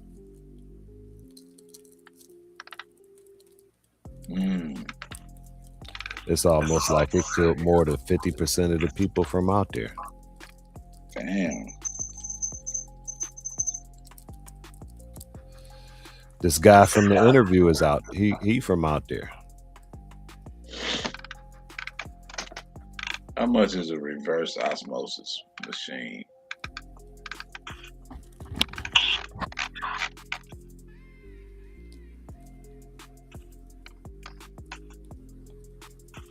Reverse osmosis systems.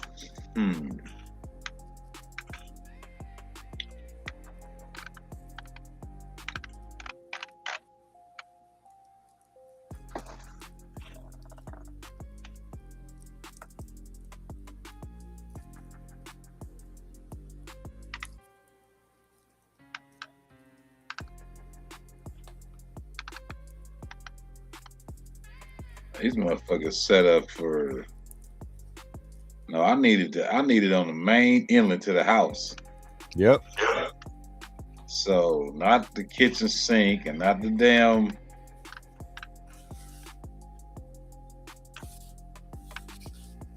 Ice Spring tankless reverse osmosis filtration system. Let's see, 600. This would be for the main line coming in the house.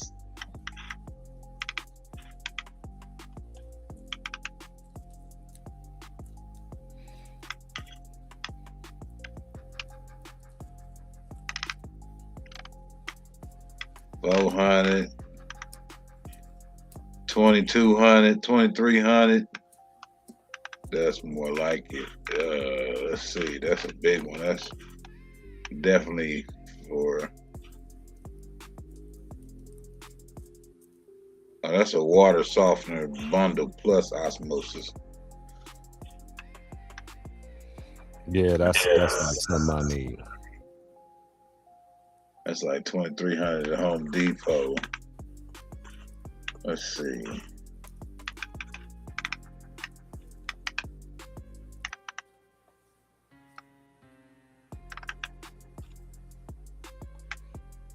With a water softener though, I probably still wouldn't drink it though, because water softeners put like salt in your water.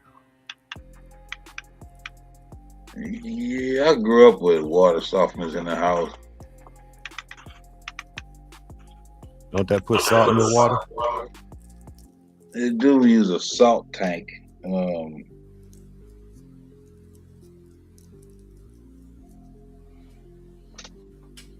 I grew up drinking that water, shit. Nothing wrong with that salt? Nah, not for real. Okay. Not that I've ever. It never bothered me. This was back we was drinking out the water hose and shit outside too, though. So you know. Well, if that water hose was connected to a softener, it's still the same water. Right. Let's see. Whole home reverse osmosis system, about 13 grand for that one. I grew up on that Detroit water. Maybe that's why I'm all fucked up. Oh, this shit good. Hey, some of this shit, wow, 13,000. That's the highest one I see. Let me see. And the system I got my own cost 20. But it's got colloidal silver attached to it though, so you pretty much getting colloidal silver out your tap water is colloidal silver. Yeah. And you can adjust the degree of silver that's in it. Let me look up ion exchange.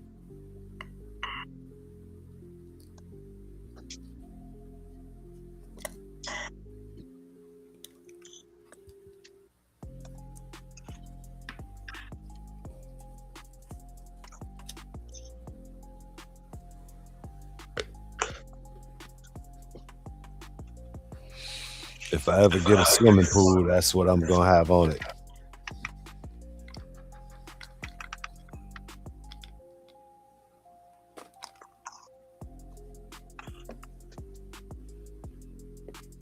Let's see, yeah. Ion exchange units running 16, 1700 to about 3 bands.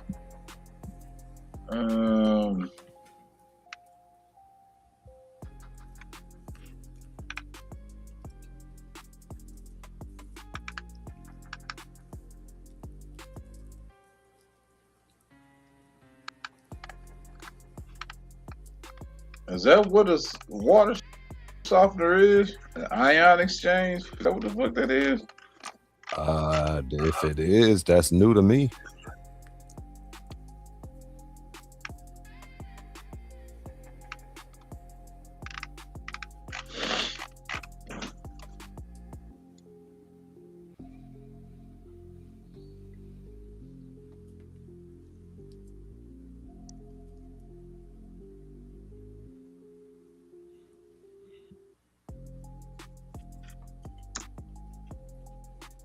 I thought a water softener was basically a salt filter. I don't know, right?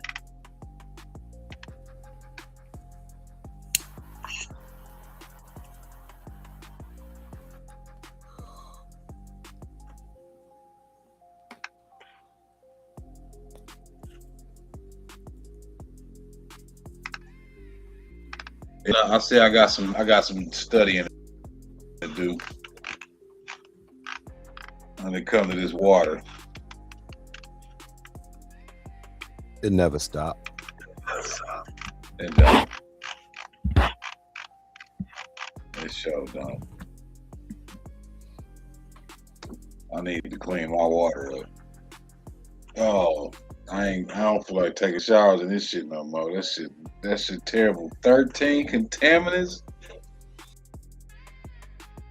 I wonder if that's why I'm in the shower. Yeah, with the plants dying, and I notice when I'm in the shower, nigga, I be getting shortness of breath and shit. Oh shit. Talking about when that hot water is on? Yeah. That ain't cool. These motherfuckers diabolical. You got factories in your area? Nah.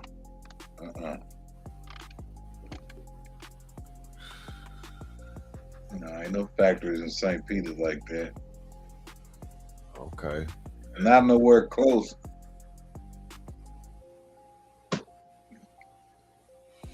Well, you shouldn't be having them type of issues then. No paper mills. Could be fucking with this water. Could be coming from this water. Maybe they put one of them data centers nearby. Motherfucker don't know about it, huh? Maybe. Where your water coming from? The water tower is not. I don't know where else. I know what a water tower is, but I don't know what water's feeding that water tower. You know what I'm saying? So y'all got reservoirs. Any rivers coming through there? They usually filter river water.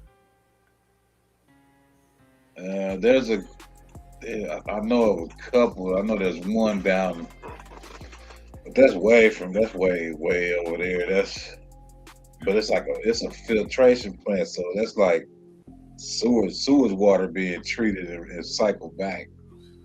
That's probably where your water coming from.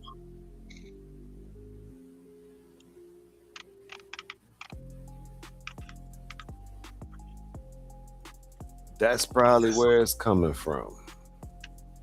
If not, then you can find where it's coming from. Just find out where that treatment facility is sending its water to.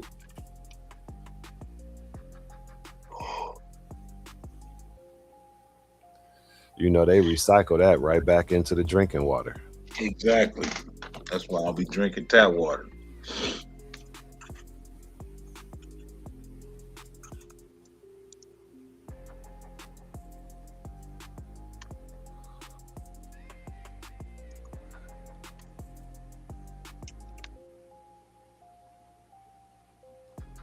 We ain't that far from the Mississippi either, though. I mean, the Missouri water, Missouri River.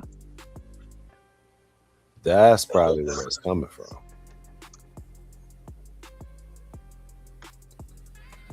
That's a lot more efficient than trying to collect rainwater. You know, them local municipalities don't usually use tap water. I mean, well water. Water sources for my city. My city obtains its drinking water from two main sources: Missouri River surface water. This supply is purchased from the city of St. Louis Howard Bend Water Treatment Plant. The Missouri River water is treated at Howard Bend before being pumped through a transmission main under the river to St. Peter's. Groundwater from the Missouri River floodplain. The city has an eight well field located on the Mississippi River floodplain. This groundwater is treated in the St. Peter's water treatment plant, which includes lime softening to remove iron and other impurities, chlorine, disinfection, fluoride additive for dental health. Infiltration, charcoals, and sand filters. Get the fuck out of here. They still putting fluoride in y'all water? They put fluoride in everybody's water. Some places more than others. Right. They were supposed to cut that though. RFK was supposed to be he's supposed to push some legislation through that caused them to not be able to put fluoride in the water no more. He got blocked, remember? Did he? I don't know. You might be right. He probably did. Everything gets blocked. I thought that one got through though. But you're right. Everything do get blocked. Let me bookmark this.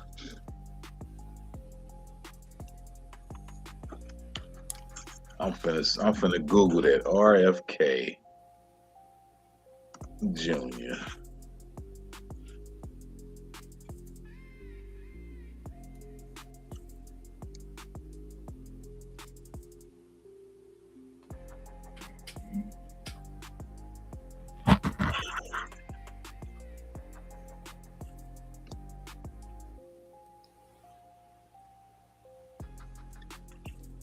U.S. Health Secretary Robert F. Kennedy Jr. has been a leading voice in pushing to end fluoride use in drinking water and related products, framing it as a dangerous neurotoxin linked to health risks.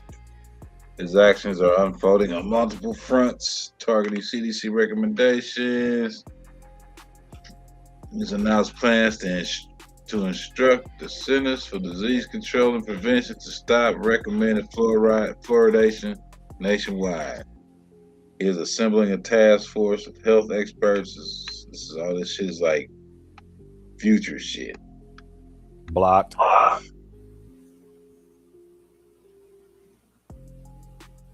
Newsweek reported push to end fluoride in water in Utah.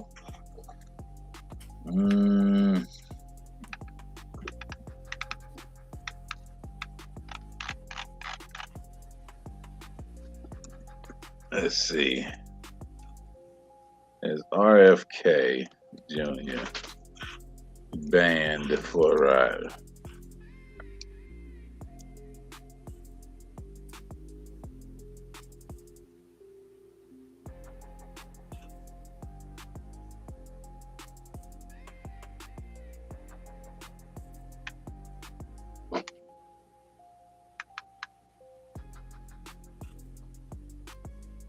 Nah, I ain't banned shit yet. Damn.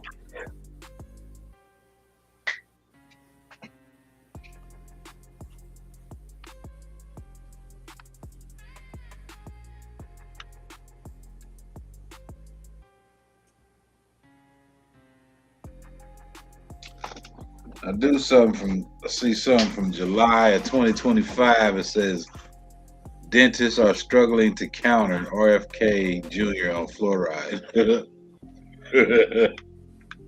Evidence overwhelming, huh? You still ain't stopped this shit though.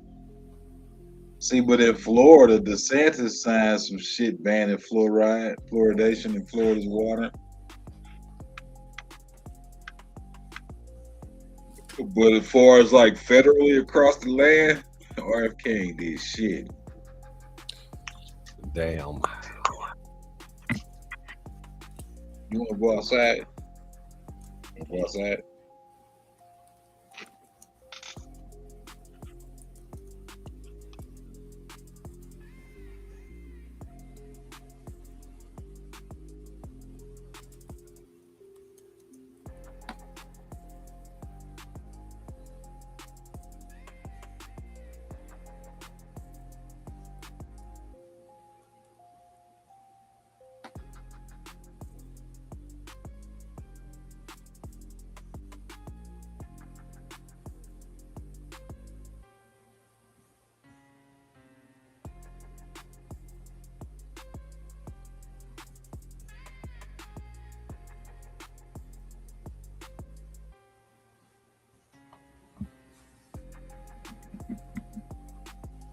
Yeah. Well, ladies and gentlemen, it's been a fun ride. I'll take my ass to bed. That's what it do. Oh shit. Good show. Good show. Good conversating with you, man. Always a pleasure. 4 hours, damn near 5 hours. Yep, we catch up next time. Yes, sir. Keep me posted on the root beer probiotic. Oh yeah, and I got your number. I hit you about the cyst thing, the ganglion cyst, athletic injury shit. That's what's up. Yeah. All right. I'll let you, dog. All right.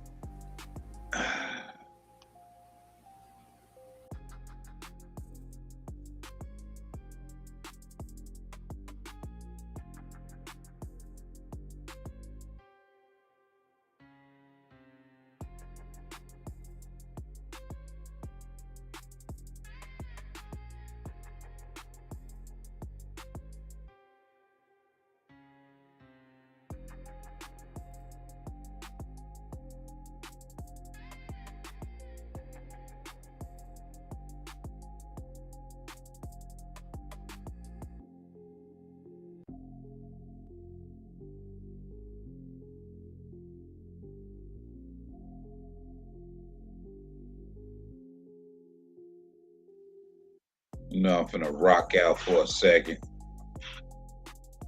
before I smash out.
I'm in my zone.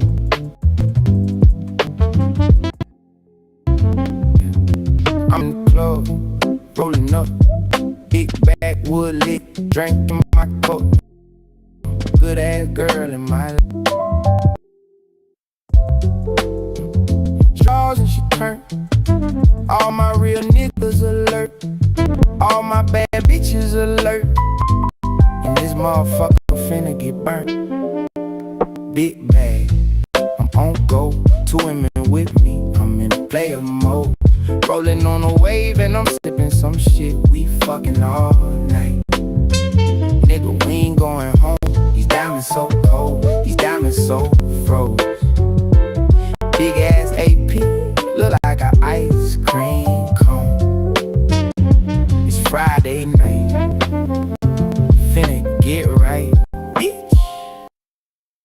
I'm in my zone. Pulled up clean, neck on glow. Whole block watch through the door. Shorty in Chanel, she bad. Fat got a hump in the back. All my real niggas outside. All my bad bitches gon' ride. And this whole city know it's our time. Big flex, I don't fold. 3 chains on me, heart still cold. Dripping like a puddle when I walk through this bitch. We counting the bands. Nigga, we ain't going broke. These diamonds so cold, these diamonds so froze. Big ass AP, look like an ice cream cone. It's Friday night, feeling so right, bitch. I'm in my zone.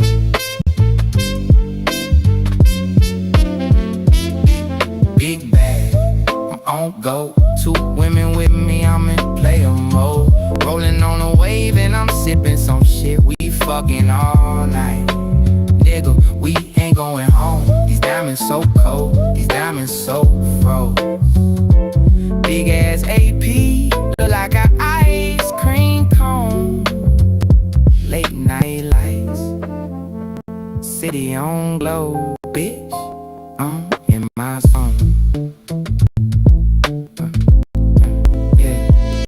Late night drive, top down low. Stars in the roof, got the whole sky close. Good ass gas in the air. Money in the bank, I don't never play fair. All my real niggas on deck. All my bad bitches cut checks.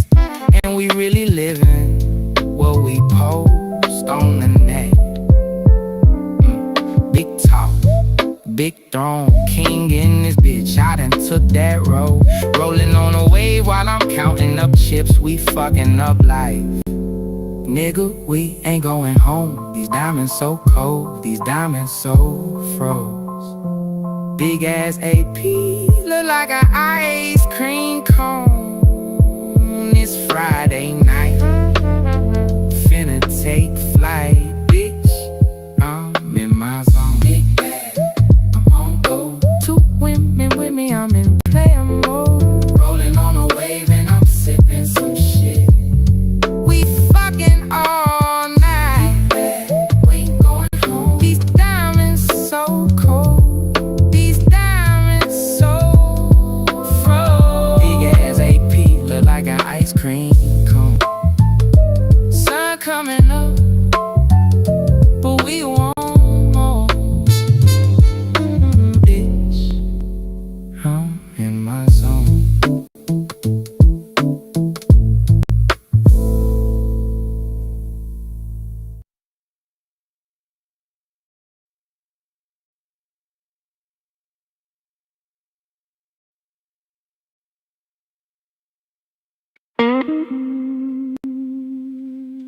Well, look at you again, you big dummy.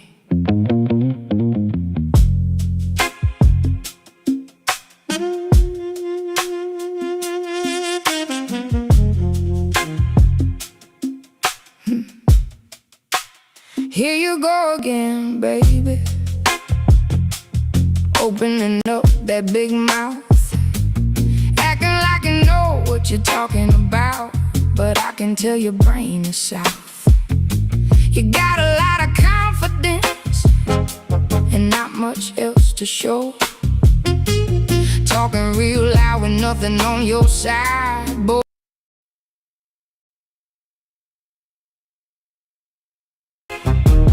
Like you got it all figured out, but the moment that you speak,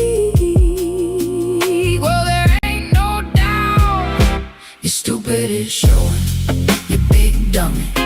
How you thinking when you think you're smart, honey? Now, I don't wanna say you're an idiot, but you're wearing a dunce cap, and that's a fact. You're stupid is showing, you big dummy.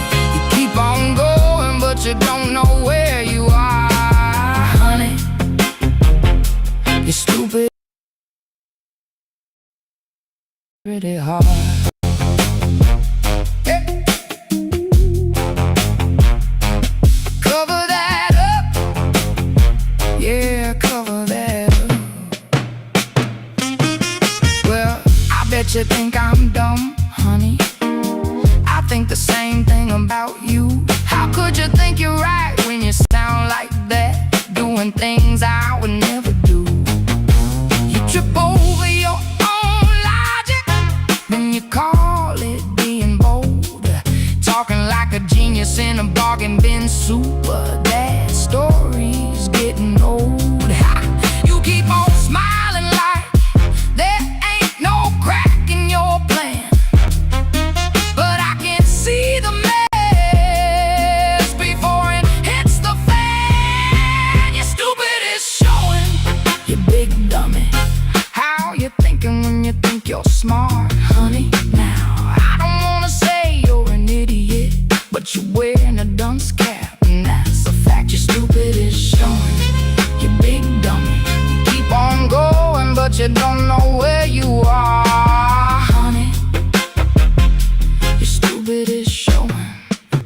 showing pretty hard.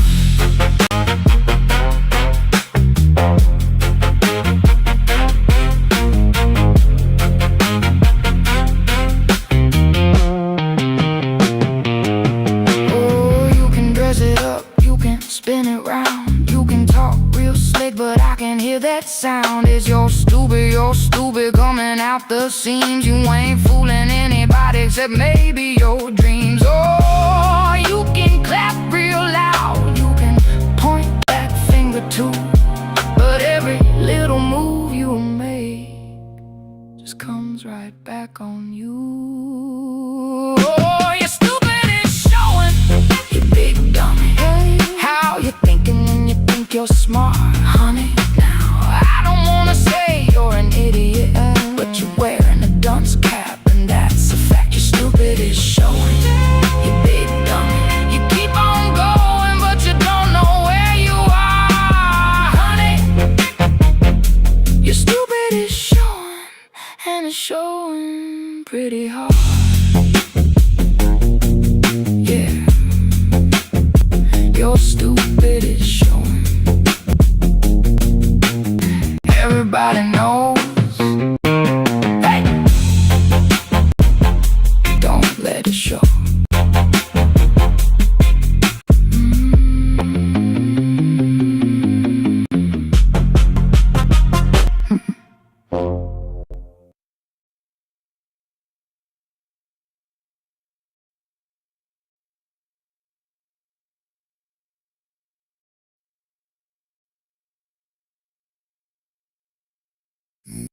Stomp once. Hey. Whole block shake. Yeah. Look up. Too late. I'm Godzilla in the middle of the city. Better get back. Get back. Get back. Big steps. Every little hater looking like a snake. Like a snake. Jaw wide, let it all fry, turn them into ash. King of the fall line. Every time I snap, that's a new crack.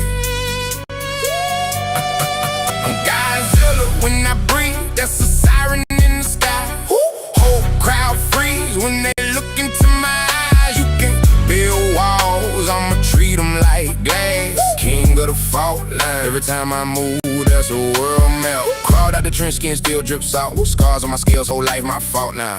Made for the quake and the chaos. Heartbeat drum, make the ground break sounds. You play tough, I play titan. You chase clout, I chase lightning. You want throne, but your bones too light. I use stones like stones when I skip them in the night. Footprint, whole block outline. Name ring out like a landline. You talk big, but your frame bite size. I chewed out, spit flames in your timeline. Godzilla in the middle of the city. Better get back. Get back. Get back. Big steps, every little hater looking like a snack. Like a snack. Like a snack. Jaw wide, let it all fry, turn them into ash. King of the fall line. Every time I snap, that's a new crash. I'm Godzilla when I breathe, that's a siren in the sky. Whole crowd freeze when they look into my eyes. You can build walls, I'ma treat them like glass. King of the fault line. Every time I move, there's a world map. Yeah. You wanna roar like this, gotta live through the deep like this. Gotta sleep with a teeth like this. Whole life in a beast like this. Storm in my chest, I'm a walking reactor. Every step right a chapter. Waves in my wake, that's disaster. Still stand tall in the after that they drop bombs. I evolve on them, turn scars into armor, then stomp on them. Whole seat part when I crawl from it. I don't run from the smoke, I draw from it. We call when the sky turn red. Name on the hills, carved in dread. But I learned to love that fear. Every scream I cheer, yeah, I build my bed. So I stomp for the kids who were called too much. Too loud, too big, too rough. If they say you a monster, good, go grow that tough. I'm Godzilla in the middle of the city. Better get back. Get back. Get back. Get back. Big steps, every little hater looking like a snack. Like a snack. Like a snack. Jaw wide, let it all fry, turn them into fall line. Every time I snap, that's a new crash. Godzilla when I breathe, that's a siren in the sky. Whole crowd freeze when they look into my eyes. You get to build walls, I'ma treat them like glass. King of the fault line, every time I move, that's a world map.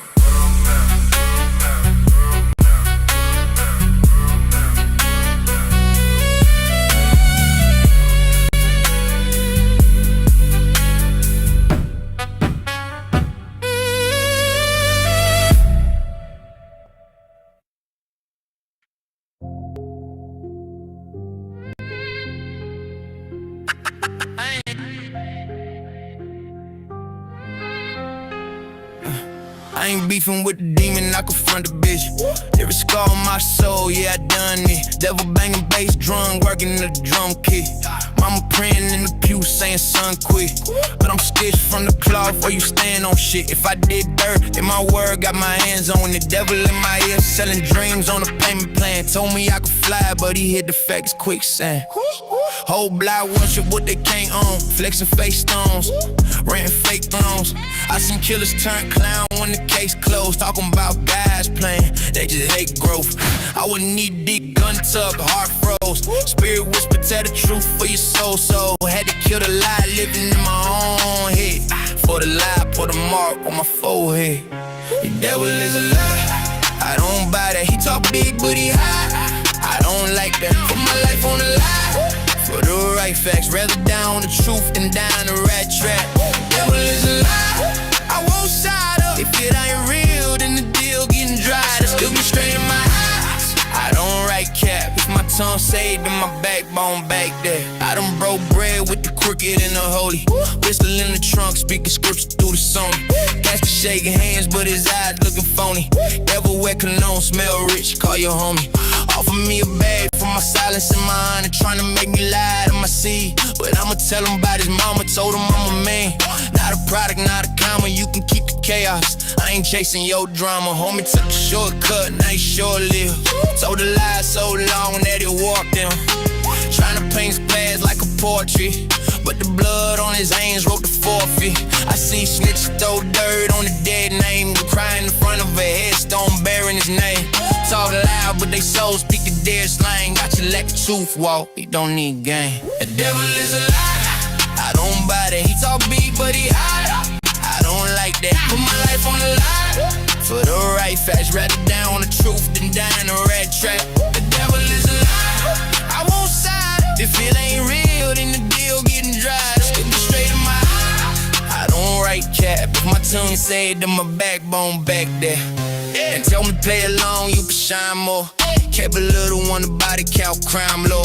Say you ain't the whole city, make them one war. Would I rather be small than a big fraud? I look looking up like scripture. Would I turn his choices to a mixture? If I glamorize the page of my stories, he gon' chase bars, never take glory. So I'm talking about the nights I was dead broke, about the cold flows, about the stress smoke, about the friends in the ground who ain't get old, about the weight on my chest when I'm big cold. Truth cutter, but it came with slice through. Fear talk cute, but it bite you. A devil in the deal, read the fine print.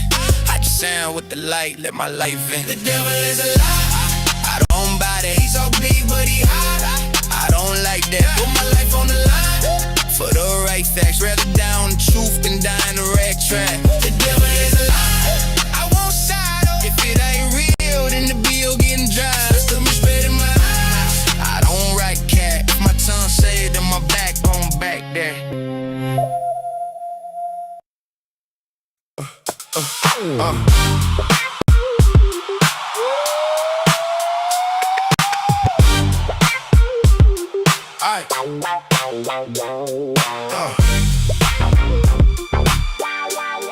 Yeah, let's go.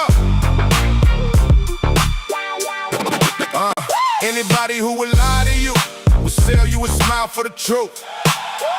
They clap when you standing there, then take your chair out from under you. Same hands, different story. Same mouth, different wound. They talk real sweet in the daylight, then leave you cold by noon. I seen them nod like family while they hide a knife in view. If they bend the facts for comfort, they'll break the trust in you. And the part that hurts the worst ain't the cut, it's what they knew. Lie to you, kill you. Lie to you, kill you. Say it plain, don't miss it. Lie to you, kill you. Watch how they dress up poison in the clean white cup. Say it's love, say it's loyalty, to your whole world stuck. They want your name, your favor, your time, your open door. Then when you ask for honesty, they act like you're the one that war. They borrow your life for praise, then dim you when they can. Keep a grin on their face while they rewrite who you am. And every promise that they spend comes back short in the end. Lie to you, kill you. Lie to you, kill you. Say it plain, don't miss it. Lie to you, yeah. I seen the smile turn savage when the mask fell off. Heard the promise sound so holy till the final stone got tossed. So I take the words in the pattern, I don't just a polished lie. Cause a lie don't just bend the moment, it can bury what you know inside. I learned truth can look lonely, but it keeps your feet on ground. Better a hard, clean answer than a sweet one wrapping you down. So if you bring me fiction, don't call it love, don't call it right. Kill you, lie to you, kill you. Say it plain, don't miss it. Lie to you, kill you.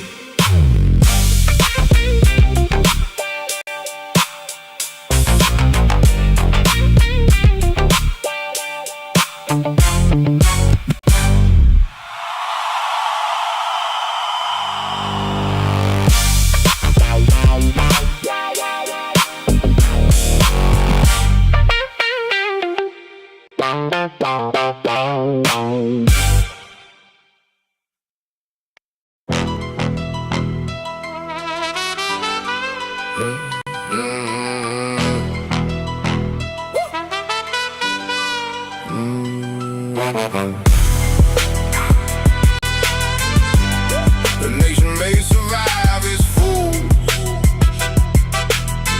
yeah, and even bold and proud pretense. But it starts to crack and rust when the lie comes clothed in innocence. You know the enemy at the gate. He comes loud, he comes in sight. He waves his flag in blinding, flaming thunders through the night. But the traitor, he slips in there. He learns the lies, he holds them near. He smiles in the room where the secrets sleep, then sells the house and lets us weep.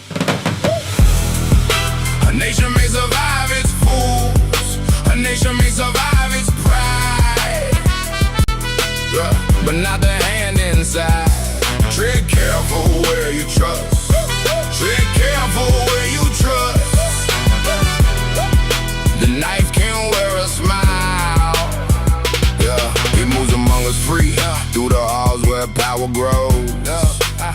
His sly whisper snake down the corridors, nobody knows. He knows the names we love, he knows the wounds we hide. He feeds on what we fear, then calls it duty, calls it tide. But the traitor, he slips in near. He learns the lies, he holds them near. He smiles in the room where the secrets sleep, then sells the house and lets us weep. A nation may survive its fools, a nation may survive its pride,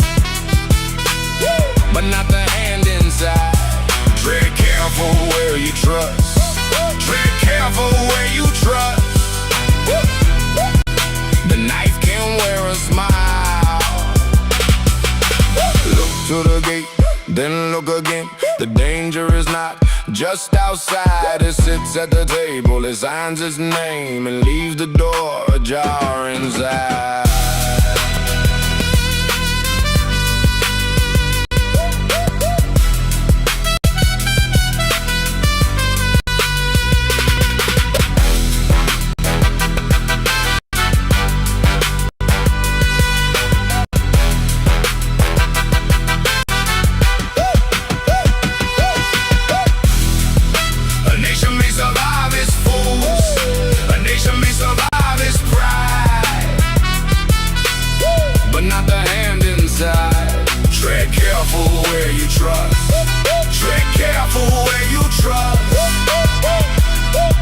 The knife can wear a smile. A nation may survive its fools. A nation may survive its pride, but not the hand inside.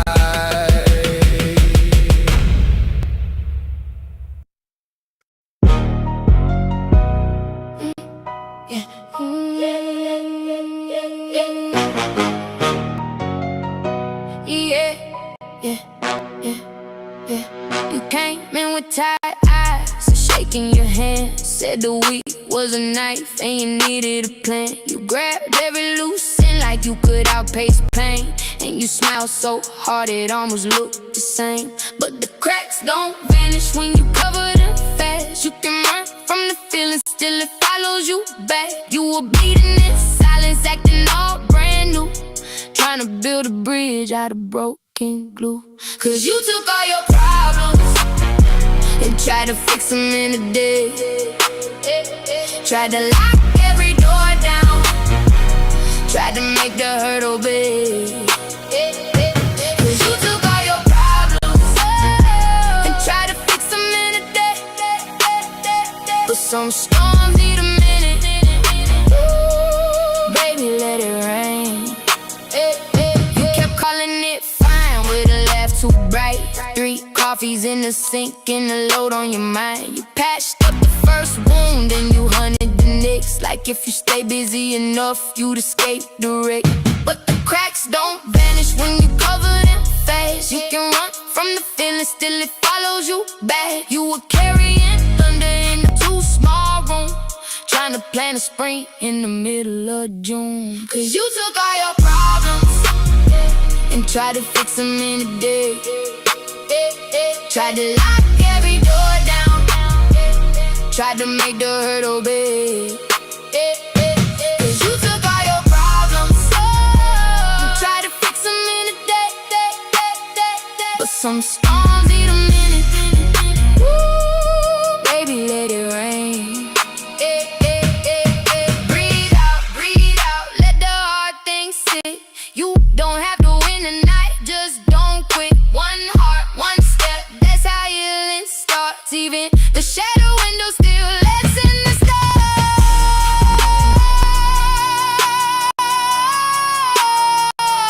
Cause you took all your problems and tried to fix them in a day. Tried to lock every door down, tried to make the hurt obey. Cause you took all your problems and tried to fix them in a day. But some storms need a minute. Ooh, baby, let it rain. Take it slow. Take it slow. Take it slow. Take it slow. You don't have to fix it all alone.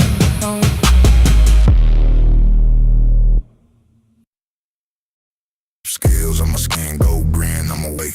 Smoke in my lungs, whole world on my plate. And praying I fall like a shark in my fangs. Dame ring bells like a war horn bang. Fire, breathing dragon, watch me light that sky up.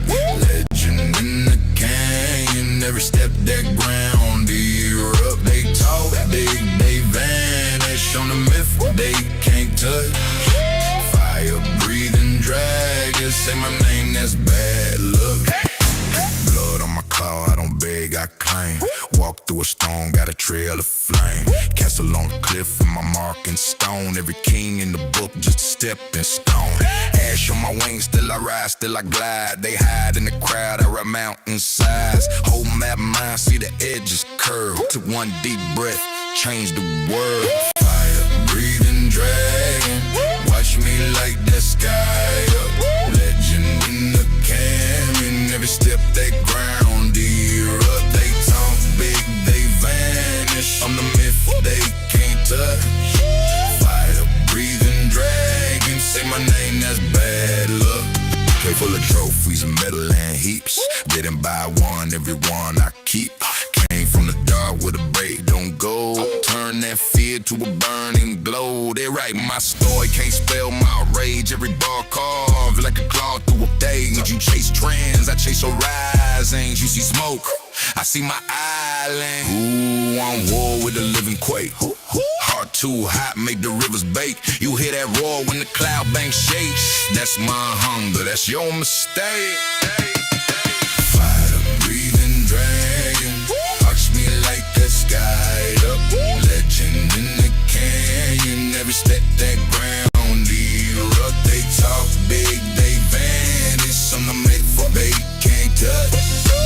Fire, breathing dragon, say my name, that's bad luck. Bad luck, bad luck, bad luck, bad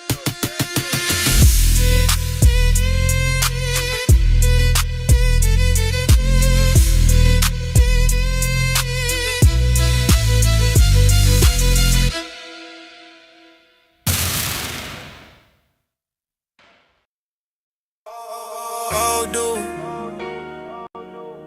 Yeah. Remind me, mister. Let's go on the track. They flood the block with sugar. Yeah. Call it love in a bright red can. Y'all just say pressure too high, my brother. But the corner got a 2-for-1 plan. They lace off school to sirens. Yeah. Mad with those cameras on the keys. Guidance counselor juggling 30 broken stories. Yeah. Meanwhile, prisons beating on beds. They say the spirit on the radio. Same creed, chain, same dead screw. Tell a young empress she only worth a shake. Tell a young king he only worth a bill. This is math in the backroom ledger. Every life just a line of squeeze. Talking market stamped on our faces. Low mouth mark, take what you please. Poison pushes in designer suits. Smile while with that clean white teeth. Demonic schemes in the ballroom hole. Turn our babies into balance sheets. American genocide. They dress it up nice. New war, new deals ain't life. We numbers, we ain't your price. We calling out your American genocide. We calling out your American genocide. We calling out your American genocide. They turned our Harlem to a slogan. Dollar man, you right by the church. Ashy playground broken, swing set, liquor store shining on every purse. They cut the bus line to blame us. When we late, when we can't clock in. Boss man talk on my personal feelings. His cousin broke the law, we drowning in. They call it church when they poison water. Call it order when they flood our streets. Symbol guns with the books are missing in that. Why we fight just to eat? They buy a culture, sell it back. Hollow paint our pain, that's a fashion trend. But the zip codes with the softest source still decide how our story ends. Poison pushes in designer suits. Swell out with they clean white teeth. Demonic schemes in the ballroom hole. Turn our babies into balance sheets. American genocide. They dress it all nice. Do all new pills ain't nice. We know we ain't your bride. We calling out your American genocide. We calling out your American genocide. We calling out your American genocide. We know it's hard. My grandma kept the mirth in the kitchen, quiet praise over pipes and plans. She said, baby, read every label, they ain't feeding you, they feeding their plan. We playing greens in the cracks of the concrete. Teach our sons how to bring out boats. Tell our daughter they crowns ain't class, cause they much more fire than any you post. We study law like we study scripture. Court things uncle like holidays. It's they wage war on the way that we leave. We wage love in 1,000 ways. From the mark to the PTA meeting, from the cipher to the pastor mic. We 99s, we trace their money, try the shadows in the light. Into the poison pushes in the designer suits. Smile while wear that clean white team. Demonic schemes in the ballroom room. Tell our babies in the balance sheets. American genocide. They dress it all nice. New war, new kill say knife. We know fake. Joe Bobby calling out your American genocide. We calling out your American genocide. We calling out your American genocide. We live and do to some America.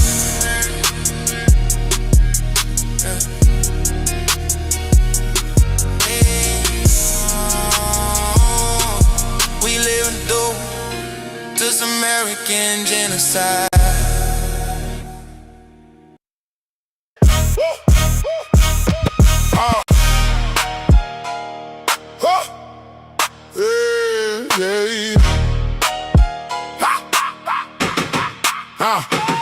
Mine was different. It said this. To the musical players ball. The perfectos came from near and far. Some chasing baseball, some chasing the snack bar. We showed up ready. Gloves, bats, and pride. Then got beat 22-3, but who's counting besides? The scoreboard looked more like a football game. By the fifth inning, nobody could remember their name. The pitcher wanted a reliever. The reliever wanted a ride. And the outfielders were getting their cardio in stride. We were down, but the bench got loud. One more swing and we shook that crowd. Tony wasn't ready to call it a day. He was out there racking up hits anyway. Tony wasn't ready. Tony wasn't ready. Put me in. He said it's steady. Tony wasn't ready to call it a day. He made the whole dugout yell okay. Almost hit for the cycle, had the dugout alive. Then crushed one to the fence and stretched it into a triple drive. For 1 second we thought that ball was gone. We were halfway through our home run song. Instead Tony was standing on third with a grin, like I know we're down 19, but put me in. And don't forget Mike quietly doing this thing. 2 hits on the day while the rest of us were chasing swings. Some nights you would've lost like a joke. Some nights one hot streak turned the whole place woke. We came for the score, stayed for the shine. One hard swing at a time. Tony wasn't ready to call it a day. He was out there racking up hits anyway. Tony wasn't ready. Tony wasn't ready. Put me in. He said it's steady. Tony wasn't ready to call it a day. He made the whole dugout yell okay.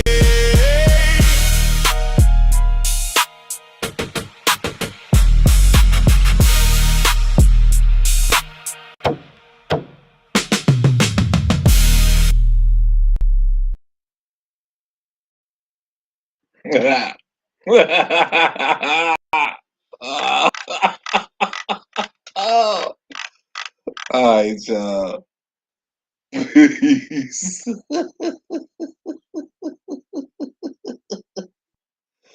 Oh, shit. But Tony wasn't ready to call it a day. He was racking up hits all day. All right, I'm out. Y'all be easy.